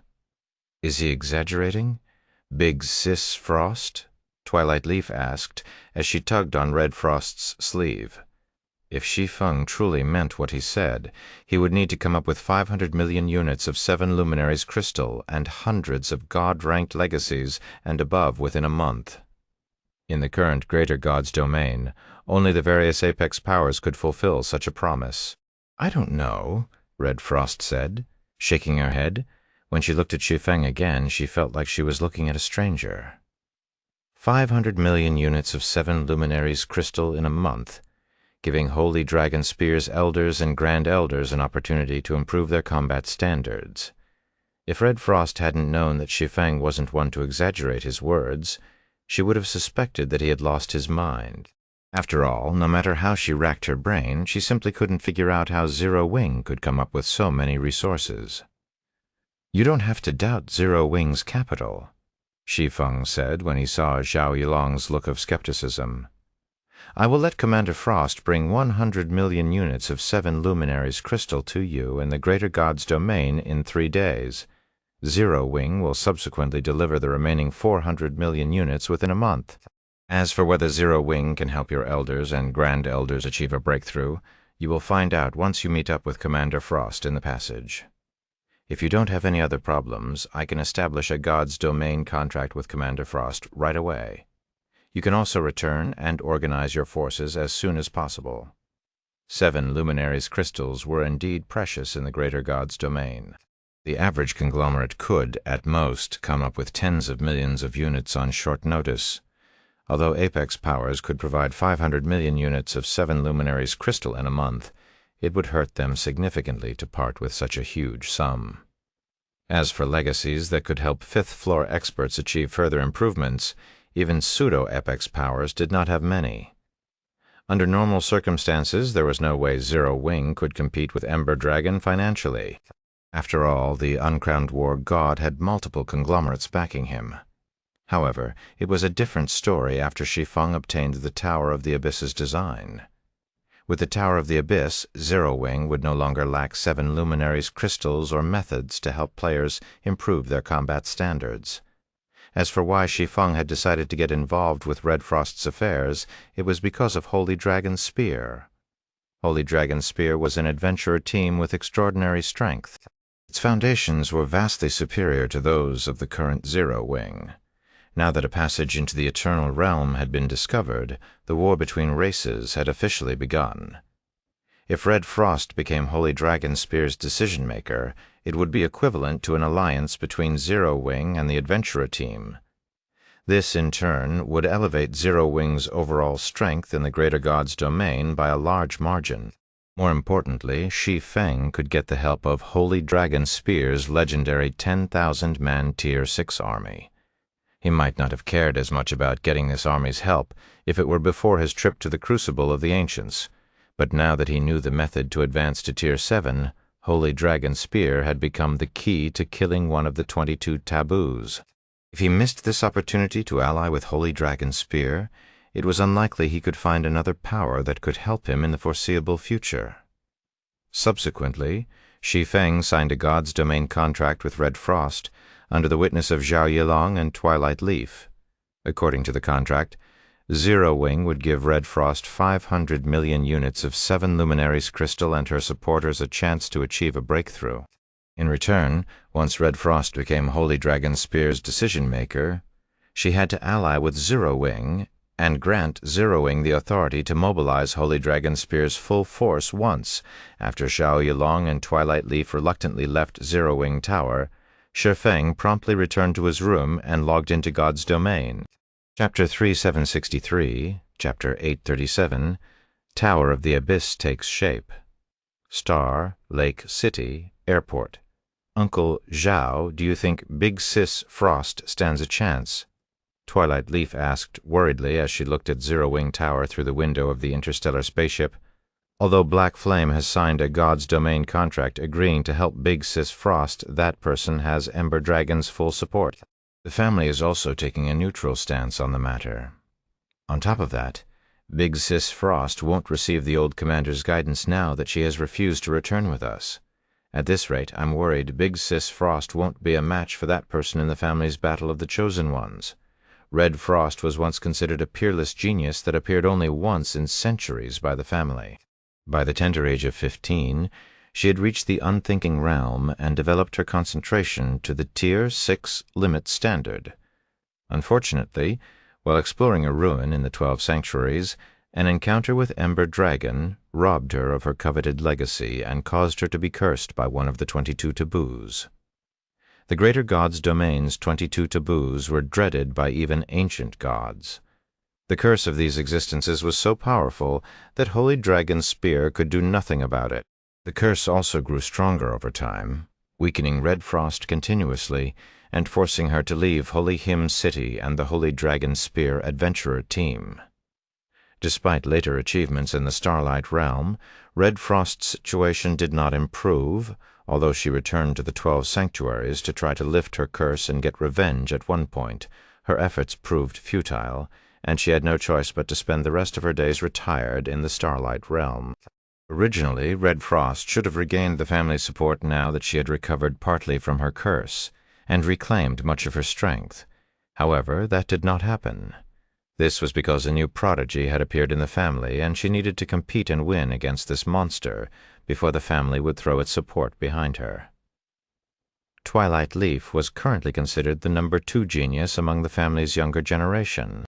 However, even she could only react in fear at the thought of facing that monster. In her opinion, the chances of Red Frost, who was no longer at her peak, defeating that monster were slim.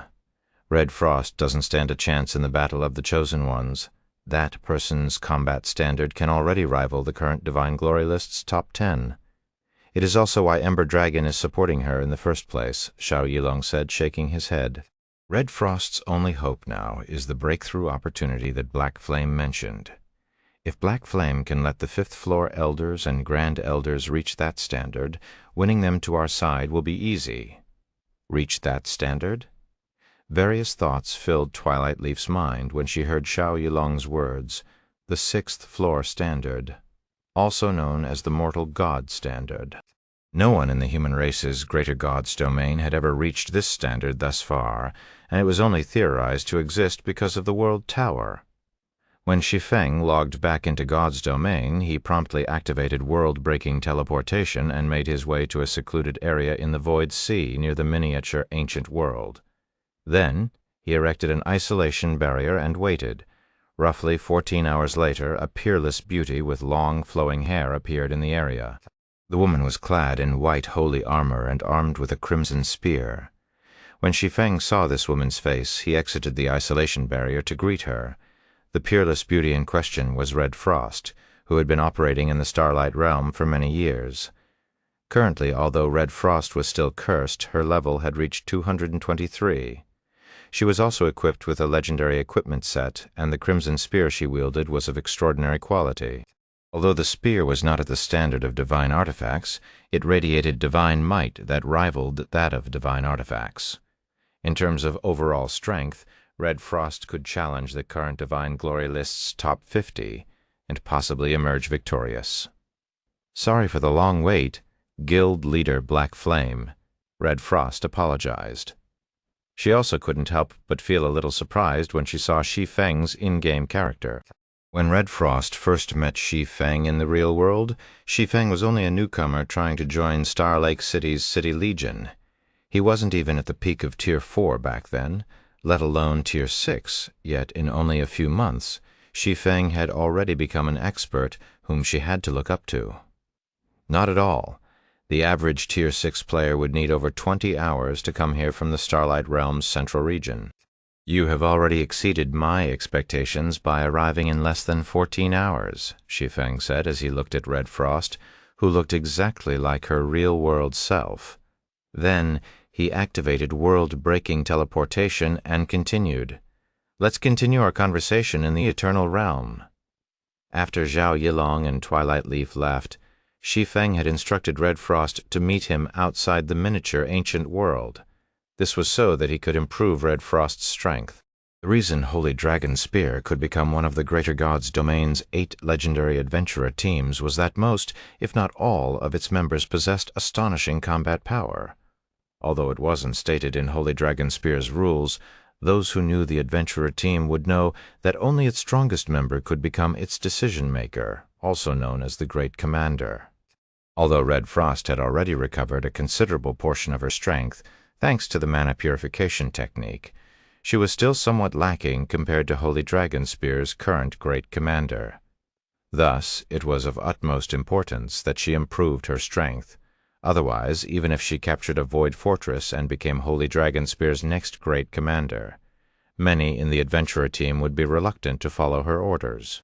With Zero Wing's current resources, it wouldn't be possible to improve Red Frost's equipment standard within the foreseeable future. However, it should be possible for Red Frost to improve her combat standard within a short time. After all, according to Zhao Yilong and Twilight Leaf, Red Frost was a monstrous prodigy who had reached the unthinking realm and honed her concentration to the Tier 6 limit standard by the age of 15. While Red Frost might have suffered from weakening mana throughout these years, she had not stopped refining her combat standard and concentration. By now, she had already developed them to their current limits, and all she needed was the right opportunity to transcend these limits. Eternal Realm, Shattering Town. Presently, a 7-story tower had become the focal point of the town's players. This was because the tower's size surpassed even the town lord's mansion. Nobody had ever seen or heard of such a large construction before. Additionally, upon its completion, the 7-story tower caused the density of the energies in Shattering Town to more than double. This effect was superior to that of many special constructions, which prompted many to wonder about the tower's function. "Look, it's Black Flame! Is he going to lift that tower's barrier?" When the players on the streets saw Shi Feng appear before the 7-story tower, they quickly gathered around him, hoping to learn the tower's purpose. Chapter 3764, Chapter 838, 6th Floor Standard Opponent. Chapter 838, 6th Floor Standard Opponent. Is this an epic construction? With her face hidden under a black cloak, Red Frost curiously scrutinized the 7-story tower before her. The longer she inspected it, the more shocked she felt. As the descendant of an ancient family based in the 12 sanctuaries, Red Frost understood more about God's domain than most Apex Power executives. While most players and even Apex Powers thought that Special was the highest rank for constructions in God's domain, she knew it wasn't actually the limit. Epic constructions. Normally, special constructions could affect one type of energy at most, and it typically corresponded to the race they belonged to. In the case of the human race's special constructions, they could only manipulate mana. They could not manipulate other types of energy, such as holy power. However, it was a different story for epic constructions. Epic constructions could manipulate all types of energy rather than just one. From what Red Frost could sense, the 7-story tower before her was attracting mana, holy power, and even eternal energy for its own use.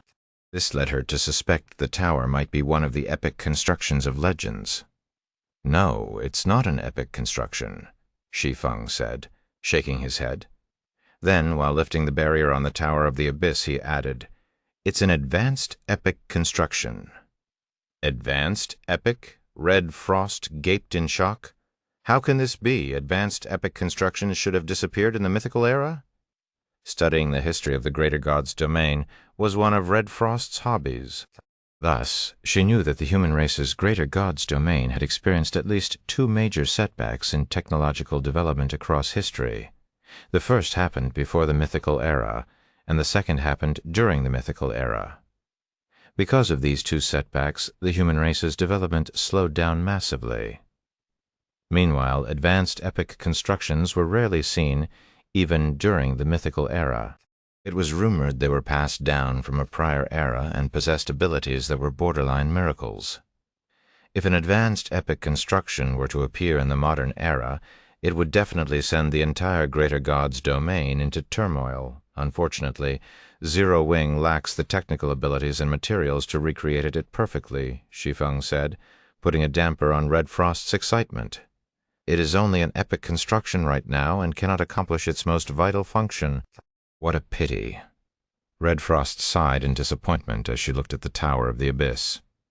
Advanced epic constructions were highly specialized. If an advanced epic construction couldn't accomplish its most vital function, its value would plummet. Even if the system considered it an epic construction, its usefulness might be inferior to special constructions. It is indeed a pity. Shi Feng chuckled when he saw Red Frost's hopes vanishing. The Tower of the Abyss is still an unimaginable opportunity for current players, so don't feel down. Unimaginable opportunity. Could it be the breakthrough opportunity you spoke of? Guild leader, Black Flame? Red Frost asked. By now, Red Frost no longer doubted Shi Feng's claims about allowing Holy Dragon Spear's elders and Grand Elders to achieve a breakthrough. After all, quite a few special constructions could already give fifth-floor experts a significant harvest, so it wasn't far-fetched for an epic construction to have similar or better capabilities. However, she personally couldn't bring herself to be interested in this so-called breakthrough opportunity. As someone who had already reached the limits of the fifth-floor standard, even an epic construction was unlikely to be of any help to her. Unless, of course, this epic construction could help her mana recover completely, but that obviously wasn't possible. Each of the 22 taboos could match primordial gods.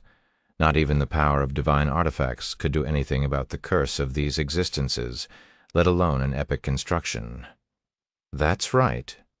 When Shi Feng saw the barrier covering the Tower of the Abyss disappearing, he smiled and said, "You must have entered the World Tower before, right?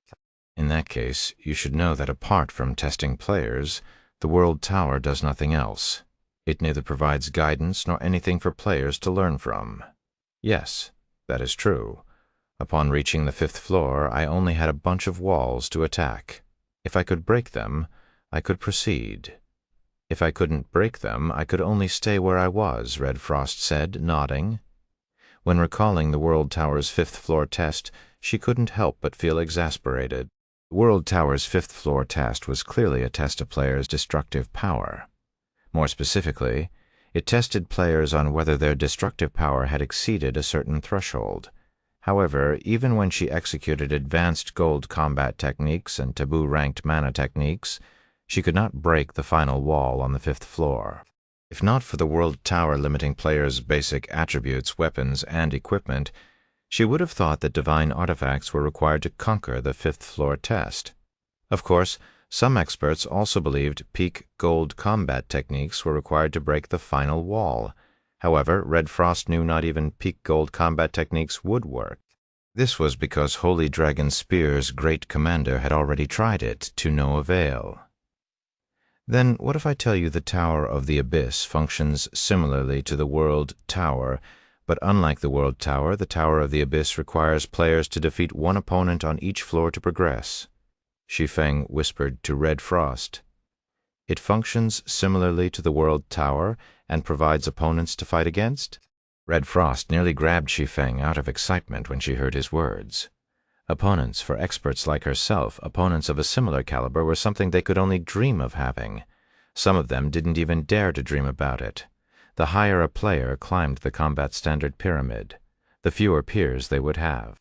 After players reached the standard where they could execute an advanced gold combat technique with their every move, it would become virtually impossible for them to find a sparring partner. This was because every player of this caliber was either the leader of a major power or the core executive of an apex power. With the importance of these players' roles, they'd be committing suicide if they exposed their strength and trump cards to others. Thus, unless absolutely necessary, They always avoided fighting other players, especially in one-on-one scenarios. If the Tower of the Abyss could truly match players with opponents of roughly equal or possibly even greater standards, it would be a literal heaven for experts.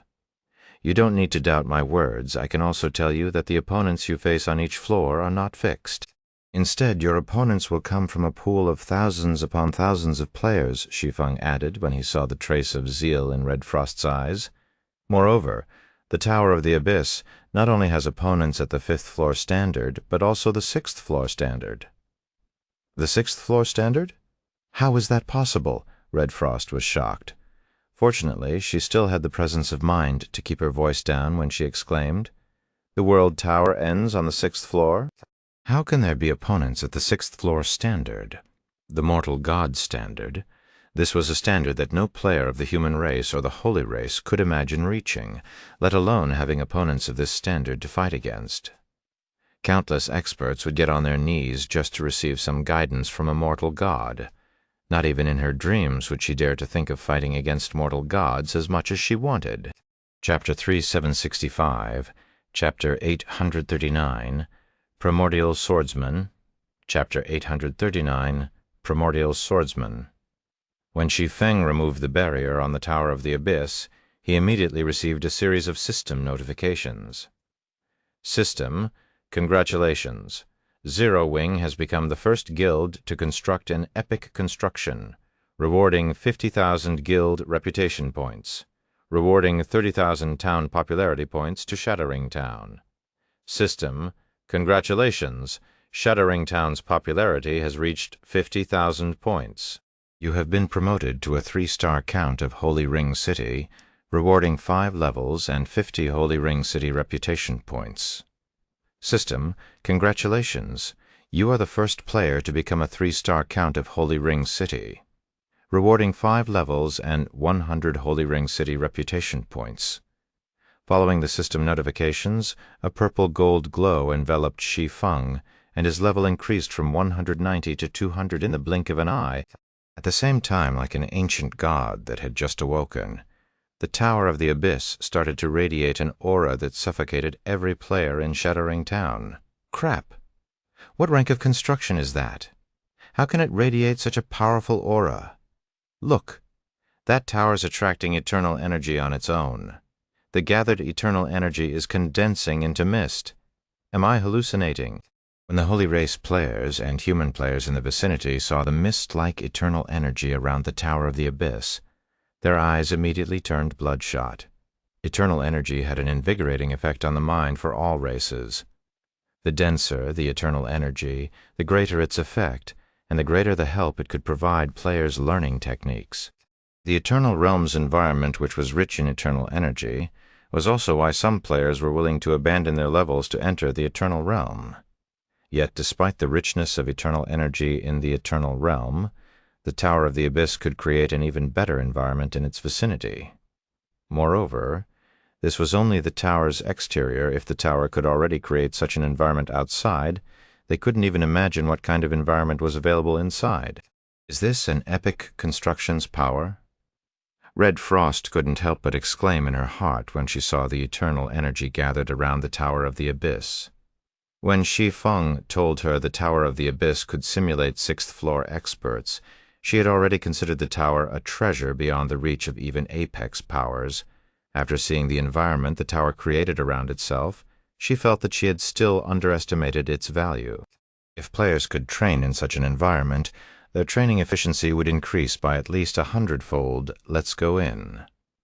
After taking a moment to admire the Tower of the Abyss, Shi Feng entered it with excitement. In his previous life, the Tower of the Abyss was a priceless treasure that helped the Holy Race produce 6th-floor experts one after another.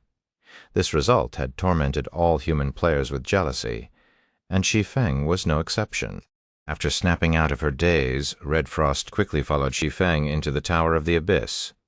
Upon entering the Tower of the Abyss, Shi Feng and Red Frost arrived inside a simple hall.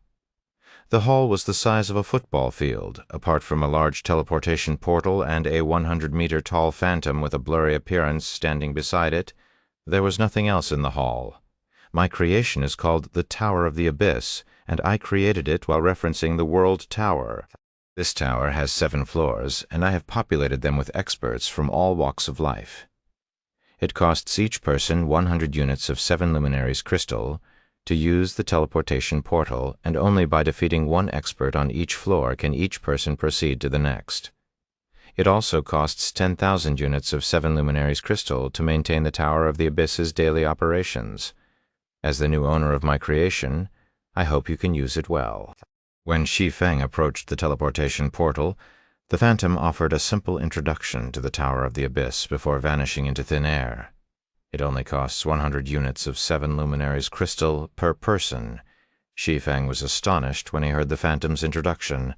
Although he had never entered the Tower of the Abyss in his previous life, he knew how much it cost Holy Race players to use it.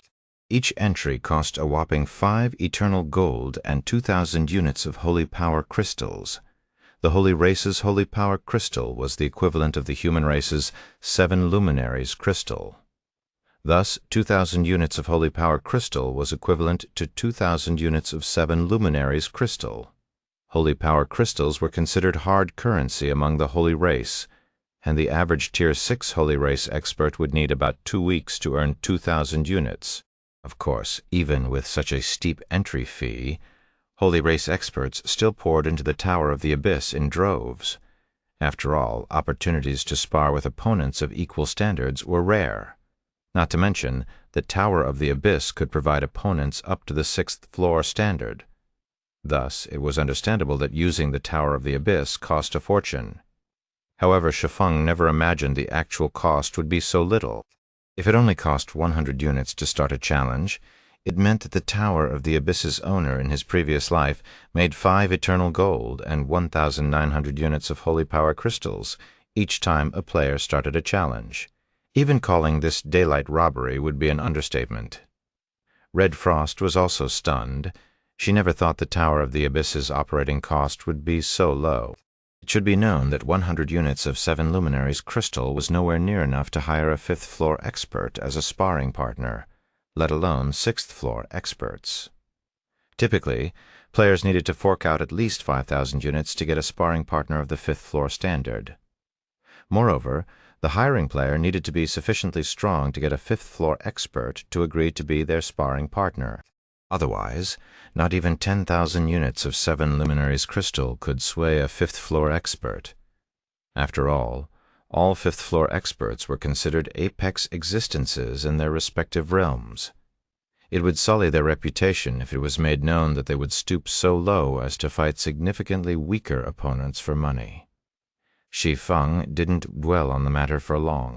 After transferring all of the 7 luminaries crystals in his bag, which amounted to several tens of thousands of units, to the Tower of the Abyss, he spent 100 units to enter the teleportation portal. Tower of the Abyss. After stepping through the portal, Shi Feng appeared in the middle of a Colosseum's arena, surrounded by shouting and cheering spectators. These spectators came from various races, many of which Shi Feng was seeing for the first time. All of these spectators possessed extraordinarily high life ratings, with the weakest being at the standard of dragons. Some of these spectators even had life ratings surpassing that of ancient gods. Additionally, based on their subtle movements, they were at least equal to ink crystal in combat standards. "Challenger, select your opponent!" Before Shi Feng could make further observations, a 3-meter-tall, 2-horned demon standing on the edge of the arena suddenly spoke up. Immediately afterward, a list of opponents appeared before Shi Feng. There are human swordsmen to choose from. Shi Feng was greatly shocked when he saw the list. In God's domain, the quickest way for players to improve via sparring was by fighting players of the same race and class. This way, not only could players learn and adopt the strengths of their opponents, but they could also better understand and correct their weaknesses. Originally, Shi Feng thought the Tower of the Abyss wouldn't have any human experts to challenge. After all, the human race was but one of many races in God's domain. Not to mention, based on the history of human players, there shouldn't exist any 6th floor experts among the human race, much less 6th floor experts of the swordsman class. Yet there were currently dozens of primordial era swordsmen on the list.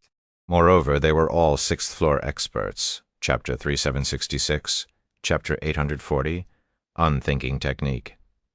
Chapter 840, Unthinking Technique. Callinger, quickly make your choice, the two-horned demon urged when he saw Shi Feng still looking through the list. If you do not select an opponent in 30 seconds, you will be randomly assigned one, and you may not proceed to the next floor until you achieve victory or your opponent admits defeat. At the demon's reminder, Shi Feng studied the list at a quicker pace. The information the Tower of the Abyss provided on each opponent was incredibly detailed. The information included not only a brief biography and the greatest achievements of each opponent, but also their preferred combat style. Because of the differences in the weapons, equipment, and techniques each player possessed, everyone had their own preferred style of combat. Some players preferred to fight defensively. Some preferred to fight proactively. Some preferred to overwhelm their opponents with one powerful attack. Some preferred to overwhelm their opponents with weaker but more numerous attacks, etc. Naturally, if players sought to improve, the quickest way would be to spar against opponents with a similar combat style. It seems he is the only one who fits my style perfectly, Shi Feng thought as he considered a swordsman named Hope.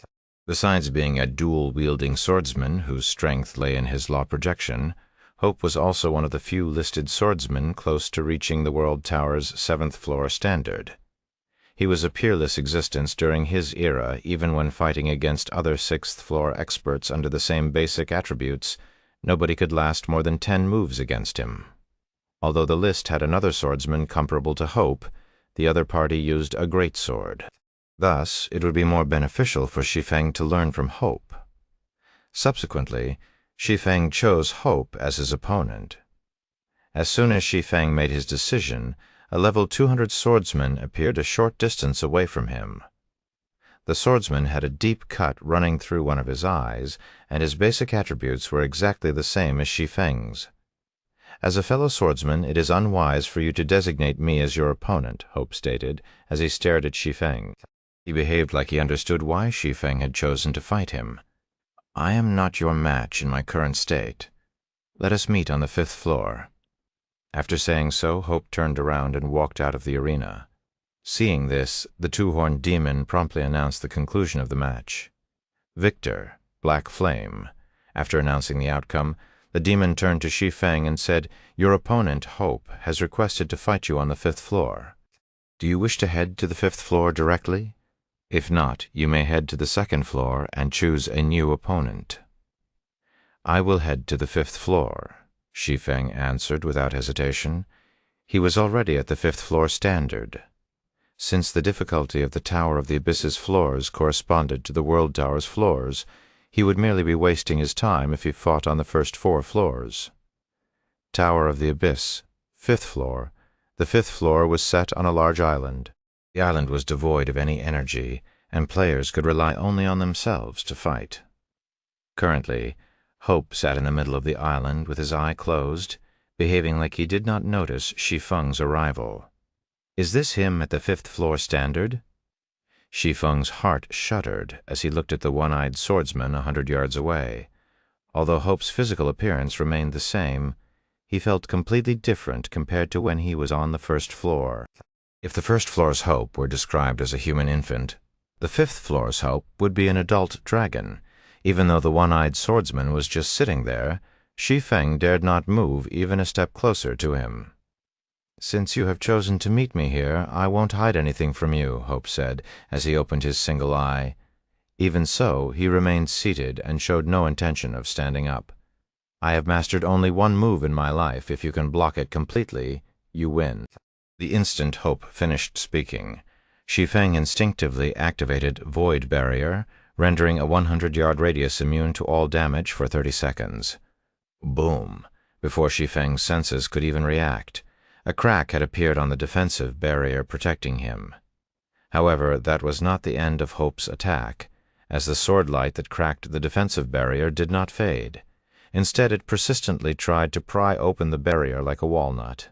Without hesitation, Shi Feng cast his miniature abyssal world and executed Sword's Orbit in an act of self-preservation.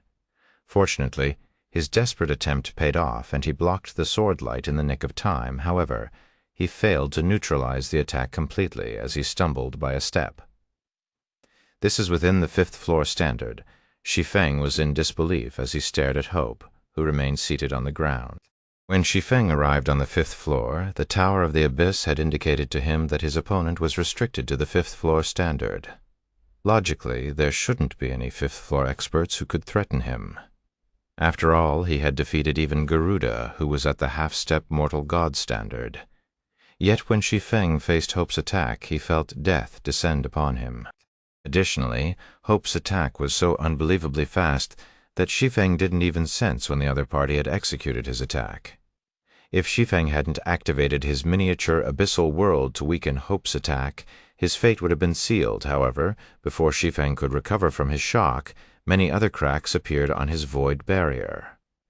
5 seconds later, Shi Feng was back in the Tower of the Abyss's first-floor hall. What an incredible attack! Shi Feng felt amazed when he recalled Hope's unstoppable sword light. Despite using the gold-ranked sword's orbit and the miniature abyssal world, he had still failed to keep up with Hope's attack speed and ultimately died from a stab to his heart. Fortunately, Shi Feng didn't get tortured for nothing. The reason Hope's attack was incredible wasn't because the other party had executed an almighty peak gold combat technique. From Shi Feng's analysis, Hope should have only executed an advanced gold combat technique. As for how Hope had managed to exhibit such frightening speed with an advanced gold combat technique, it was because he had executed it without thought. This, in turn, allowed him to complete his technique much faster than someone who executed an advanced gold combat technique with conscious thought.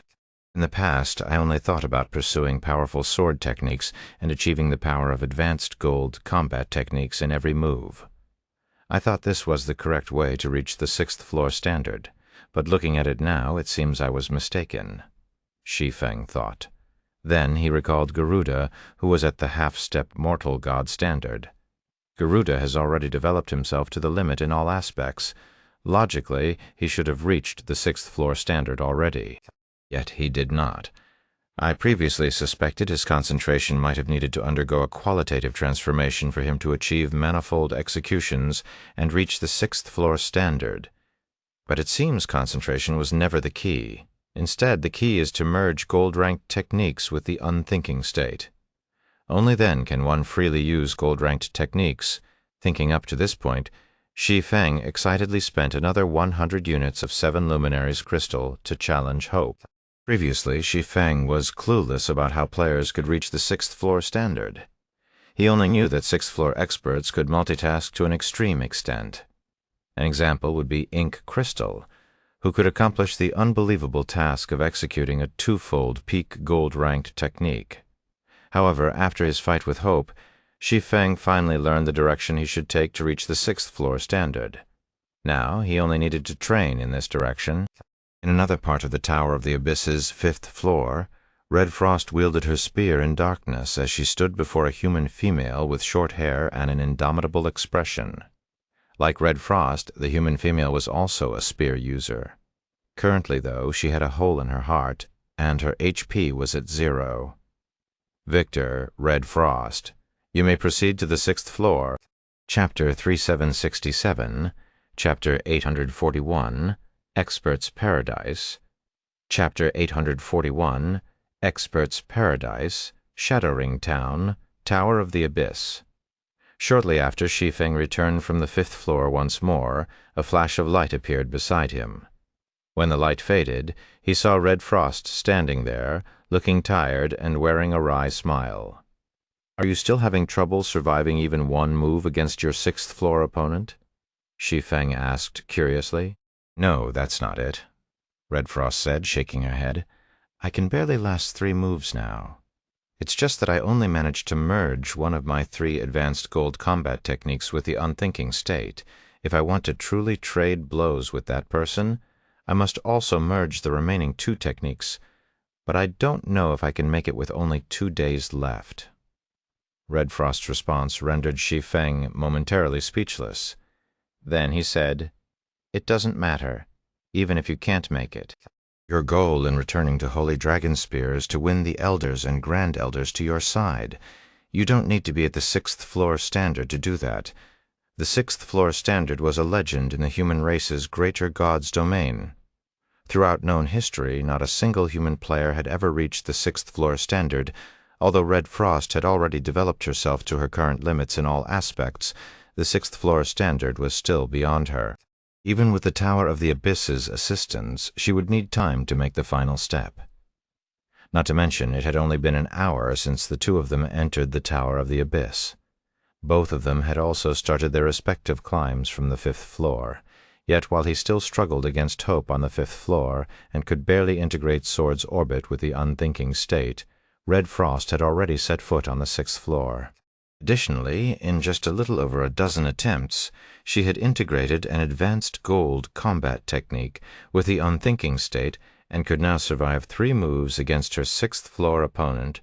The difference between them was stark, and the rate of Red Frost's improvement was unbelievable. With my current standard, winning over those elders and grand elders shouldn't be difficult, Red Frost said. Then she looked at Shi Feng worriedly and asked, "But can Zero Wing gather so many 7 luminaries crystals in just a little over 2 days?" Shi Feng had promised Zhao Yilong to provide her with 500 million units of 7 luminaries crystal in a month. Moreover, he promised to deliver the first 100 million units in 3 days.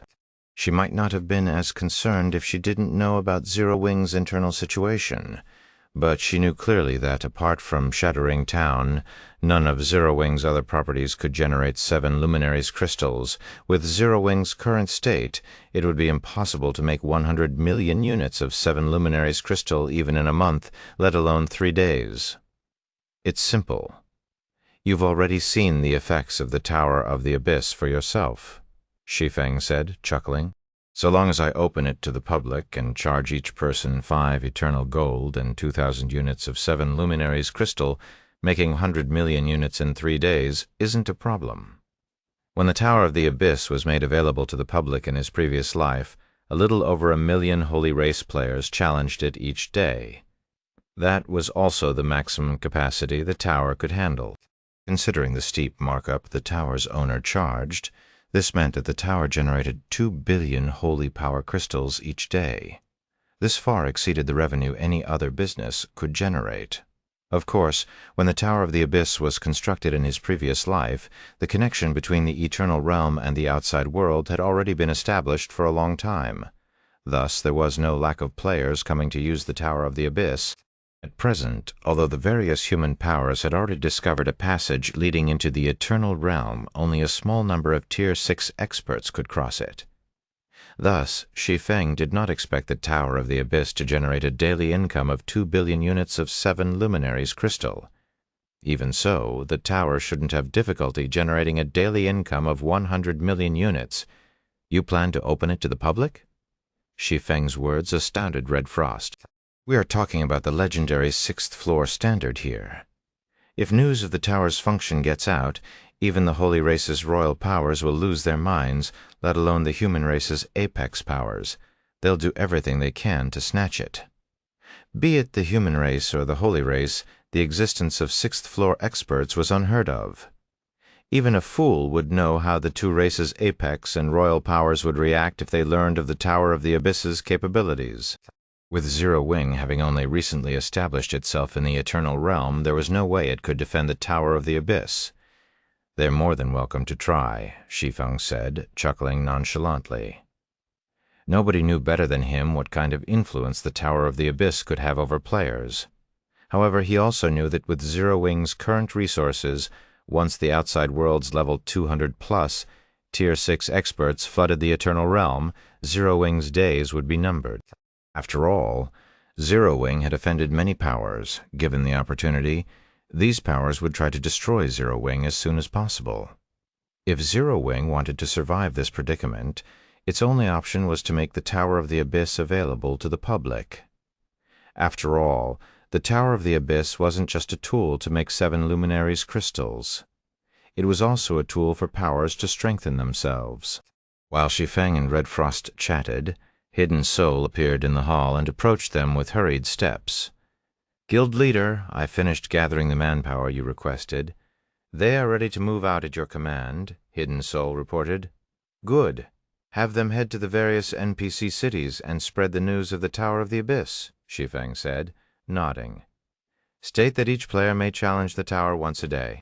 Announce that Tier 6 players who join Zero Wing can enjoy a 50% discount when using the tower. Additionally, all normal members of Zero Wing can challenge the tower up to twice a day, while elite members get 3 attempts and core members get 5 attempts. Besides helping the Holy Race produce numerous 6th-floor experts, the Tower of the Abyss also allowed the Sun Dynasty and Sovereign Mark, the tower's owners at the time, to become the Holy Race's de facto number 1 and number 2 powers.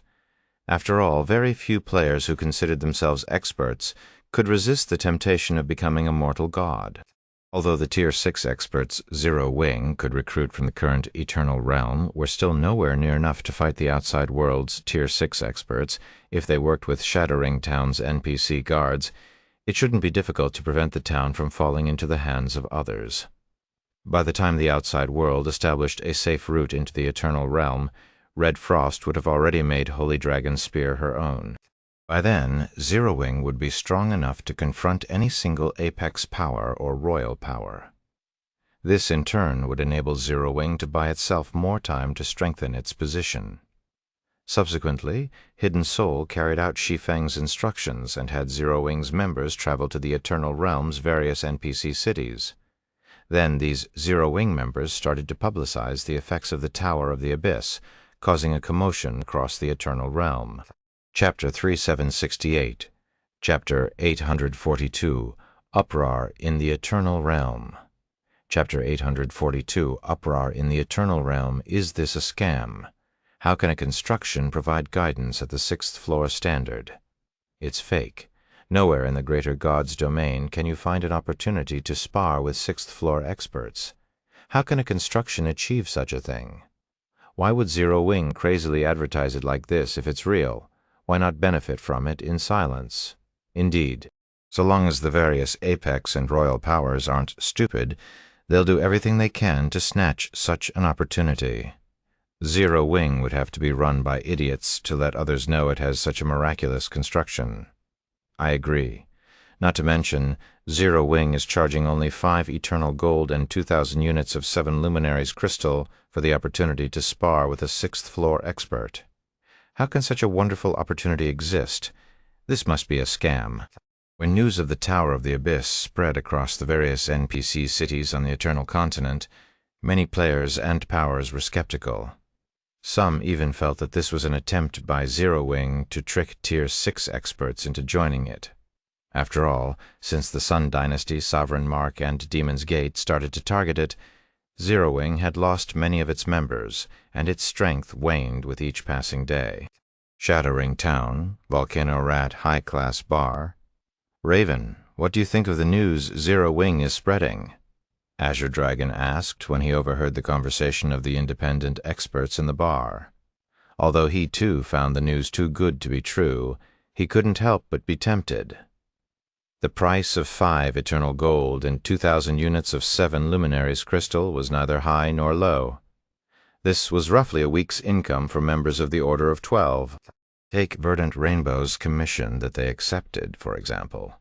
The commission allowed him and Frost Raven to make 10 eternal gold each in a week. While losing a week's income might affect their daily operations, it would definitely be money well spent if they could get an opportunity to fight a 6th floor expert. After all, they had personally witnessed the might of a mortal god during their trip to the Crucible of the Ancients. Ink crystal strength was deeply ingrained in their hearts. It was a sight they would never forget for the rest of their lives. Unfortunately, they were only spectators at the time. They didn't get the opportunity to fight ink crystal in person. I don't know, Frost Raven said, shaking her head as she looked out the window at the 7-story tower in the middle of the town. But Guild Leader Black Flame himself released this information. It shouldn't be false. After all, he is the runner-up of the most recent Continental Championship. He wouldn't need to destroy his reputation just to earn some money and resources, not to mention he has close ties with the 7 Luminaries Alliance's Verdant Rainbow. Of course, I also find Guild Leader Black Flame's actions strange. If what's advertised is true, the various Apex and Royal Powers will definitely try to snatch the Tower of the Abyss. Screw it. Let's go and try it, Azure Dragon said, gritting his teeth. If the information turns out to be true, We'll profit. If it's fake, we'll take it as a learning opportunity and stop interacting with Zero Wing and Black Flame in the future. Others might regard the sixth-floor standard as a myth or legend, but Azure Dragon knew it wasn't a legend. He had witnessed ink crystal in action, so he knew it was possible to reach the sixth-floor standard, and he yearned to do so. Now that an opportunity to spar with a sixth-floor expert was presented to him, there was no way he could pass it up, even if there was a chance it was fake. Let's go right away, then. Frostraven responded, enticed by Azure Dragon's words. If it turns out to be true and we go there late, the opportunity might disappear. It went without saying that the opportunity to fight a sixth-floor expert would come at a great price. In Frostraven's opinion, even if Shi Feng was telling the truth, it was unlikely Zero Wing would share many opportunities with the public. If they missed these limited opportunities, they would regret it for the rest of their lives. Many experts gathered outside the Tower of the Abyss after hearing about it. However, only a few Tier 6 experts actually decided to spend their hard-earned money and resources to test Shi Feng's claims. 1 minute, 2 minutes, 3 minutes. As time passed uneventfully, many players outside the tower started to feel bored. However, that changed when the first player exited the tower with a manic expression, dashed to the Zero Wing recruiters nearby, and expressed his wish to join Zero Wing. Immediately, the spectating players lost their calm. It's real. It's actually real, Frostraven muttered in disbelief as she walked out of the Tower of the Abyss. Although she did not get to fight a sixth-floor expert in the Tower of the Abyss, the list of opponents the tower had provided proved Shi Feng's claims. Not to mention, the fifth-floor opponent she fought in the tower was even more terrifying than Garuda, the #1 player of the Holy Race's younger generation and a publicly acknowledged half-step mortal god. Most importantly, while fighting her fifth-floor opponent, she got an inkling of how to advance to the sixth-floor standard. Madness. Black Flame must be out of his mind. Why would he share such a thing with the public?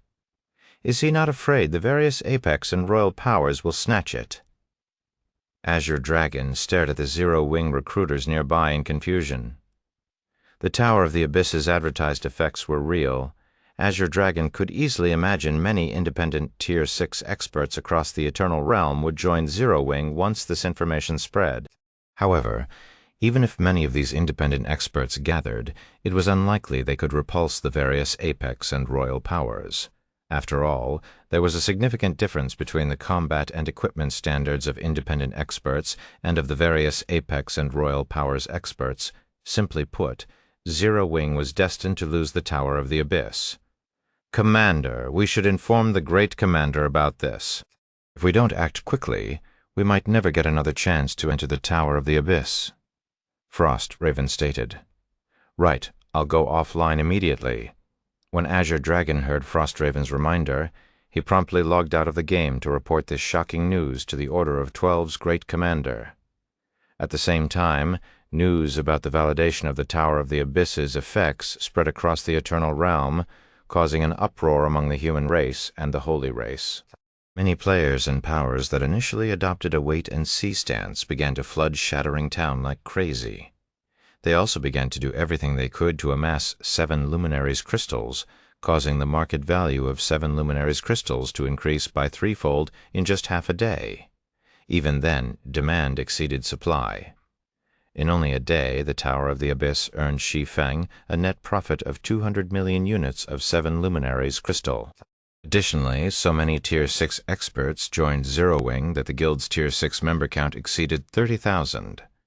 Now Zero Wing already had as many Tier 6 members as the various Apex powers did in the Eternal Realm. Shattering Town, Zero Wing's residence, as expected of the #1 money-printing machine. Shi Feng couldn't help but gasp in amazement as he looked at the 200 million units of 7 Luminaries crystal that Hidden Soul had delivered to him. If possible, he would have preferred to keep the Tower of the Abyss a secret.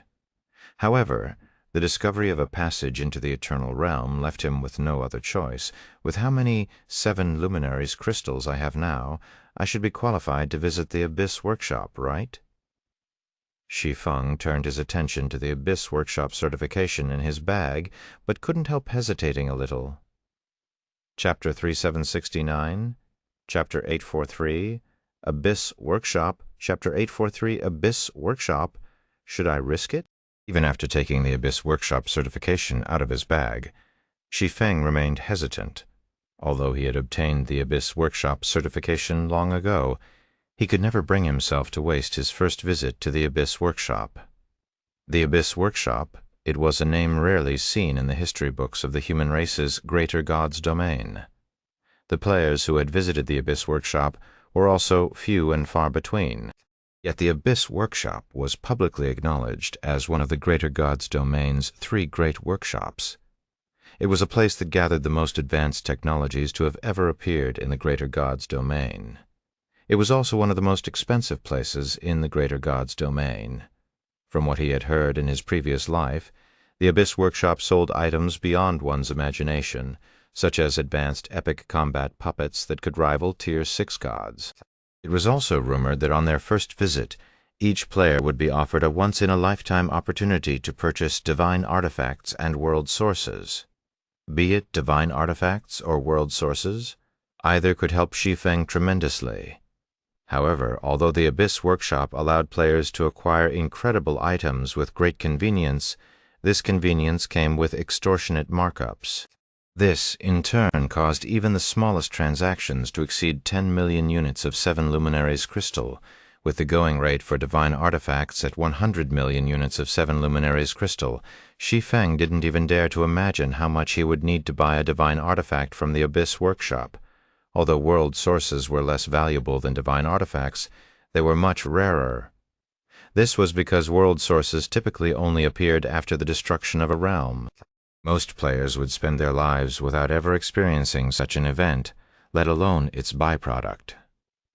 After Shi Feng obtained the Feather of Oath, he had constantly thought about how to repair it. Unfortunately, world sources were incredibly rare. Even an apex power like the 7 Luminaries Alliance would have difficulty obtaining one, not to mention repairing the Feather of Oath required 6 world sources. Hence, Shi Feng dared not enter the Abyss Workshop without a sufficiently large stockpile of 7 Luminaries crystals. He would regret it for the rest of his life if he entered without enough 7 Luminaries crystals to buy a divine artifact or a world source. Now, though he had 200 million units of 7 Luminaries crystal in his possession, this was an amount that even apex powers would have difficulty taking out on short notice. It was also enough to buy 2 divine artifacts. Although the Abyss Workshop imposed extortionate markups on its products, he felt 200 million units should be enough to buy at least 1 divine artifact. To hell with it. After thinking it over, Shi Feng chose to teleport to the Abyss Workshop. With what I have right now, I should be able to afford the average divine artifact. I just hope I don't get offered top-tier divine artifacts. After entering the Abyss Portal and experiencing an hour-long teleportation, Shi Feng appeared before a shipyard floating in the void sea. The entire shipyard was less than 100 yards in length and width. Compared to flying ships that typically measured hundreds of yards, it looked no different from a birdcage. Is this the Abyss Workshop? Shi Feng couldn't help but doubt his eyes as he looked at the small shipyard before him. The Abyss Workshop was one of the 3 great workshops. Some players in his previous life even felt it deserved to be ranked number 1 among the 3 great workshops. Thus, he found it hard to believe the small shipyard before him could have anything to do with the Abyss Workshop. That fellow's token still exists in this era. Before Shi Feng could inspect the shipyard, a pleasant female voice came from it. Then a female elf with long silver hair dressed in shabby work clothes stepped out of the shipyard from a small iron door, yawning as she said, "Since you came here with that fellow's token, you can come inside." Although the silver-haired elf spoke without any hostility, Shi Feng felt an existential threat. Enos? Level? HP? Besides her name, every other section of the silver-haired elf's personal information was filled with question marks. This was a situation Shi Feng had only encountered once in all his lives, and that was when he came face to face with a primordial god. Of course, the primordial god in question wasn't a living one, only the soul of a primordial god who had died many years ago. Even so, the soul was still many times stronger than the average phantom conjured by a primordial god. The silver-haired elf, on the other hand, was a living creature. She definitely wasn't a phantom or a soul. Indeed. This led Shi Feng to think of a possibility. The silver-haired elf was a living primordial god, an existence that could crush ancient gods like ants. You came at the right time. I happen to have a batch of newly made items that I can sell to you, Enos said, yawning as she pointed at a pile of items inside the shipyard. You have 5 minutes to decide. Leave once your time is up. This isn't a place a little fellow like you should visit right now. Heeding Enos's warning, Shi Feng quickly approached the item pile and scanned it. There were 33 items available for sale, and every one of them made Shi Feng drool. If possible, he would very much want to buy everything. Of the 33 items on sale, 16 were advanced epic combat puppets, each strong enough to rival ancient gods. If these 16 advanced epic combat puppets operated together, they could form a small gold battle array that could further strengthen them. Even one of these advanced epic combat puppets could incite the various apex powers into action if brought to the outside world. However, besides their incredible power, these advanced epic combat puppets also came with an incredible price tag, each selling for 120 million units of 7 luminaries crystal. Aside from the advanced epic combat puppets, Enos also sold a legendary flying ship, 9 craftsman-ranked potions, and 6 world sources. God of the North Sea, legendary flying ship. It has the power to clash with ancient gods, selling price 600 million units of 7 luminaries crystal. 4 gods potion, craftsman potion. When consumed, the 4 gods potion grants a permanent improvement to concentration. Each player can consume up to 3 bottles in their lifetime. Selling price 60 million units of 7 luminaries crystal, world source divine artifact, an item born from the destruction of a realm. Selling price 50 million units of 7 luminaries crystal. While Shi Feng was in awe of Enos's wealth, his gaze fell on the last item in the pile, a dark silver eyeball the size of a fist. He couldn't help but gasp when he saw it. A primordial god's eye? Chapter 3770, Chapter 844, Enos's offer. Chapter 844, Enos's offer. Primordial abyssal eye, divine artifact rank material. The primordial abyssal eye is a naturally occurring nucleus that is composed of the power of the abyss. It was originally broken into 3 parts by the eternal spear, but it has since been repaired by Enos, unique item. Selling price 300 million units of 7 luminaries crystal. Shi Feng was rendered speechless when he saw the dark silver eye's information. Poor. He was too poor, although he brought an amount of 7 luminaries crystals that exceeded even the various apex powers' normal operating funds. It would seem he had still underestimated the items sold by the Abyss Workshop. To make matters worse, one of the items he desperately needed just so happened to be beyond his budget. No wonder I could never find the core fragments to repair the abyssal eye. It turns out all 3 of them were here. Realization dawned upon Shi Feng as he looked at the complete primordial abyssal eye. The abyssal eye was a possession of the abyssal lord. If Shi Feng could repair it, it would definitely help him greatly in his Tier 7 promotion. To repair the abyssal eye, he had to find the missing fragments of the primordial abyssal eye, which served as the abyssal eye's core. Unfortunately, despite tasking many guild members to search for the primordial abyssal eye's fragments, he had come up empty. After seeing the repaired primordial abyssal eye on sale in the Abyss Workshop, Shi Feng promptly understood that the primordial abyssal gods awarding him the Abyss Workshop certification had actually been a hint. Moreover, if he missed this opportunity to buy the primordial abyssal eye, he would likely lose the opportunity to repair the abyssal eye forever. After all, the primordial abyssal eye was a unique item. While Shi Feng hesitated, Enos approached him and lazily waved her hand at the pile of items before him. Immediately, the items disappeared, and a list of items appeared in Shi Feng's hands. "Now that you've seen the items, have you decided what to buy?" Enos asked with a friendly smile as she pointed at the list. "My products are of high quality and low price. If you miss this opportunity, there won't be a next time." Shi Feng didn't know whether to laugh or cry at Enos's words. The items Enos sold were indeed of high quality. However, none were things that the average player could afford. In fact, even pseudo-apex powers would find it difficult to afford them. "Lady Enos, can you give me a discount if I buy in bulk?" Shi Feng asked, gritting his teeth. He definitely couldn't afford the primordial abyssal eye.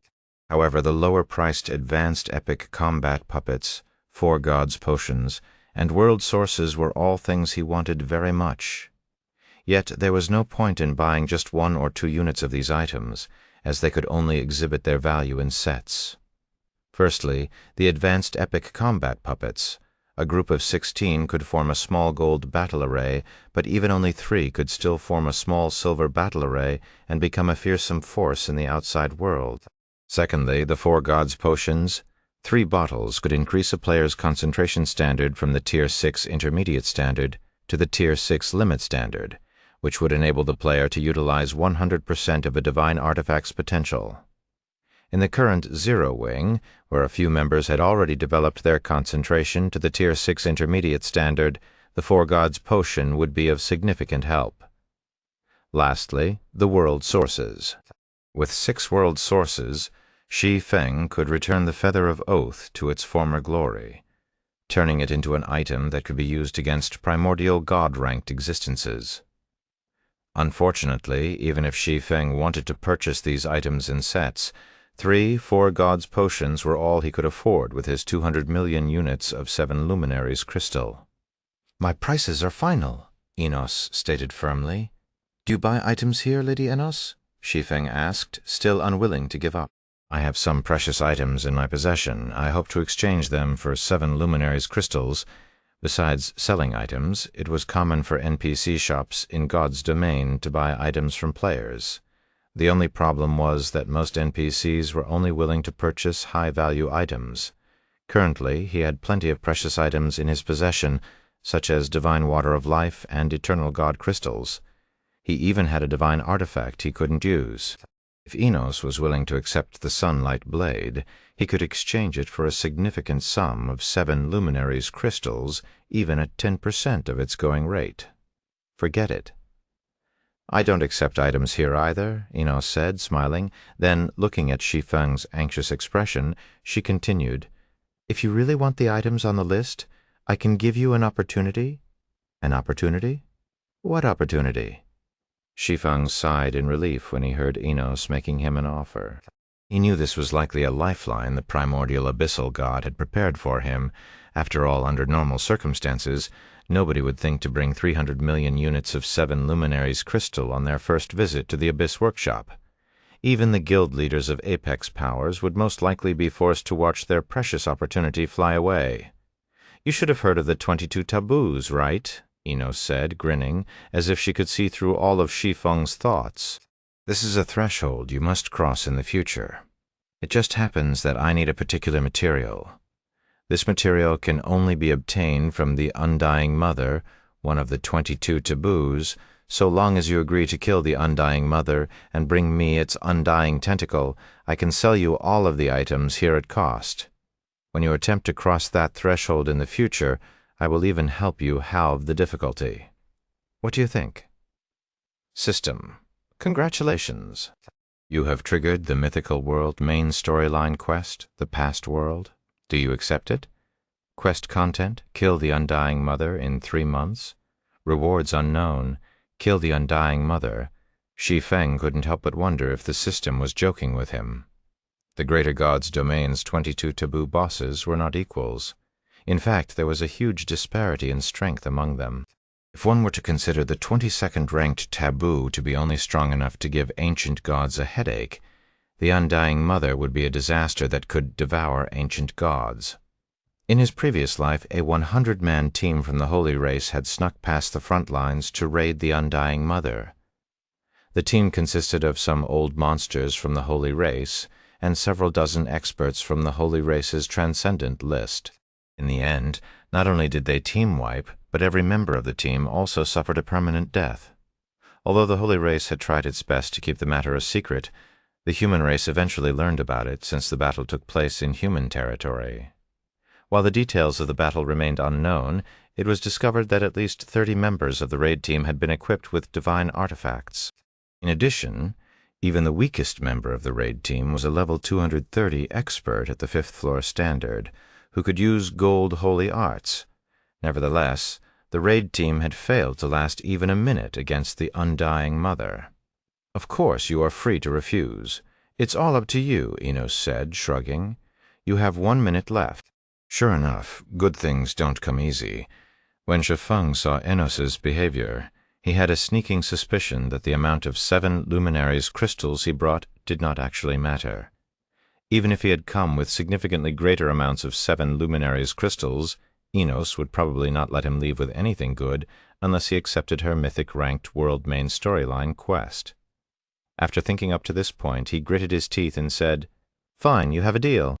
Chapter 3771, Chapter 845, Complete Abyssal Eye. Chapter 845, Complete Abyssal Eye. When Shi Feng accepted Enos's offer, a series of system notifications rang in his ears. "System, congratulations. You have accepted the mythical world main storyline quest The Past World, quest content, kill the Undying Mother, and obtain its undying tentacle in 3 months, rewards unknown." System, you have accepted the Past World quest. Enos's favorability for you has increased by 20 points. All items in the Abyss Workshop can be purchased at cost. System, the Undying Mother senses your existence and curses your soul. As time goes by, your soul will gradually weaken until it ceases to exist. Following the system notifications, the prices on the list in Shi Feng's hands underwent drastic changes. Advanced epic combat puppets were now 40 million units of 7 luminaries crystal each, down from 120 million. The God of the North Sea flying ship now cost only 350 million units of 7 luminaries crystal, down from 600 million units.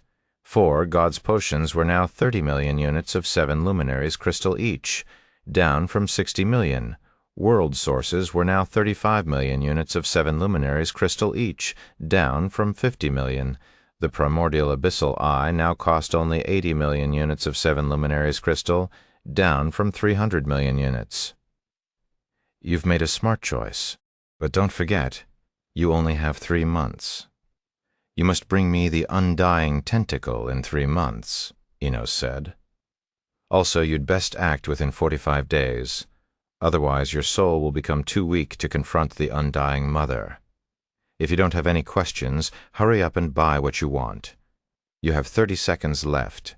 As expected of a mythic-ranked world main storyline quest, Shi Feng wasn't particularly surprised by Enos's warning. He immediately returned his attention to the list in his hands. A mythic-ranked world main storyline quest naturally wouldn't be an easy quest to complete. He was well aware of this. It was unreasonable to expect him to kill the Undying Mother in 90 days, let alone 45 days. Even if the entire human race came together, he doubted they could find a way to kill the Undying Mother in such a short time. However, Enos was a primordial god-ranked existence. She must know he lacked the capabilities to complete her quest.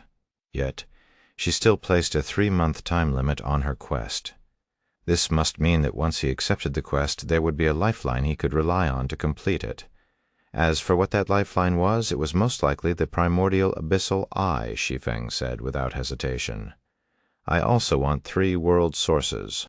If there was anything he could use to kill a taboo boss like the Undying Mother, it would have to be the complete abyssal eye. After all, the abyssal eye was the abyssal lord's possession. It could exhibit power far beyond the average divine artifact at its peak. If he leveraged it effectively, killing the Undying Mother wouldn't be out of the question. So long as he killed the Undying Mother, not only could he complete Enos's quest, but he could also obtain a taboo nucleus and challenge his Tier 7 promotion. Are you not going to choose the advanced epic combat puppets? Enos looked at Shi Feng in surprise. She hadn't thought Shi Feng would spend his remaining 7 luminaries crystals on world sources rather than advanced epic combat puppets, which could help him against the Undying Mother. Nevertheless, she quickly took out the 4 items Shi Feng requested and said, 1 primordial abyssal eye and 3 world sources. Your total comes to 185 million units of 7 luminaries crystal. I'm fine with the world sources. Here's 185 million units, Shi Feng said as he handed Enos the majority of his 7 luminaries crystals. When he received the primordial abyssal eye and world sources, he couldn't help but look at them zealously. Enos's advanced epic combat puppets were indeed amazing. A group of 16 could form a small gold battle array and gain the strength to rival ancient gods. Even if he bought just 3 or 4, they could still help him greatly in his conquest of the Undying Mother. However, the Abyss Workshop wasn't the only source of advanced epic combat puppets for Shi Feng. With enough 7 luminaries crystals, Shi Feng could modify and strengthen the advanced Dark Gold God Slayer combat puppets to the advanced epic rank. Even if the God Slayer combat puppets turned out to be inferior to Enos's combat puppets, the difference shouldn't be too significant. But it was a different story for world sources. They were items that might only appear after a realm's destruction. Who knew when he would get another chance to acquire world sources so easily? "Suit yourself," Enos said, shrugging, as she couldn't understand Shi Feng's thoughts. Then she waved her hand at Shi Feng and continued, "Since you're done shopping, it's time to leave." Immediately, Shi Feng felt a powerful force pulling him from behind and into a space-time passage. When he came to his senses, he was already back in his office in Shadowring Town. Is this a primordial god's strength? When Shi Feng saw that he was back in his office, he couldn't help but be amazed by Enos. The difference between them was so massive that he didn't even have time to react to the other party's actions.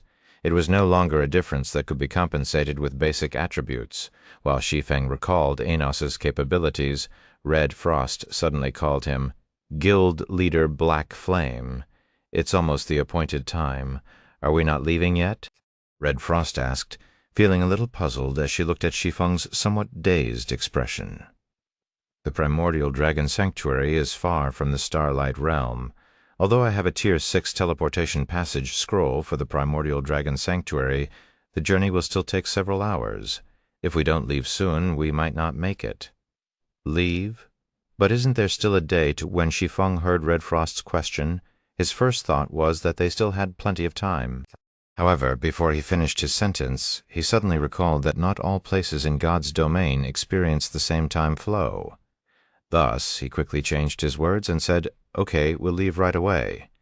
Previously, he had already discussed with Red Frost that they would visit Holy Dragon Spear's headquarters together. After all, Zero Wing needed to partner with Holy Dragon Spear to raid taboo bosses in the future. As Zero Wing's guild leader, he naturally had to be present when Red Frost participated in Holy Dragon Spear's Battle of the Chosen Ones. "I'll go to you now," Red Frost said, nodding before hanging up. After concluding his call with Red Frost, Shi Feng had Hidden Soul deliver the Tower of the Abyss's recent profits to him. Then he carefully took out the primordial abyssal eye from his bag. System: the abyssal eye has discovered the missing fragments of its core. Do you wish to repair the abyssal eye with the primordial abyssal eye? Repair it? Shi Feng chose to repair the abyssal eye after taking a deep breath. TL notes. Mand, Battle of the Chosen Ones. I've decided to capitalize Battle of the Chosen Ones. I've already made the changes to previous chapters.